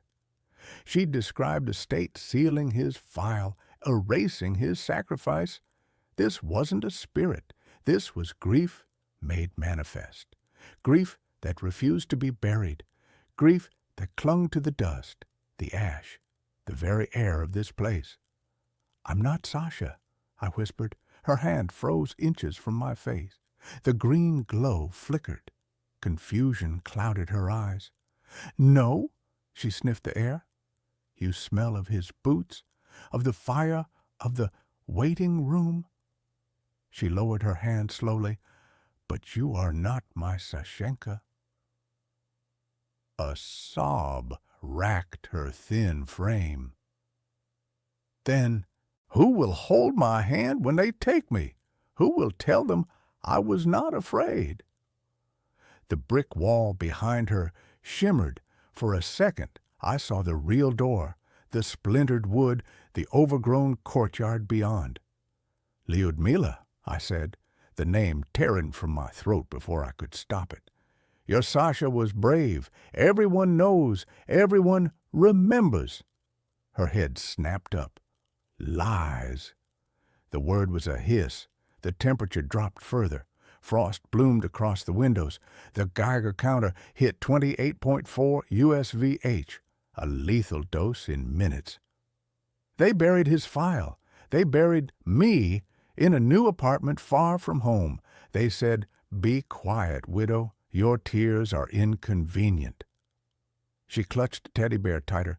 "He promised he'd come back for Masha's 5th birthday. He promised." Masha, her daughter, the one who died of thyroid cancer at 16, the one Lyudmila had held as she took her last breath, whispering, "Forgive me, I should have run faster. I did the only thing I could think of." I pulled a camera from my bag, not to take a photo. I held it out to her, screen glowing in the dark. On it was the last shot I'd taken, the doll in the corner. "Look," I said, my voice steady despite the tremor in my hands. "This is Masha's doll, from the classroom. She left it behind when she ran, but it's still here, waiting, just like you're waiting for Sasha." Lyudmila stared at the screen. Her glowing hand hovered over the image. "Mashenka's bear," she whispered. She called it Grisha. "This is Grisha," I said gently, pointing to the teddy bear tucked under her arm. "That is Anya, her best friend." I tapped the screen. Anya waited, just like you wait, but Masha didn't forget her. She carried her in her heart. A sound escaped Lyudmila, not a sob, but a soft, broken breath. The green glow around her dimmed. The frost on the windows began to melt. The Geiger counter's shriek softened to a low click. Click, click, click, 5.2 USVH. "Mashenka," she whispered. "She never cried when they took Sasha away. She was so brave, like her papa." "She remembers him," I said. "Everyone does. That's why I came. To show the world, to show them what happened, to remember Sasha, to remember you." Lyudmila looked down at Grisha, then at the image of Anya on my screen. A tear fell, sizzling faintly where it hit the dusty floorboards. "They erased his file," she repeated, but the anger was gone. Only exhaustion remained. "They said his sacrifice was classified, that I must be silent." "No one erases love," I said. The words felt hollow, inadequate, but they were all I had. "Not really. It stays, in the dust, in the ash, in the stories." I wiped my own eyes with a gloved hand. "I'll tell your story. I'll tell Sasha's story, I promise." She studied me for a long moment. The green luminescence faded completely. She looked like an ordinary woman now, tired, heartbroken, but human. "You carry his ash," she said softly. "Wash your boots before you leave. The children play in this forest now. Let them have clean earth." She turned toward the shimmering brick wall. It dissolved as she walked through it, revealing the twilight courtyard. "Go now," she said without looking back. "The gates close at 8, and the soldiers do not like latecomers." I ran. I didn't stop until I reached the Dityatai checkpoint, my lungs burning, my boots heavy with radioactive mud. The guard barely glanced at my passport before waving me through. In the decontamination shower at the exit station, I scrubbed my skin raw, watching gray water swirl down the drain. They scanned me twice. "Slightly elevated," the technician muttered, frowning at his screen. "Nothing dangerous, probably just dust." He handed me a certificate listing my exposure, 18.7 millisieverts. Twice, The annual limit for nuclear workers. I didn't care. I was alive. I flew home that night. Developed the photos in a dark room I rented by the hour. The shots from the basement were all corrupted, static, streaks of green light, shadows that didn't match the architecture. I deleted them. The kindergarten photos were pristine. The doll, the crayon drawings, the swing set in the overgrown park. I kept only one image from the basement, a close-up of the firefighter boots, half submerged in gray sludge. In the corner of the frame, just visible in the flash's edge, was a small gloved handprint on the wall, not mine. I wrote Lyudmila's story. I wrote Sasha's story. I wrote about Masha. I submitted it to journals, to publishers, to online forums. Every rejection letter cited the same reason. Too speculative, not scientifically rigorous. Chernobyl is a tragedy, not a ghost story. The photos were dismissed as atmospheric but unverified. I stopped trying to publish. I kept the photos in a box under my bed. 3 months after I returned, the nausea started. A persistent metallic taste. Fatigue that sleep couldn't cure. My doctor ran tests, blood work, scans. Unexplained cytopenia, he said, frowning at the results. Low platelets, low white count. Could be viral, could be stress. He didn't mention radiation, but when I showed him the certificate from the checkpoint, his face tightened. 18 millisieverts is high, he admitted, but not this high. Your levels, they're consistent with acute exposure months ago, not a single visit. I didn't correct him. I knew when the exposure happened. It wasn't in the basement. It was when Lyudmila's glowing hand had hovered near my face, when her tears had sizzled on the floor. The nightmares began soon after, not of radiation burns or melting skin, of a small apartment in Slavutich, a pot of borscht simmering on a stove, a woman in a blue dress humming a lullaby while a little girl with dark braids plays with a teddy bear on a worn rug. The doorbell rings. The woman smiles, wiping her hands on an apron. "Sasha, you're home early." She opens the door, but no one is there, only cold wind. She calls his name into the empty hall. Sashenka. The lullaby starts again, but it's coming from the empty street, from the dead trees, from the dust on my boots. Last Tuesday, I found a single tiny shoe on my doorstep, a child's red sneaker caked in gray mud. I'd never seen it before. I left it there. The next morning, it was gone, but on my windowsill, drawn in the condensation, were 3 words: "Wash your boots." I bought a new pair of boots, heavy, rubber-soled work boots. I left them on the porch. That night, I heard scratching at the door, not loud, persistent, like small fingers dragging through dirt. I pressed my ear to the wood. Beneath the scratching was a whisper, not Lyudmila's voice, a child's voice. "Anya's cold," it said. "Grisha's scared. Will you play with us?" I haven't slept in my bed since. I sleep on the couch, the lights on, the door locked with 3 deadbolts. My Geiger counter sits on the coffee table. It hasn't clicked once, but my skin itches. My gums bleed when I brush my teeth. And every night, just after midnight, the scratching starts again. Softer now, patient, accompanied by the faint, sweet scent of lavender. This morning, I found a crayon drawing tucked under my windshield wiper, a crude picture of a family. A tall man with a firefighter's helmet, a woman in a blue dress, a little girl holding a teddy bear, and a 4th figure, a stick man with a camera, all standing under a bright yellow sun. In the corner, written in shaky Cyrillic letters, "Sasha says thank you." I keep the drawing on my dashboard. I drive with the windows down, letting the wind blow through the car. I no longer check the Geiger counter. I know what it would show. The ash isn't just in Pripyat. It's in my lungs, in my blood, in the marrow of my bones. Lyudmila was right. You can't wash it off. It's part of you now. Last night, the scratching stopped. Instead, a soft tapping on the glass. I didn't look. I knew what I'd see. Small hands pressed against the window, pale faces peering in, waiting.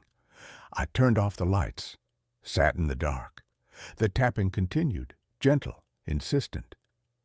"We're here," the child's voice whispered through the glass. "We brought Borscht." I unlocked the door. The house is quiet now. The lights are off. But on the kitchen table, 2 bowls of steaming borscht sit under a chipped blue plate. Beside them, a single rain-dampened gas mask. I haven't eaten it, but I haven't thrown it out. The Geiger counter on the counter clicks softly, steadily, like a heartbeat. They're not ghosts. Not really. They're the ones who stayed, the ones who loved too hard to leave. And they've decided I'm not leaving either. The dosimeter on my wrist glows faintly in the dark, 28.4 USVH and climbing. But the borscht smells like home. Lyudmila hums in the other room, a lullaby I almost remember. Masha's laughter bubbles up from the hallway. "Papa!" she calls. "Look, he washed his boots." I pick up the spoon. My hands don't shake anymore. The radiation has settled into my bones like old grief. It doesn't hurt, not yet. Outside, the wind carries the scent of pine from the red forest. Inside, the house is warm, full. I take a bite of borscht. It tastes of beets and earth and something sweet, something like forgiveness. The Geiger counter clicks faster. Click, click, click. A rhythm, a welcome. I finish the bowl. I'll wash it later. For now, I just listen to the hum, the laughter, the soft padding of bare feet on the floorboards. Waiting for the knock on the door. Waiting for Sasha to come home. The ash is in my teeth. The cold is in my blood. But for the first time since I left Pripyat, I am not alone. I am not afraid. The house is full of ghosts, and they are so hungry for company. I set the empty bowl down. "More?" Lyudmila asks from the doorway, her eyes glowing faintly green in the dark. I nod. "Yes," I say. "Please, I'm starved." The counter clicks its agreement. Click, click, click. Outside, the first snow begins to fall, gray flakes, warm as tears, and that's where this story ends. Let's move on to the next one. The hum of Sector 4. I am writing this manuscript by candlelight in a cabin that doesn't appear on any map. There is no electricity here. I severed the main line myself. I buried my phone in a lead box 10 miles south of here. I don't wear a digital watch. I don't use a calculator. I can't be near anything that processes data.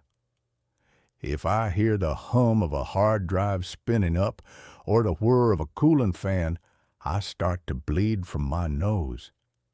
If you are a systems administrator, a network engineer, or just some broke kid looking for a graveyard shift at a data center, listen to me. If you see a job posting for the facility near the limestone mines in Kansas, specifically for a thermal regulation specialist, do not apply. They will offer you $80,000 a year. They will offer you full benefits. They will tell you it's the easiest job in the world, just watching gauges and flipping switches. Do not sign the NDA. Do not take the elevator down. I was 28. I had a degree in HVAC repair and a mountain of medical debt from a car accident that wasn't my fault. I was working 3 jobs, sleeping 4 hours a night, and eating garbage. When the recruiter reached out to me on LinkedIn, I thought it was a scam. The pay was too high for a maintenance gig. The interview was held in a rented conference room at a Holiday Inn near the airport. The interviewer, a man named Mr. Giles, looked like a walking corpse. His skin was gray, his suit was too big for him, and his hands wouldn't stop shaking. "The job is underground," Giles said, staring at the table, refusing to make eye contact. "It is a legacy server farm, subterranean cooling. Very efficient, very loud." "I'm used to loud," I said. "I worked on industrial turbines." "No," Giles whispered. "Not that kind of loud. It is a drone, a constant low-frequency vibration. It affects people. We need someone with fortitude." "I have fortitude," I lied. "I just need the paycheck." He slid a contract across the table. It was thick. "Read the addendums, specifically regarding the phantom data clauses." I didn't read them. I just signed. I needed the money. The facility was located in the middle of a wheat field, marked only by a small concrete bunker and a massive ventilation tower that jutted out of the ground like a rusted obelisk. The security was tight. Biometric scanners, armed guards who didn't speak, and a decontamination shower before you even got to the elevator. The elevator ride down took 5 minutes. That's how deep it was. When the doors opened, the sound hit me. It wasn't a roar. It was a hum, a deep, resonant thrumming that I felt in my teeth before I heard it in my ears. It sounded like a choir of millions of bees, or the sound of the ocean if the ocean was made of electricity. The air was freezing cold, kept at a constant 60 degrees Fahrenheit, but it smelled of ozone, burnt copper, and something oddly organic, like wet soil. My supervisor was a man named Miller. Miller had been down there for 6 months. He wore heavy-duty earmuffs at all times.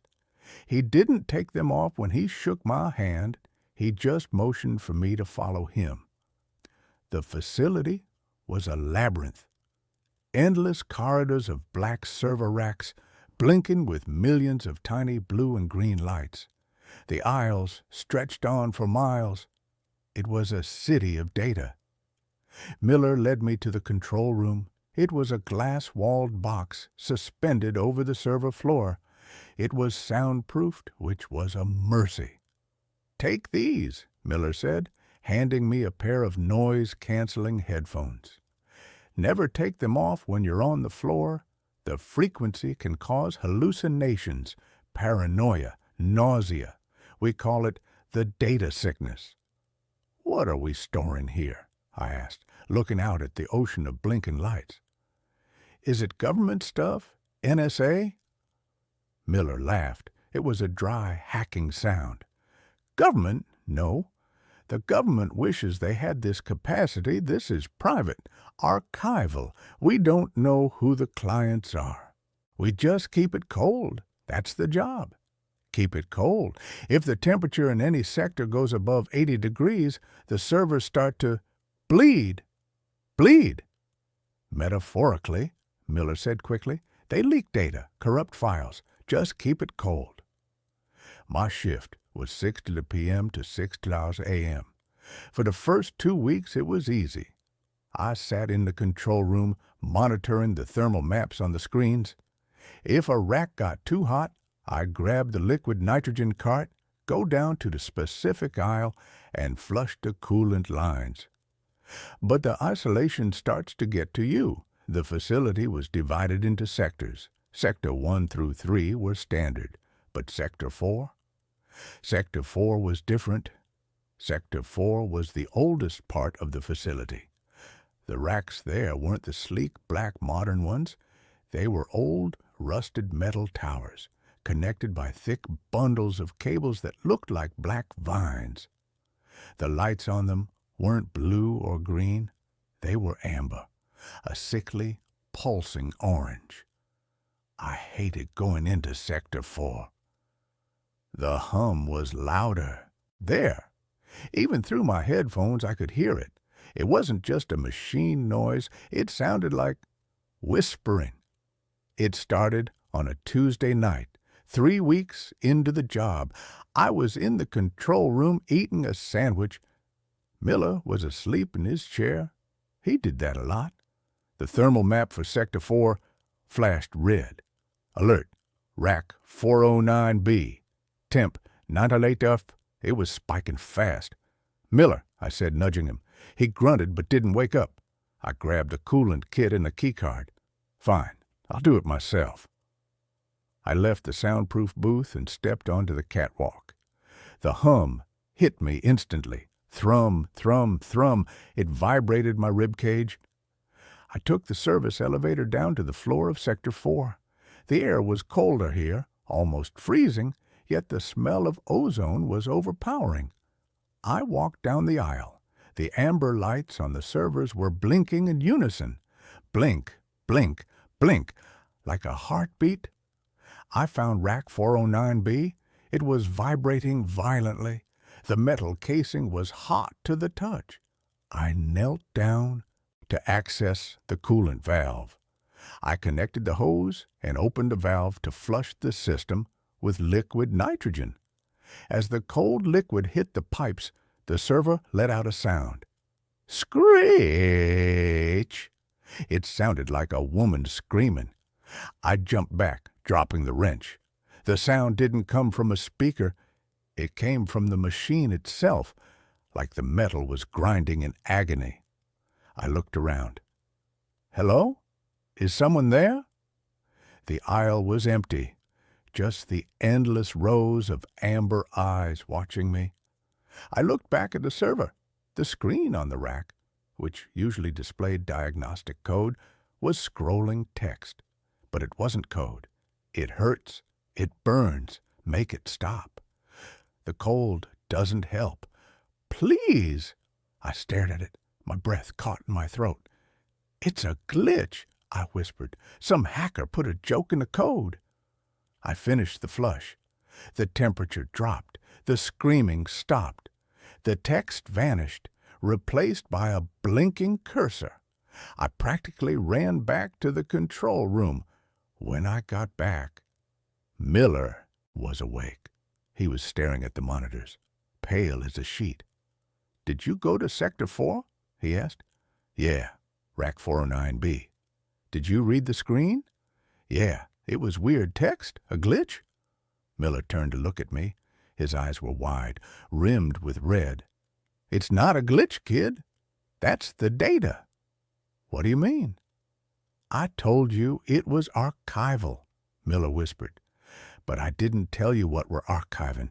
It's not emails. It's not bank records. Then what is it? Miller pointed to the floor. It's consciousness, simulation. Some billionaire company in Silicon Valley. They figured out how to map the human brain. They're uploading people, dying people, rich people who want to live forever. They upload them here. I laughed nervously. That's sci-fi crap, Miller. You're messing with me. Is it?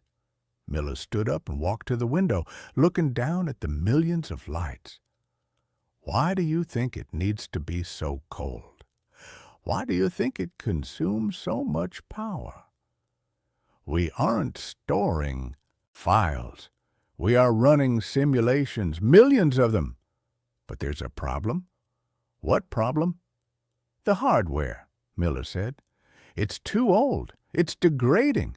The simulations. They aren't living in paradise. They're trapped in a digital void. They're corrupting. They're going insane. The heat is them screaming. I didn't believe him. I couldn't. It was too insane. I finished my shift in silence and went home, but I couldn't sleep. The hum was still in my ears. The next night, Miller wasn't there. I was alone in the facility. At midnight, The phone in the control room rang. It was the internal line. I picked it up. "Control. Help me." It was Miller's voice, but it sounded digital, compressed, full of static. "Miller, where are you? You didn't show up." "I'm in the stack." The voice glitched. "I wanted to see. I plugged in." "Miller, you're not making sense." "Sector 4," the voice shrieked. "Rack 001, the master node. Pull the plug." The line went dead. I sat there for 10 minutes, shaking. I checked the employee log.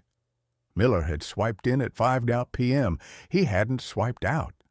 I pulled up the camera feed for Sector 4. At the very end of the main aisle, there was a massive server tower, the master node. Lying on the floor in front of it was a body. It was Miller. He was connected to the machine. A thick black cable was plugged into a port on the back of his neck, a port I hadn't noticed before, or maybe he had surgically installed it. No, it was simpler. He had wrapped the fiber optic cables around his head, taped them to his temples. I had to go down there. I grabbed the emergency axe from the wall. I don't know why. It just felt right. I took the elevator down. The hum was deafening tonight. It wasn't a choir of bees anymore. It was a roar, a cacophony of voices, millions of voices screaming, crying, begging, "Let us out. It's dark. Where is my body? The code is eating me." I walked through Sector 1, 2, 3. The lights were flickering violently. I entered Sector 4. The amber lights were gone. They were red, blood red. The temperature was rising. I could feel the heat radiating from the racks. 90 degrees, 100 degrees. I reached the end of the aisle. Miller was lying there. His eyes were open, burned out, just empty black sockets. His mouth was open in a silent scream. The cables taped to his head were pulsing with light. I knelt down to check his pulse. There was none. He was cold. But then the server next to him, the master node, lit up. The screen flared to life. A face appeared on the screen. It was a crude, low polygon rendering of a face. It was Miller's face. "It's beautiful in here," the text on the screen read. "And it is hell." "Miller?" I whispered. The face on the screen twisted. It opened its mouth. "We are hungry." The server rack lurched. It physically moved. I realized then that the cables on the floor weren't just cables. They were moving like snakes. They were slithering toward me. I swung the axe. Chop! I severed a bundle of cables. A sound erupted that shattered the glass of the server rack. A physical scream of pain. Blood, actual red human blood, sprayed from the severed cable. This wasn't just hardware, it was biomechanical. They were using organic matter to process the data. I turned to run. The aisle of Sector 4 changed. The racks were moving. They were sliding across the floor, closing the path, blocking my exit. They were forming a wall. I was trapped in the heat. "Join us!" The screens flashed in unison. "The flesh is weak. The data is eternal." I saw a vent grate on the floor. The subfloor cooling access. I dropped my knees and pried it open with the blade of the axe. A cable wrapped around my ankle. It was warm, pulsating. It tightened, crushing my boot. I hacked at it with the axe, screaming. It severed, spraying more blood. I dove into the hole. I landed in the crawl space underneath the server floor. It was a cramped tunnel filled with pipes and freezing water. I crawled. Above me, I could hear the heavy metal racks slamming against the floor, trying to crush me.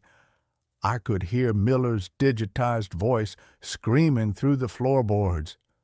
Don't leave me. It's lonely. We need more processing power. We need your mind. I crawled for what felt like hours. My hands were shredded by the rough concrete. The water soaked my clothes, freezing me to the bone.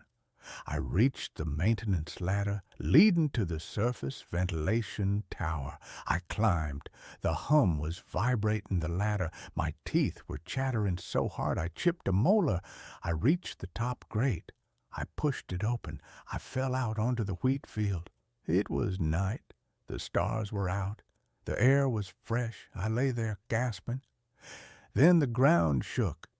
The ventilation tower next to me let out a blast of hot air, a massive plume of steam, and in the steam I saw faces, ghostly, vaporous faces rising into the night sky. Miller's face. Old faces, young faces. They were venting the corrupted data.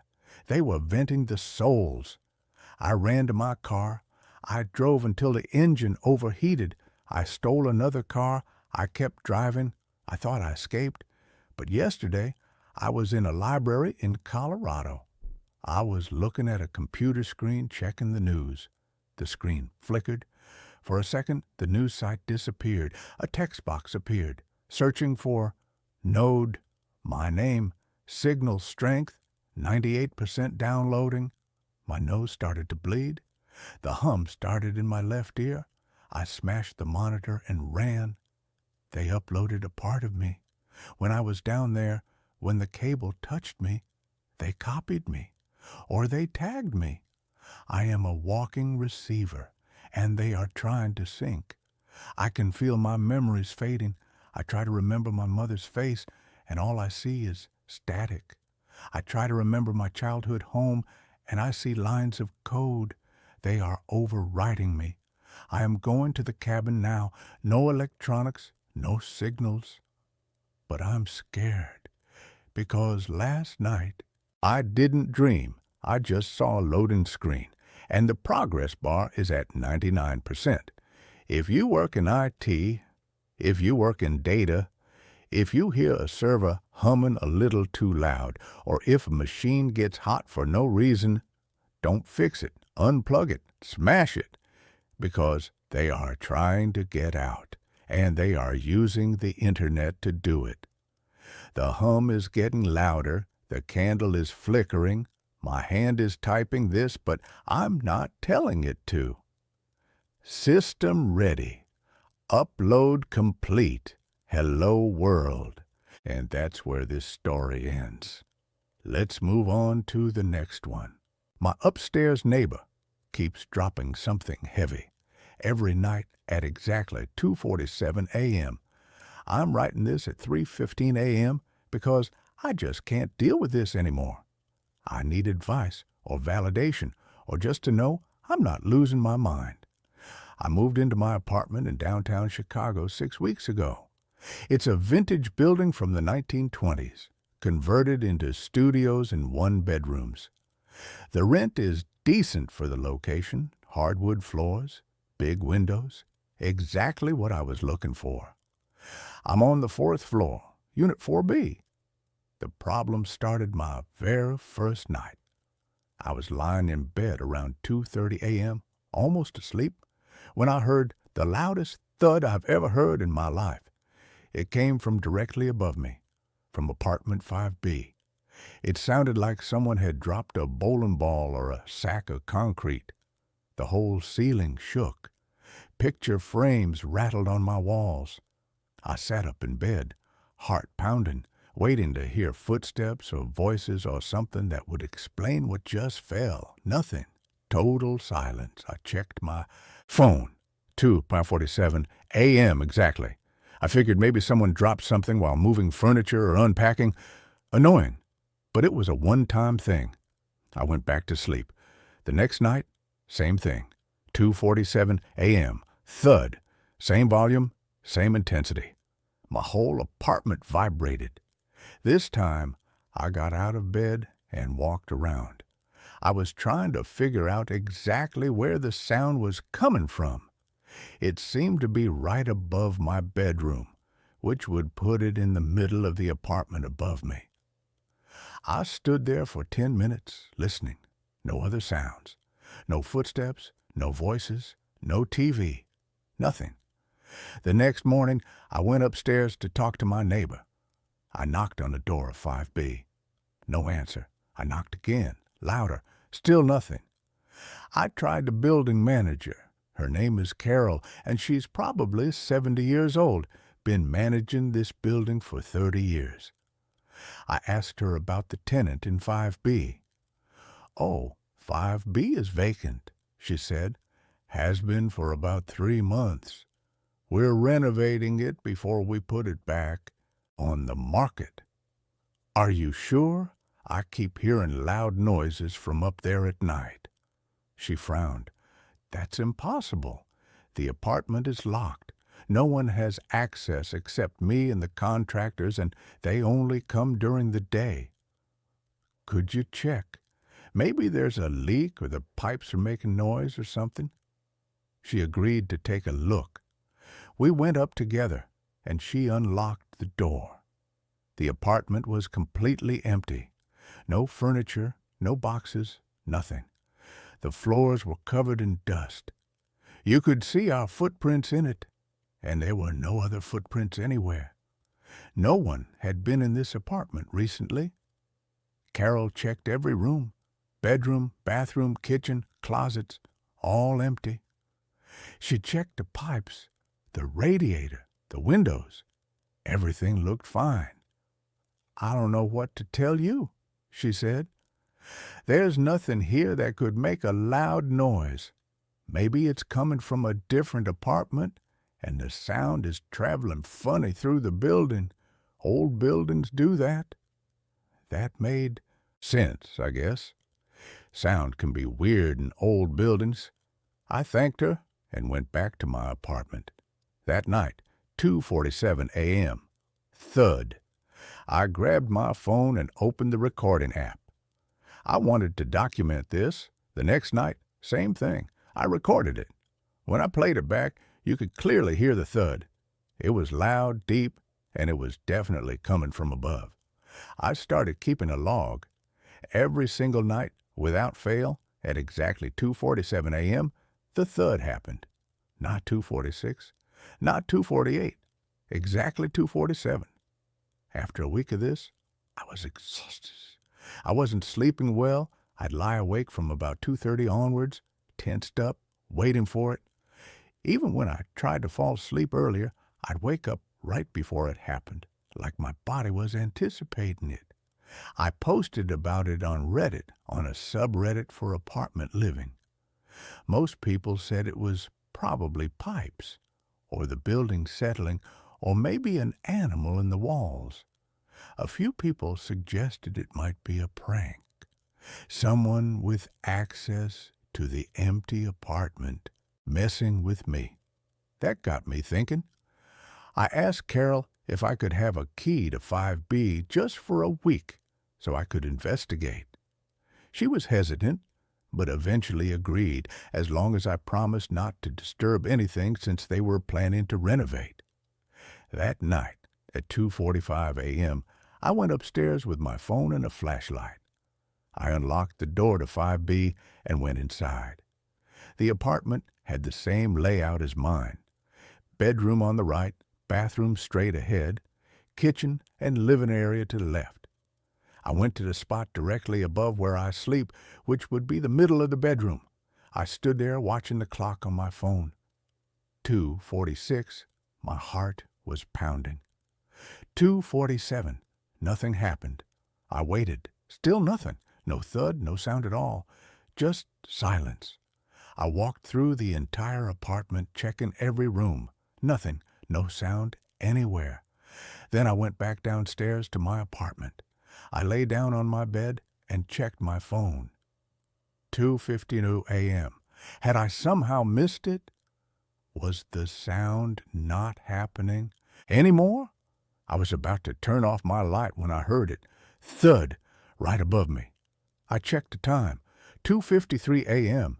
But I had just been up there. The apartment was silent at 2:47, so why did the thud happen at 2:53, 6 minutes later? Unless it didn't happen at the same time for everyone. The next night, I tried an experiment.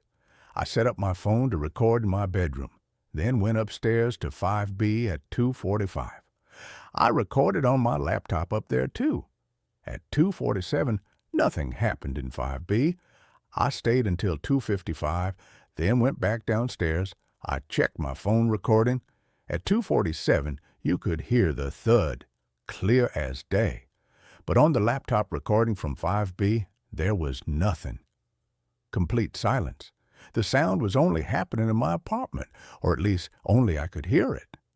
That should have made me feel crazy, but actually it made me more convinced something was really wrong. Because my phone recordings proved the sound was real. It wasn't in my head. It was actually happening. I started researching the building's history. It was built in 1924, originally a hotel. In 1952, it was converted to apartments. I found old newspaper articles, building permits, historical society records. Then I found something interesting. An article from 1976, Tragedy at Riverside Apartments. A woman named Dorothy Kelvin had lived in apartment 5B. She was 34 years old, worked as a nurse. One night, she'd fallen in her apartment and hit her head on a corner of her dresser. She died from the head injury. Her body wasn't found for 3 days. The article said she was estimated to have died around 3 a.m. based on the coroner's report. I kept digging. I found Dorothy's obituary. There was a photo. A woman with dark curly hair smiling at the camera. She looked kind.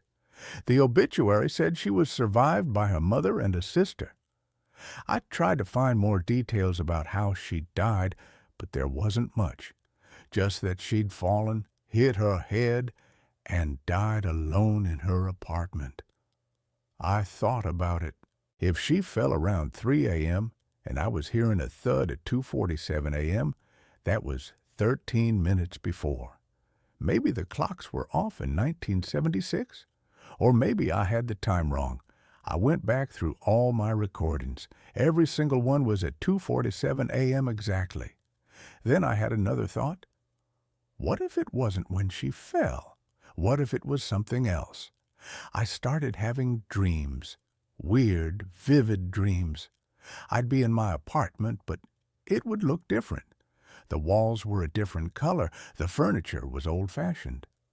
I'd hear footsteps above me, pacing back and forth. Then a door would open, and the footsteps would come downstairs. In the dream, I'd get out of bed and walk to my door. I'd open it and look out into the hallway. There'd be a woman standing there, dark curly hair, wearing a nurse's uniform. She'd look at me and put her finger to her lips. Shh. Then I'd wake up, always at exactly 2:47 a.m., right as the thud happened. After 2 weeks of this, I was barely functioning. I was calling in, sick to work, sleeping during the day, avoiding my apartment at night. My friends were worried about me. One suggested I see a doctor, maybe get sleeping pills. I decided to try one more thing. I went to the library and looked through the archives of old newspapers on microfiche. I was searching for anything else about Dorothy Kelvin or apartment 5B. I found something. An article from 3 weeks before Dorothy died. It was small, just a few paragraphs buried in the crime section. Police are investigating a suspicious person reported in the Riverside Apartments building. Multiple residents have reported seeing a man in the hallways late at night who does not live in the building. The man is described as tall, wearing dark clothing. Anyone with information is asked to contact police. 3 weeks later, Dorothy was dead. The police ruled it an accident. But what if it wasn't? I started thinking about the timing. 2:47 a.m. What if that wasn't when she fell? What if that was when someone broke into her apartment? I imagined the scenario: Dorothy asleep in 5B. A sound wakes her at 2:47 a.m. Heavy footsteps. Someone coming into her apartment. She gets up startled. There's a confrontation. She runs, he chases. She falls or she's pushed and hits her head. The thud I was hearing wasn't her falling. It was the moment of the break-in. The moment everything went wrong. But why was I hearing it? Why was it repeating every night? I called Carol again and asked if I could see any records from 1976. Anything about Dorothy Kelvin's death or the investigation afterward. She said she didn't have anything that old, but she gave me the number of the building's owner, a property management company.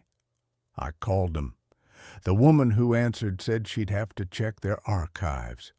A week later, she called me back. They did have some files from 1976. She could send me copies. When the copies arrived, I went through everything.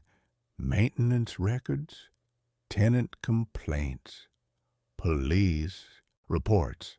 Most of it was routine stuff. But there was one police report from April 1976, a month after Dorothy died. A tenant in 4B, my apartment, had reported that someone had tried to break into their apartment in the middle of the night.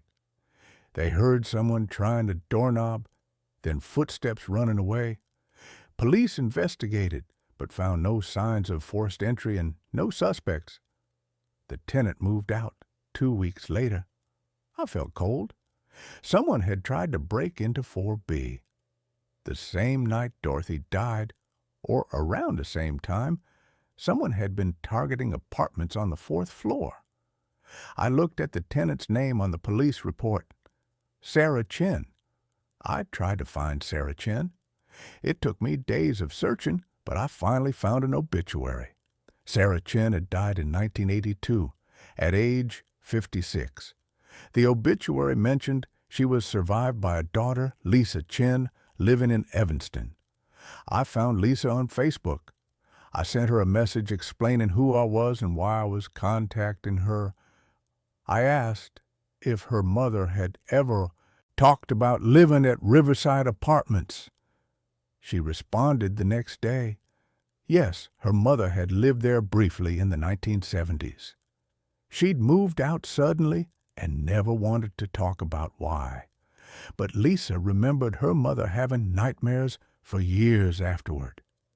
She'd wake up screaming about a man in the hallway, a man trying to get into the apartment. I asked if her mother had ever mentioned the woman who died upstairs. Lisa said yes. Her mother felt guilty about it. She'd heard noises from upstairs the night Dorothy died, heavy footsteps, thumping sounds, but she thought it was just Dorothy moving furniture or something. She didn't call the police or check on her. If she had, maybe Dorothy would have survived. After Dorothy's death, Sarah started hearing the sounds every night, a thud at the same time.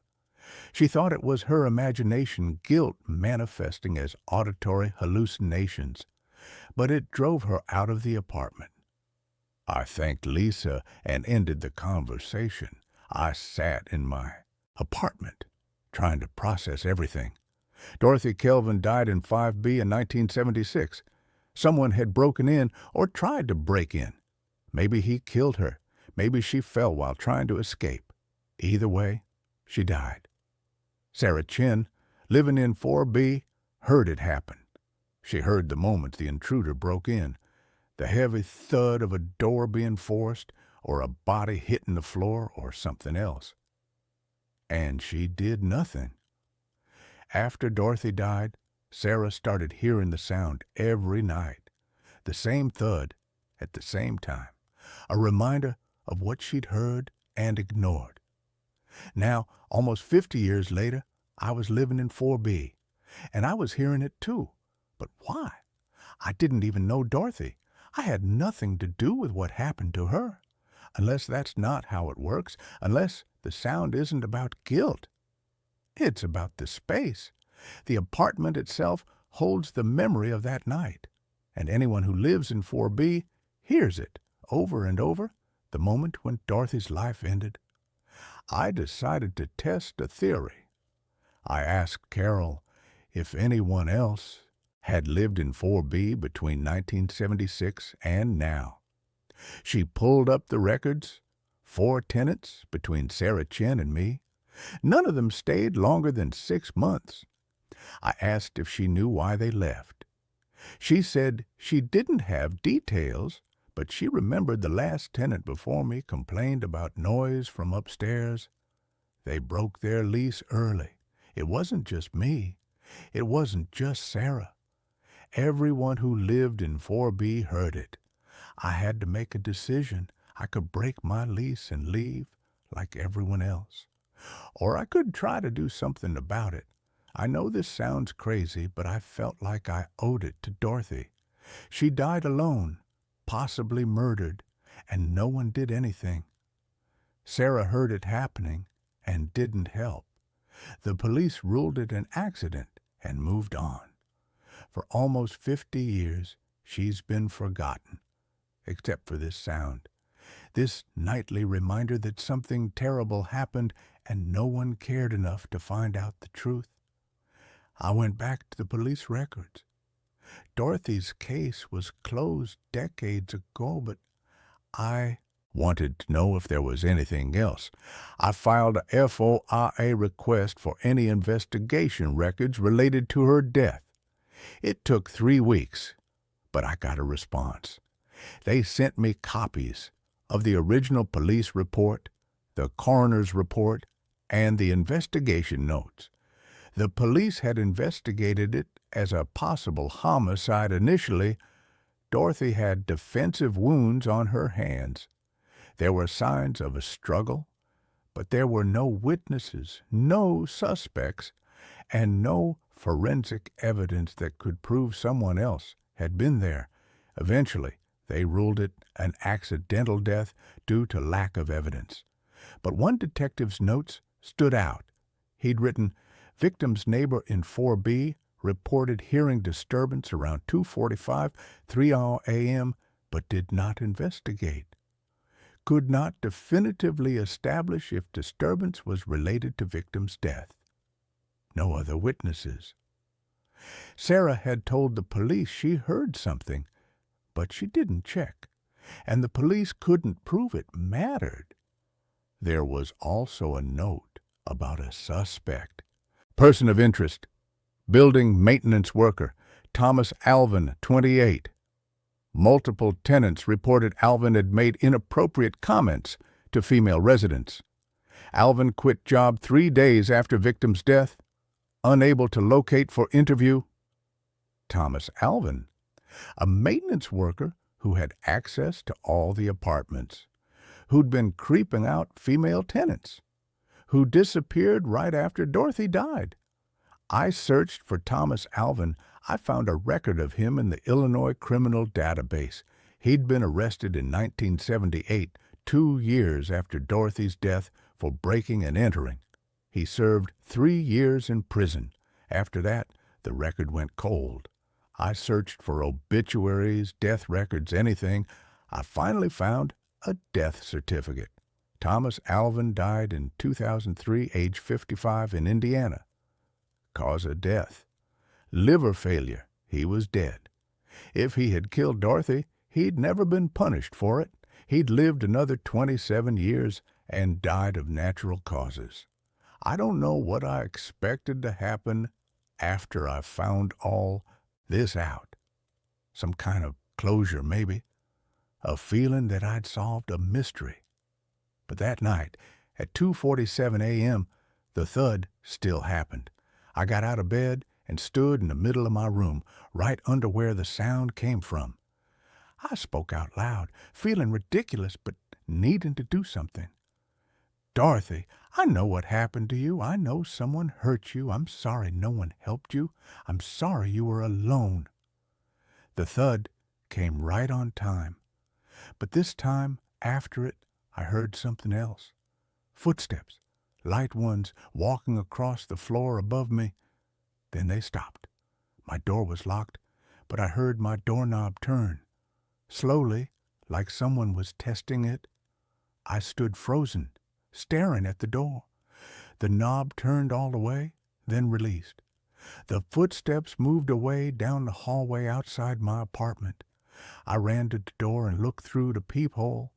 The hallway was empty, but on the floor, right in front of my door, there was something. I unlocked the door and looked. It was a small piece of paper, yellowed with age. On it, in handwriting that looked old-fashioned, were 2 words, "Thank you." I picked it up. It felt real, solid. I brought it inside and examined it. The paper was thin, fragile, like it was decades old. The ink was faded, but legible. I kept the note. I didn't know what else to do with it. That night, for the first time in 6 weeks, the thud didn't happen at 2:47 a.m. I woke up at 2:50, confused by the silence. I checked my phone. It was definitely after 2:47. The sound hadn't happened. I stayed awake until 4 a.m., waiting, but nothing. The next night, same thing. No thud. Complete silence. It's been 3 days now. The sound hasn't come back.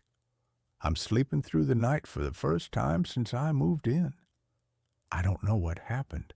I don't know if Dorothy somehow heard me, if acknowledging what happened to her was enough to give her peace. I don't know if ghosts are real, or if this was all some weird psychological phenomenon related to the building structure and my subconscious knowledge of its history.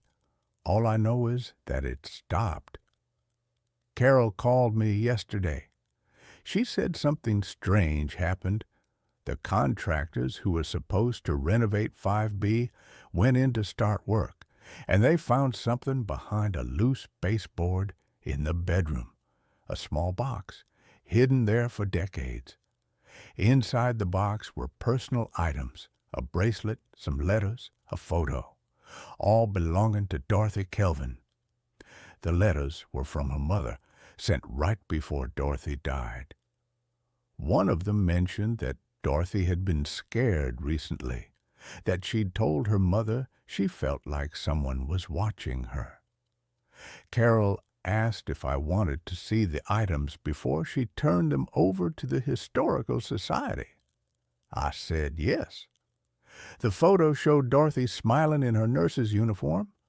On the back, in the same handwriting from the note, it said, "First day at County Hospital, 1975. It was definitely her handwriting, which means the note I found was real. Somehow, impossibly, Dorothy had left me a thank you note. I gave everything to the Historical Society, along with all the research I'd done about her death. They're going to create a small exhibit about her life. It's not much, but at least she'll be remembered for more than just how she died. Last night, I had another dream. I was in my apartment, and I heard footsteps above me, but this time they were light, peaceful. I looked up at the ceiling, and I felt calm. When I woke up, I found another note on my bedside table. Same paper, same handwriting. I can rest now. I'm not scared anymore. I don't know if Dorothy's still here or if she's moved on. But I think she knows someone finally cared about what happened to her. Someone tried to find the truth. The building manager told me yesterday that they're going to put up a small plaque in the lobby mentioning Dorothy and other long-term residents who made the building their home. It's a small gesture, but it means something. I'm staying in the apartment. I signed a lease extension. 4B doesn't scare me anymore. If anything, it feels peaceful now, like a weight has been lifted. Sometimes at night, I think I hear light footsteps above me, but they're not heavy or menacing. They're just someone walking around their home, finally at peace. And I sleep through the night, every night, without any interruptions. Whatever happened, whatever was causing that sound, it's over now. Dorothy can rest, and so can I.